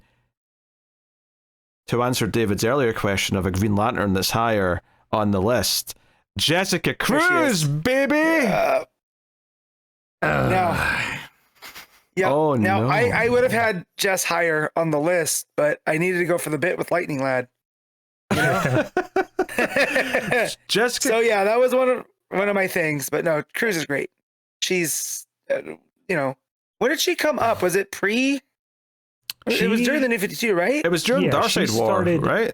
It was Forever Evil, when they killed off the alternate universe's power ring. The ring found her. Right. But then she popped up again in Darkseid War. In Darkseid War. That's where she really got her footing and showed up for the first time. Yes. And then Rebirth was like her actually properly like, okay, here's your chance. Like, yeah, Jessica Cruz is just such a cool character. It's fun because she's got the backstory of being agoraphobic, and she has all the trauma of that, so she has a lot more to overcome. So instead of being this person who's fearless her entire life, like Hal Jordan, it's like, no, she actually has to go over some fear that's like been a big part of her life. She's all fear, right? Yeah. And so it takes that much more will to go through. And when I realized that was the hook to the character, I was like, oh, let's go. Like, this is the type of Green Lantern character I can get behind. Yeah, and then no disrespect to Baz. I like Baz, but like, I think like the buddy cop format with those two was great. But like, she was the star of that series for me. Yeah, that's the thing with Simon is that he obviously debuted at the tail end of John's run. That was where he got his start at. And the fact that Cruz came up so soon afterwards and was just the far more interesting character, I felt made it that Baz never had a chance of really defining his own thing. He is the Garfunkel. In that scenario, Yeah. And I like what they did with him in the Absolute. Like, that's a great concept why he wears that mask and stuff. Oh yeah. But with all that said, now I would love to see how Jessica fits into the Absolute universe. Oh, I'm sure it's going to happen for sure. I think, like, obviously I'm enjoying that she has an important role in the core right now, but I am looking forward to the day where she just gets a book or is maybe a part of a duo again on a book. To be more like heavily featured. How long did that Humphreys do Green Lanterns for? Because she had quite a run. Well, the book it switched to another writer for the last like the little batch issues, but the series was like about 60 issues. I want to say something in that range. Yeah, in the tail end, it kind of became Hal Jordan in the Green Lantern Corps as well. That's like right. It got on that side of things. Yeah. Wait, Green Lanterns did? Yeah, it focused on some Hal-focused stuff right at the very, because I think his book got canceled, so it just kind of. All right, I don't actually remember that, but yeah, I'll take your word for it. Yeah. And then Morrison just took his swing at the whole thing for a while. Oh yeah. The Green Lantern was not for me, but Yeah, no, I mean Jess is just a cool character, and I think it was kind of refreshing as well because she was so different from all the guys at that point. It was like, okay, we finally have a female Green Lantern, because it's weird that we had 5 men in a row before we finally got one. But the fact that she just immediately came out as feeling very different to all of them personality wise, it didn't feel like, oh, it's just the female version of Hal or the female version of John. It was like, no, she is completely different from all of them. Yep, she stands on her own. And then I remember reading the first interaction with her and Guy, and that whole thing and how that worked out. And Guy puts into her like, no, you can do this, like, and that. So yeah, she's just a character that we definitely need more of. It's just like where at, So like Pete just said, it's great that she's taking over like the Salak role as kind of the holding down the Green Lantern Corps as like a boss. Yeah, but yeah, get her back into the field. Like I was saying earlier, if it wasn't for the absolute versions of characters that I've got on this list, she would be the newest character on here for me. So, nice. Well, yeah, that's true. I mean, you said absolute Joe Mullen, but Joe is technically a newer character. Joe is, but I don't have regular Joe. I've got absolute Joe. Right. That's fair. So if you took out all the absolutes, yeah, she would be the newest character here. Which and even she now like is 10, 11 years old. Yeah. So older than the show. Yeah. All right, that was my number 7. Matt, what is your number 6? I'm willing to bet this is the highest ranking Green Lantern. And it's the one. Oh no, ruined it. You've ruined it. I had Jessica the highest Green Lantern, and you're going to ruin it immediately with your shit. Yep. It's Gardner time, baby. Oh, beautiful. Yep. Up until the release of the Lantern show, Guy is the best live action Lantern. That we've gotten. Was that haircut a part of his oath, Matt? Was it? I mean, maybe. Guy is, he likes to rock the boat a bit, but no. Guy Gardner is a character that I came to love from. So before they crossed over John's Green Lantern and Green Lantern Corps to the Sinestro Corps, I think it was Dave Gibbons was writing. Maybe? I can't remember. But either way, they were all stories of Guy was like this rotating like honor guard member to where if people needed extra help, that Guy would go. And it was this, 8 issues, I think 8 to 10 issues of him going and doing these different adventures. And I loved it. And I was like, oh, who's this guy? Wait, what do you mean Batman knocked him out in one punch? Right. I started doing the history. And then just the more the more the a-hole with the heart of gold started to poke through, and just he went during the Green Lantern arc with Johns, and then through all the other pages he became a Red Lantern. He's done this, that, and the other. I've been there for every step of the way. And when Venditti wrote him in Hal and Pals and really got in on the heart of him and like how much he cares for his friends, but he'll never tell them that, right? But I have that whole story that was in one of the specials of it goes over their last days, and they're doing the 4 corpsemen thing, and they're holding up like the 4 horsemen hands, and just it was oddly when they're going to Guy's funeral, I think he was the first to go, and it was like somber, and they kept noticing how quiet it was now that Guy's not around, and that just showed me like, yeah, that's the type of guy is. He's not for everybody, but once he's there, and that's why he's my number 6. Yeah, finally, peace and quiet. That's what it sounds like.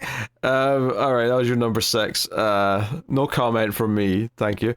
All right, my number 6 is one that you said a while ago, and that is Wonder Woman. So, as much as I do love the absolute Wonder Woman, right? She was still pretty high on this list. I still got to give OG Diana the shine here, and this is absolutely a character who. Probably when we started this show, the biggest character from DC that I was very, very not well equipped to talk about. Yeah, big blind spot. That's a good way of putting it. I hadn't read any of her runs. I didn't know where to start with her runs. I didn't really know much about Wonder Woman as a whole. And through that Rucka run at the start of Rebirth, and then try to keep up with the other runs, and some were good, some were bad. I'm loving Tom King's run. Yeah. Her inclusion as a team member on various books like Justice League Dark, whatever. It's been a really interesting discovery over those years of like how great she is and why she works so well and why she's different from the other two of the Trinity. You know, the way that the lasso works and her relationships with the various characters. I think maybe like when we started the show, I had seen like the 2009 animated movie. It was maybe like the extent of my knowledge about Wonder Woman at the time. Yeah, she and me trying to get into the Wonder Woman books was always tough because there were always starts and stops. There was never these outside of the Perez run. There was nothing like long, so things would keep going and then stop, and then they reboot and then go and stop. And I was like, going back and reading the Rucka book 1, that was like the most consistent it was. And there's a reason why he got the book for Rebirth, you know? It was to stop all that. And I would feel like since then, since Rebirth, it has been like one of the most consistent characters, you know? Yeah. She's been. Yeah, I feel like my thing with Wonder Woman is it never felt like the book was universe defying. Like it never felt like it was something that had an impact on the larger universe at whole. It always felt like it was kind of kept in a corner off to the side where the writer could do basically whatever they wanted with it, but it always felt so separate from everything else in the grand scheme of things. Separate from like Batman or Superman, which always felt like if something happened in the larger universe, it's going to impact their book. And if something major happened in their book, it would impact the larger universe. Yeah, I think, you know, that Rucka run from the 2000s, from what I've read of it, is very good. And it's, I've heard good things. I've even read the first few issues of the Perez run, and it was pretty good from what I read. Like, there's great stuff there. But I think Wonder Woman sticks out to me as a character who I was very in the dark on. Like I said, outside of that animated movie, and obviously her like popping in for some of the events that I'd read before, because obviously she's around, but like it's the biggest character that I have went through like a full, like from beginning to now, like education of and like sort of grown to love over those years. Not that it took very long, but the end of Rucka's run at the start of Rebirth, I was like, okay, I'm in. Like, I like her. She's great. But like, you know, just seeing, it's almost like, I think you look at Wonder Woman and I almost like, I think maybe in the past when I didn't really know much about her, I got the same feeling that I used to get when I looked at Captain America, and to be honest, in some ways still feel when I look at Captain America, which is, he's just a walking propaganda, rah-rah America bullshit. Like, that's all I kind of, you know, see when you look at a typical Captain America. Now, I'm not saying there's no more depth to Captain America, because there is. I know there is, and there's definitely great Captain America runs. But I kind of, like, I think I just, whenever I saw Wonder Woman, that's just all I saw, because of the color scheme, because of the stars on the skirt or whatever. Yeah. But when she came into being, right, and all that type of stuff. But, you know, like, actually getting into it, no, there's a lot more complexity there. There's a lot more of her challenging kind of things, and it feels like, yeah, the design choices back in the day for why she has that color scheme probably are very sort of, like, patriotic and all that shit. But, but that's really not what she's been for a long ass time. And if anything, I mean, especially the King run right now, is she's been constantly challenging the ideas and the tropes of, you know, the country and all that stuff. But no, great, good stuff. That's Wonder Woman, my number 6. All right, Matt, what is your number 5? Here we go. Now we're here. Number 5. She's a doctor. She loves plants. Okay. Poison ivy. Yeah, I'll be honest, it never even occurred to me that she hadn't come up yet in your list. Yep. I was so close to making a category of redhead in Matt's top 10, and now that we've had 2, if not 3, depending on how you define cheetah, like that is 4 technically. Yeah. Oh, God. Okay, look, I'm talking about... I wasn't counting Guy. I was Barbara Gordon, Poison Ivy, Cheetah, Barbara was 11. Starfire. Barbara was in 11, so didn't. I was talking about the whole list. I wasn't talking about the top 10. Oh, okay, yeah. They're all top loaded though. You have a specific taste. Just wait, here. we're not done. Oh yeah. Number 1's going to be Mira. Just you wait. Yeah. Number 1's going to be pre-crisis Jason Todd back when he was a redhead. It's Ivy. I love her. She wants to destroy the Earth. They used to be noble reasons, but as we keep going, she just feels that pull. Right, it goes back to the side of the devils, and she's had this long running now by G. Willow Wilson, and it's hit or miss, but most of the time it's a hit. So, But no, I mean, a crazy environmentalist. What's not to love? Yeah, I mean, I have nothing against Poison Ivy. I just don't have the same draw to her that I think a lot of people do. Like, she is beloved amongst perverts like Matt, but I I just like she's a fine Batman character and villain. I don't know. I've never really felt it. I don't know. I've never really felt the strong pull towards her. She's fine. I feel the same way. This will get lost on some of the wrestling or non-wrestling fans, but I feel the same way about Ivy as I do about Chris Statlander. You know? Sure. Yep. All right. Well, that was your number 5.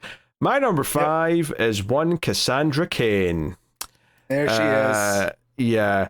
You know what? The biggest surprise for me in doing this list is when I was sorting out the Batgirls. I was like, I assumed Steph would be higher than Cassandra just because I kind of fell in love with Steph first. But honestly, you know, spending years reading some of Cassandra's old stuff, reading her kind of return to form in the New Days, there is something just so special about her backstory and her origin, the way she came into the Bat family, which again was another benefit of reading No Man's Land last year, is like seeing those initial steps and her taking that mantle and wanting to be a part of that, and this being this lost soul that needed a home, and then worshipping that to a point where she sees maybe sees more pride in the bat she wears on her chest than almost any other character who wears a bat, and that's kind of special. And yeah, so Cassandra Cain is like probably another character that has risen so much in my estimation since we started this show. Yeah. It's not even funny. She was a character that was one of the kind of the missing,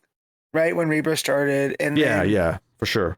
Tynan brought her in as orphan, and then she earned the Batgirl title as it went on. And yeah, that's really when I came onto her was through Orphan, because I knew she was, you know, the lost Batgirl. And I remember reading some Titans issues where she got brainwashed and, you know, was like this evil version and whatnot.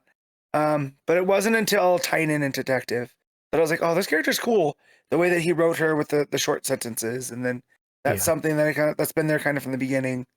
That's the going back to what we were saying about Mary Marvel forever ago, is Cassandra's one of those characters that editorial just dragged through the mud, like gave her nothing for the longest time. And it's good that she's finally managed to turn around and get this stronger position now.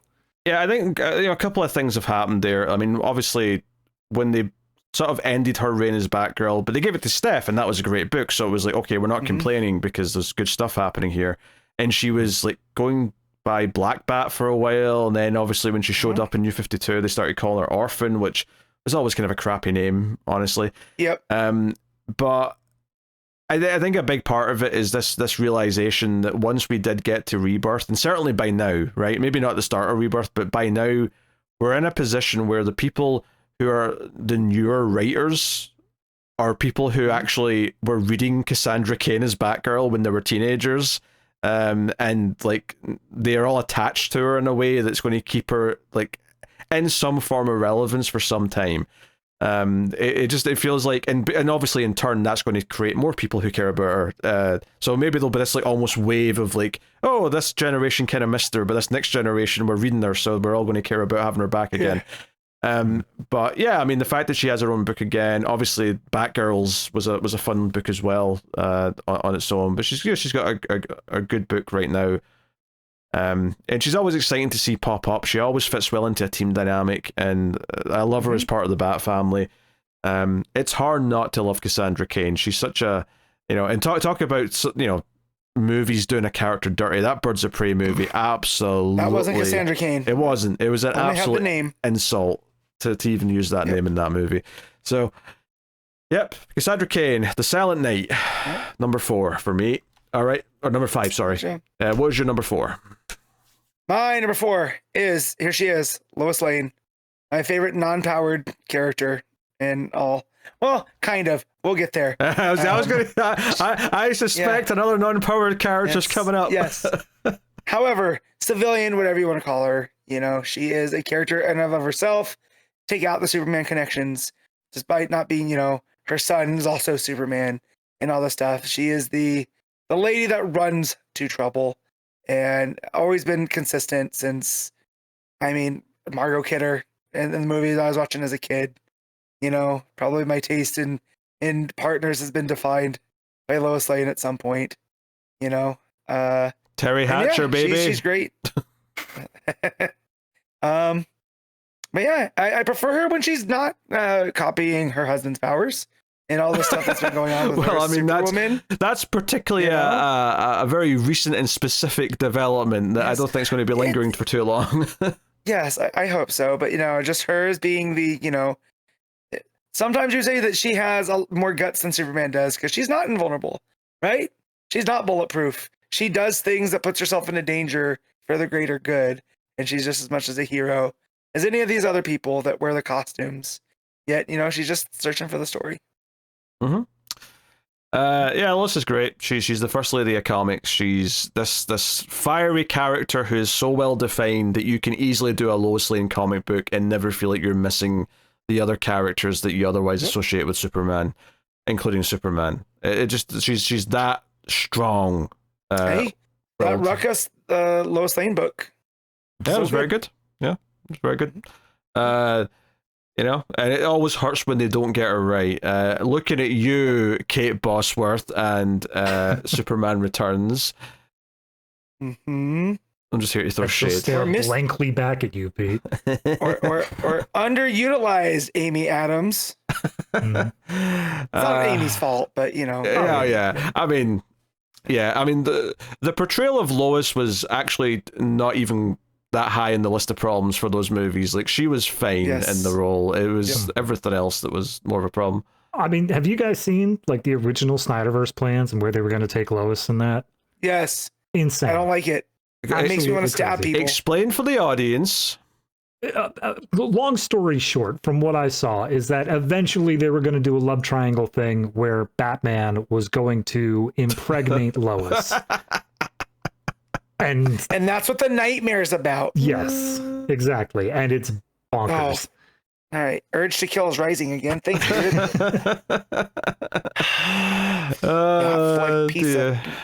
Yes. The real villain of those movies was not going to be Darkseid. It was going to be Batseed. Yes. Ew. Yeah. Now I get why Batman was down to number 12. I get it. Yep. All right. A lot of resentment. What's your 4? Yeah, that was your 4. My number 4 is Barbara Gordon. There she is. Because if I'm being honest with myself, like, it's not even so much that I prefer her specifically as Batgirl, although I do love her as Batgirl. It's more just her as a whole. Batgirl, Oracle, the whole thing. You know, we recently did Batgirl Year 1 as the monthly Patreon series, and that was such a joy to go through again. And her, like, fiery spirit and wanting to get into things almost defiantly against her father, who's the police commissioner, and that rise, and just the way that she became this central figure who, like, you know, as much as I love her with the Bat family, like, part of what I love about her is her being the Oracle and the Birds of Prey, and being the voice in the ear of Dinah and of Black Canary. That friendship is a big part of why I love both of those characters, and just, you know, so full. And she's such a well-rounded character in terms of, like, you know, I can enjoy her being in a romance with Dick in one comic book, and then I can enjoy her being the best friend with Dinah in another comic book, and then I can enjoy her being the leader of a team in another comic book. I enjoy her, like, she has all of the facets, everything's kind of covered, and ultimately, I just had to be honest with myself, and, you know, unlike Matt, I've not got 10 redheads already, so it doesn't feel like I'm playing into a stereotype, so, yeah, Barbara Gordon. Look, the heart wants what the heart wants, Pete. I don't know what to tell you. I don't think it's the heart that's doing the thinking here. Only have enough blood to operate one. What, so if you get an erection, you're going to die? That's it. Yeah, that's why it's very important that we keep this going. You know? All right. Yeah, no, Babs is great. Like, she is a central figure of my DCU, you know, from the time, like, becoming aware of her on the animated series, or actually, it was actually Yvonne Craig on the old 60 series. That's probably where the redhead thing comes from with me, to be honest. Right? But then, you know, her on the animated series, all the way to her being Oracle and the birds, and throughout, and to where she is now is, you know, Dick Grayson's like, I don't want to say keeper, but she's the one that grounds him to everything. Yeah. And I appreciate her for that. Yeah. Yeah, and she almost had her own movie, but it got taken away. Let's don't talk about it. Hey, Brendan Fraser. they ended up getting that Coyote Acme one out. And that was another tax break movie. I That's heard true. this one got put in the shredders. I don't know, man. Yeah, I don't know. Yeah, I'm still waiting for the yeah. grainy cell phone footage that was taken Yes. without knowledge. Like, it may have been terrible. We have no idea. And obviously now we're in a new DC universe, so it'd be this weird relic anyway. But Yes. just wild that it happened and then just didn't come out. So, Yep. yeah, all right. That was Barbara Gordon, my number 4. All right, Matt, what is your number 3? All right, my number 3 is the last redhead on the list, but it's a guy, and he's the fastest man alive, Ah, and it's Wally West. very good, very good. Yep, he is my Flash. The first comic I ever bought was a Mark Waid, Wally West Flash comic from the mid 90s, where he was fighting a guy called Razor. I don't know if it's ever showed up again. It was the first comic I bought with my own money, and it really set off this course. You're saying Razor And, was the bad guy. Yeah, he was the bad guy, Chico. And so, I mean, yeah, and there was this dark time where Wally wasn't around, and then the even darker time that led to Rebirth. But like, they tried, when Barry came back, they tried to make Bart be one of the Flashes, and then they took Bart out. And I'll never forget being on vacation with my now wife. We were just dating, and I was reading this issue of a comic, and Wally West came back, and I was not expecting it Wait. whatsoever. That was in the Lightning Saga. Have you had Bart Allen yet? No Bart. That surprises me. I would have. Yes, I know. He would have been on there, but I had to put Bibbo. 'Cause I had to go with the bit. So Yeah, I had to also put you know. Jesse Quick. It's yes. So, all right. but yeah, with Wally, I'll never forget the Lightning Saga, reading that issue on vacation and being like, my Flash is back. I don't know what he's gonna do, but he's back. And now we're in a good spot, and it's always good to read a Flash comic book that has Wally in it. And so now the fact that we're back on who's writing right now, the current one, I'm trying to blank on Kidry? No, he's the artist. that's the artist. Oh, right. Ryan North. Sook? North? Ryan North. Ryan North. Yeah, Ryan Sook's an artist. Yes. There's a Ryan As well, something. yeah. Now that he's back around after not reading him for a minute because of the other heavy sci-fi stuff, Yeah. it just feels good. Yeah, no, Wally's great. Wally's this character who, like, I didn't initially know about. I kind of learned what the Flash was, but then you quickly learn that Wally's kind of missing. So, I ended up reading all of Jonesy's Wally run at some point via the omnibuses at the time. And it was great stuff and kind of really endeared me to the character. And yeah, like, the fact that he actually grew to end up with a wife and having kids, and the fact that they've finally been able post Rebirth to get to a point where we're actually going forward with that, and we're having stuff where we've got a new baby and more of the family life, and all of it's just really, really pleasant. You brought up the idea that Kyle being kind of like Spider-Man, right? Is the everyman. But I also feel that about Wally. Oh yeah, he's the normal Wally domestic. And Kyle, right? yeah, Wally and Kyle are absolutely parallels to each other for their respective families. And and so for him trying to juggle, when he got with I'm trying to blank on his wife, Linda. Thank you. I kept wanting to say Iris. I'm like, no, that's his aunt. No, much when like he first got together, he's like Ash Linda. from Evil Dead. It's always a Linda. Yes.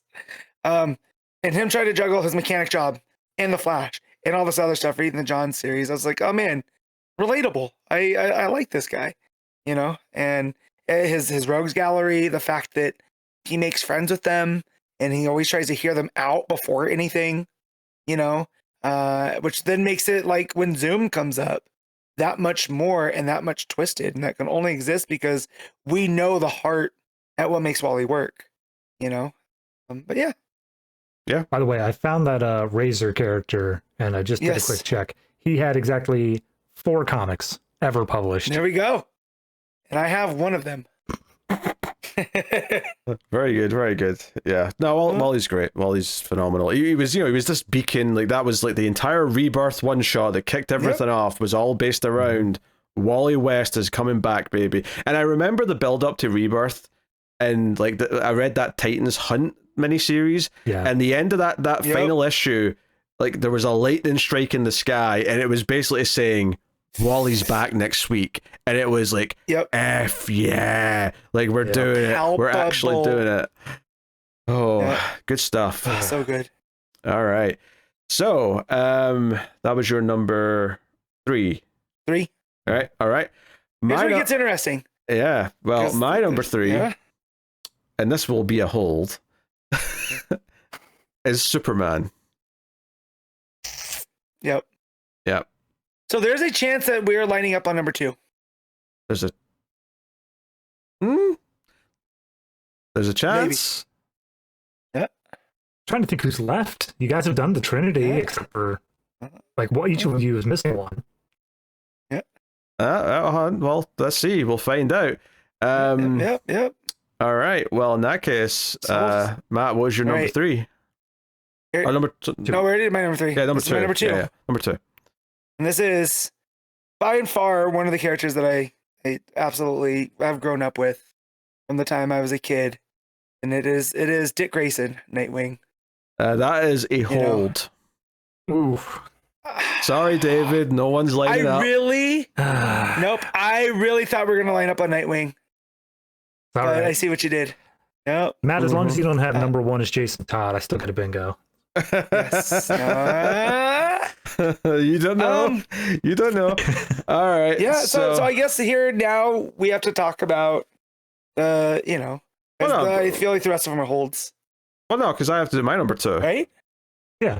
Oh, that's right. And you've not said. Well, you have said my number 2 already, so I know it's not a hold. Yep. Yeah. So my number 2 is Batman. Yeah. All right. That's so funny that 10 apart. Mm-hmm. Yep. So look. Oh, what did I say? He's Batman. What do you want me to say? Like, there's so many movies and TV shows and comics and animated series. He's the goddamn Batman. He's the goddamn Batman. Like, there's a reason why he is as popular as he is because the mythos that has somehow been built up around him, like the aesthetic of Gotham City, the Rogues Gallery, like the idea of building the symbol and all the other stuff, like especially in like a year 1 onwards world, right, where continuity became a bigger thing. Like, just yeah, Batman. He is. Yes, Father, I'll become the Bat. All that stuff. I mean, he is the most popular superhero. It's him or Spider-Man at this point, right? Like, those are the two.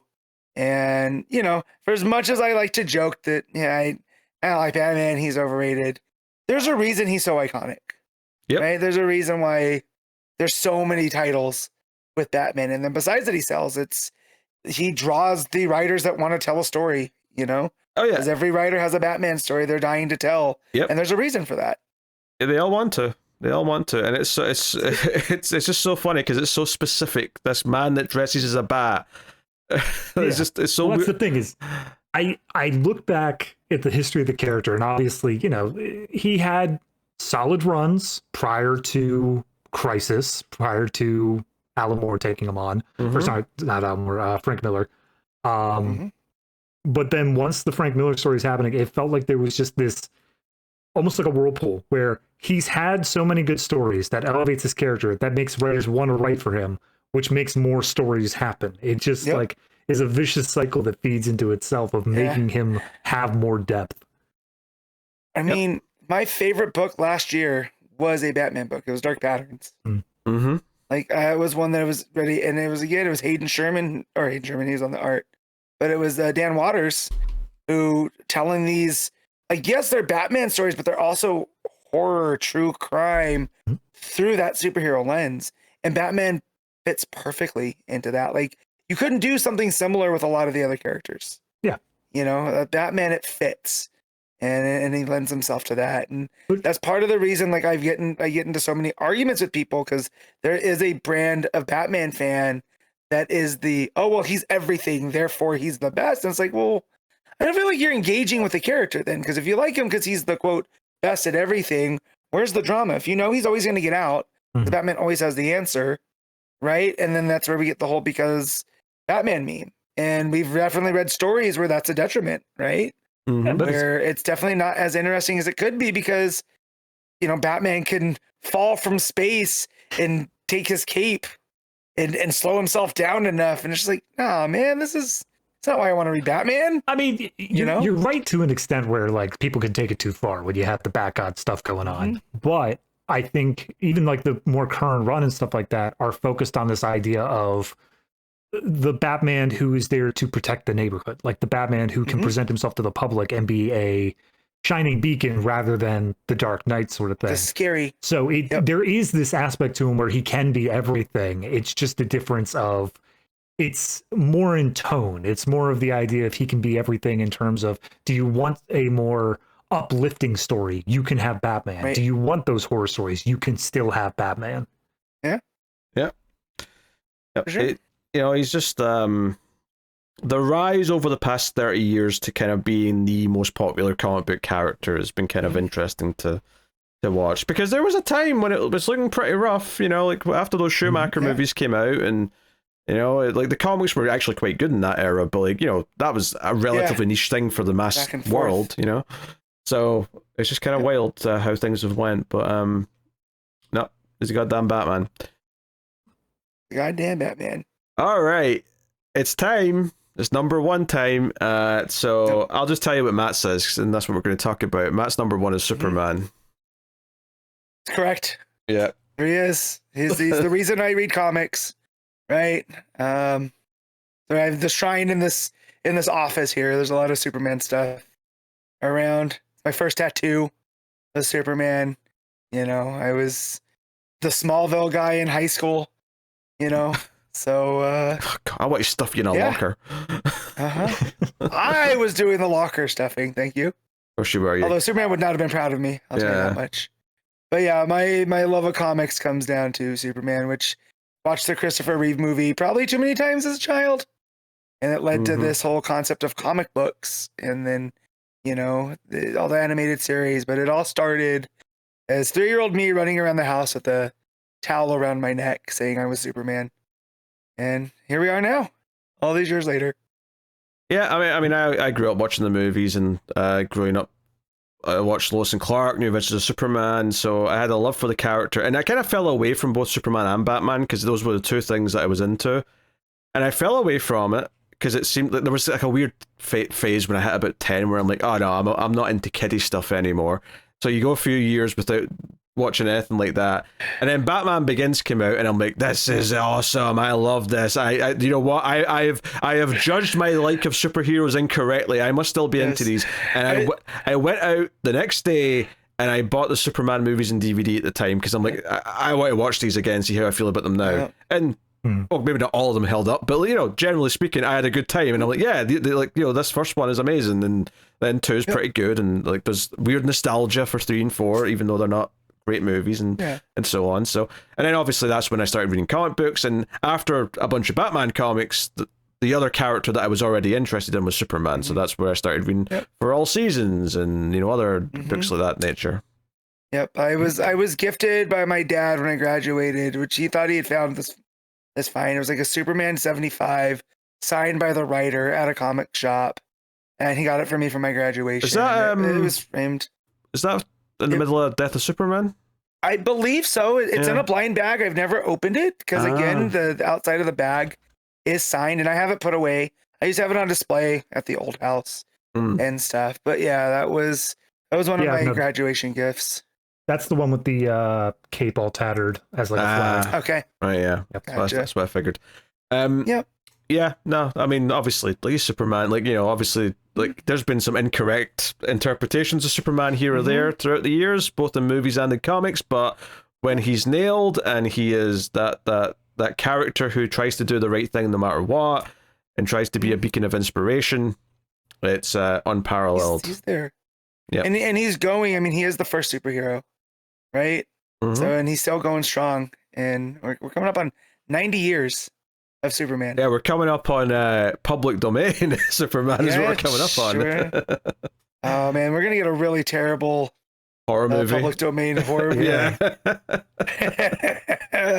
Oh, that's funny. Yeah, he's the ultimate immigrant story. He's the guy that comes in and shows that, here we are, we're going to stand together. And the only way to do this is to rely on one another. And, the whole truth, justice, and American way thing has been perverted, but I still think it stands. And having, faith and trust. It's been changed for a reason. It's truth, justice, and a better tomorrow now.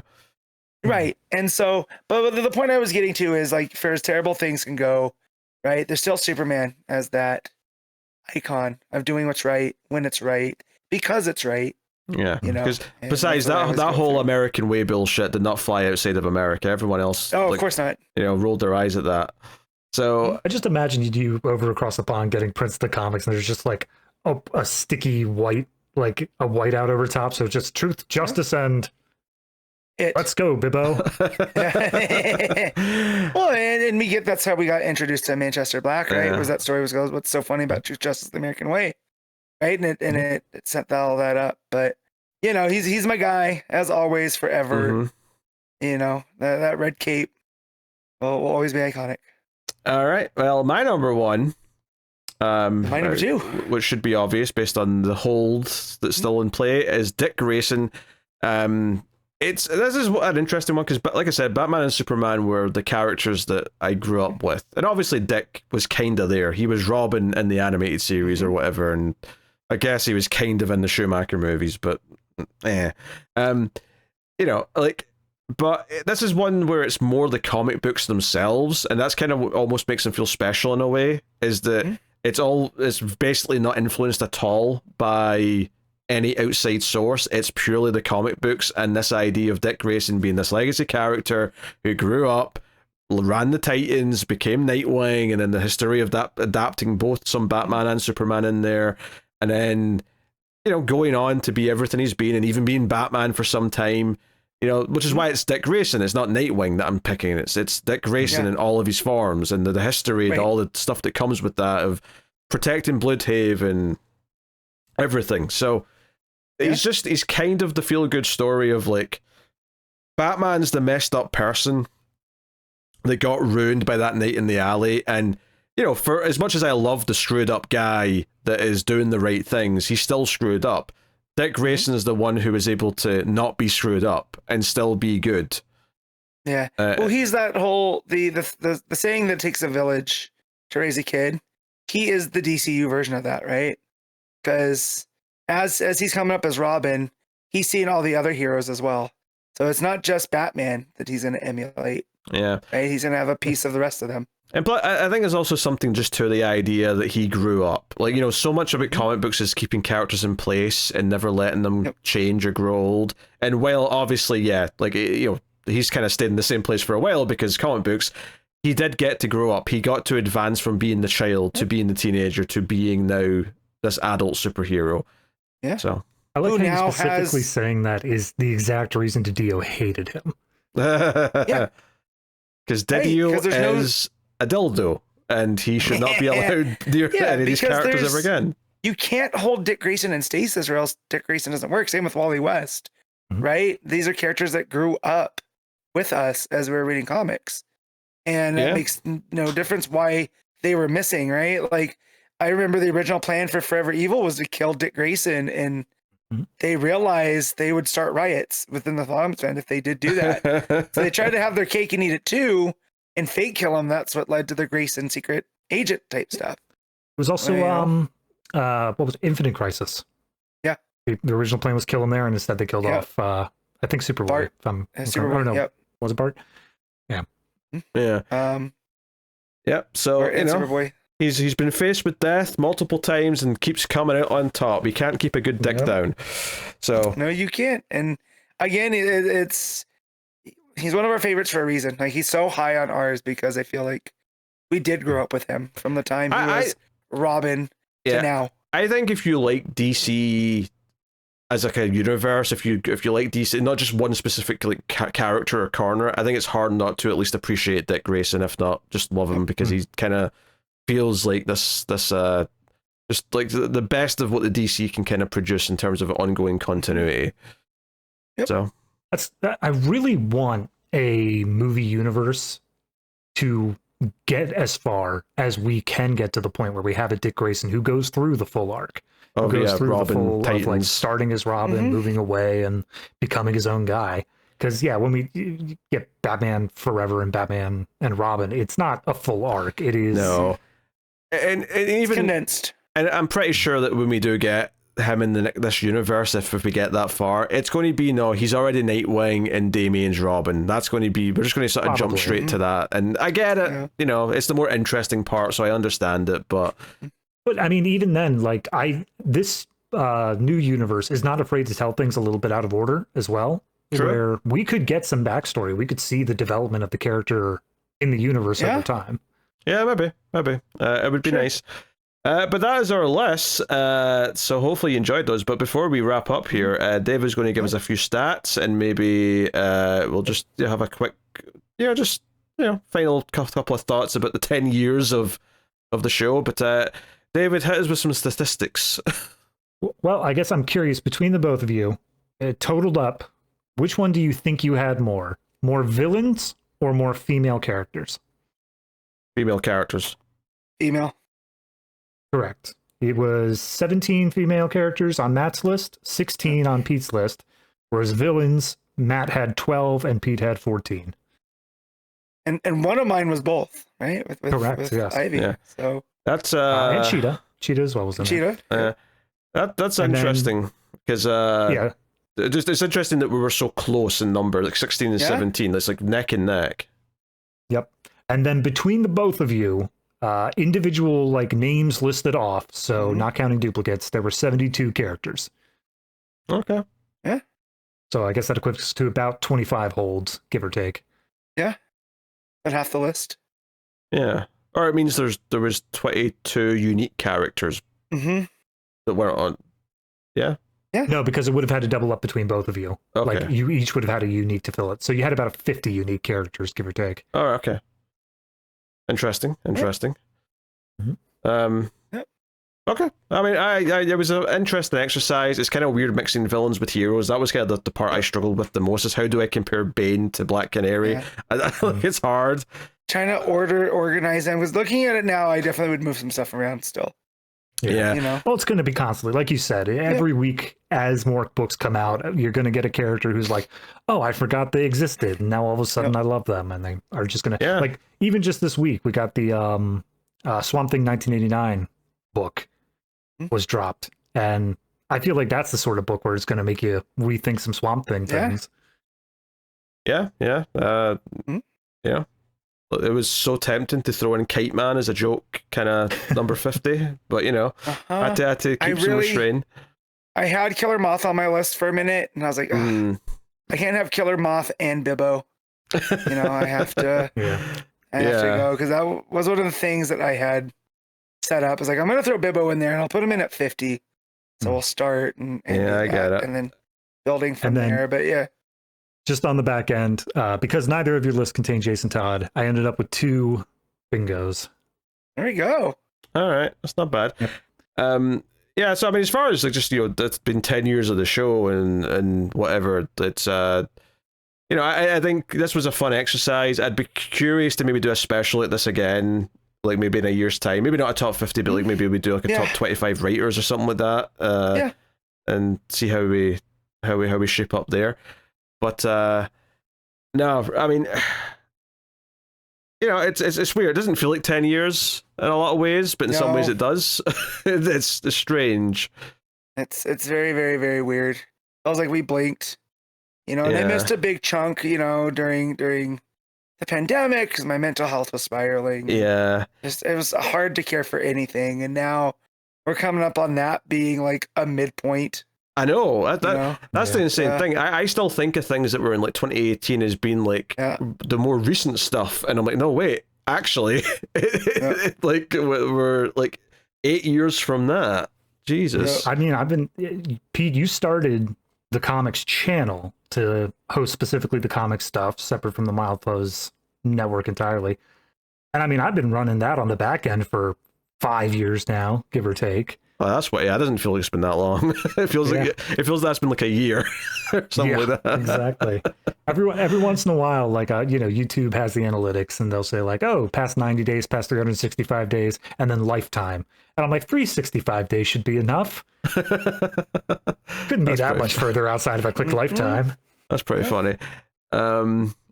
But yeah, I mean, you're almost done with the New 52 show, which you started almost 5 years ago, I assume, because it's about 5 years long. Oh, that would have been August of 2021. I would have started that, and I've been in 3 separate houses. I've gotten married in the meantime, so got a little bit insane from having to read that much New 52. Hey, look, at this point right now, the writer who must not be named is only writing 1 book. Yeah, And thank God. it's far and away not the worst book I'm reading, strangely enough. Well, I mean, I don't know. Obviously the show is going to continue. We'll still be here next week reading the new DC books. Who knows what else is in store and what crazy, stupid ideas might enter my brain. But, I have no regrets. I'm happy we're still here doing this because I think at a certain point it's like it was kind of exciting at first because we were doing like other shows about movies and stuff, and I still do those, and I still love doing. I love having excuses to watch more movies and things like that. But it was like, oh, we like DC Comics, let's do a show. So we did one, and it was like we kind of did it obviously for a while, and there was maybe like 1 or 2 times where maybe we're getting a little bit tired of doing this or whatever, and it kind of at some point just turned into, this is just when me and Matt just like hang out every week, and the show is just an excuse for us to hang out, and so that made it more effortless in a weird way at a certain point. When there's weeks that I'm not on because of travel or whatever, I honestly can't remember what I read, right? Because coming on here and talking it out helps. And I was like, oh yeah, Pete said this about that. You know what I mean? And it solidifies it, Yeah, and it gets in there and it stays. And so I don't know where my brain would be at right now. Yeah, because I think there was like a weird pressure in the first couple of years where I'm like, I need to read this book and I need to read that book, regardless if I'm liking it, because it feels like an important enough book. And there was a point where I said, no, this is about hanging out with you and talking about comics. I'll read what I want, and I'm not going to feel bad about not reading other stuff. Only a moron would actually try and read every single book that's coming out every single week. Yeah, moron. Yep, totally. Hey, I didn't read Injustice. Okay. Oh, you didn't read the Tom Taylor book when you had the chance? You're right. I've got the omnibuses on my shelf. I'll do those now. Yeah. Well, no, and that's what it does come down to too. Is like comics are cool or whatever, but being able to talk about them in the way that we do, and also taking some of that pressure off now too. Or in a sense, that we have some Patreon members that will pay for us to read certain things. Oh, sure, yeah. But realizing like, we don't have to read everything, and if I fall off from something, that's fine.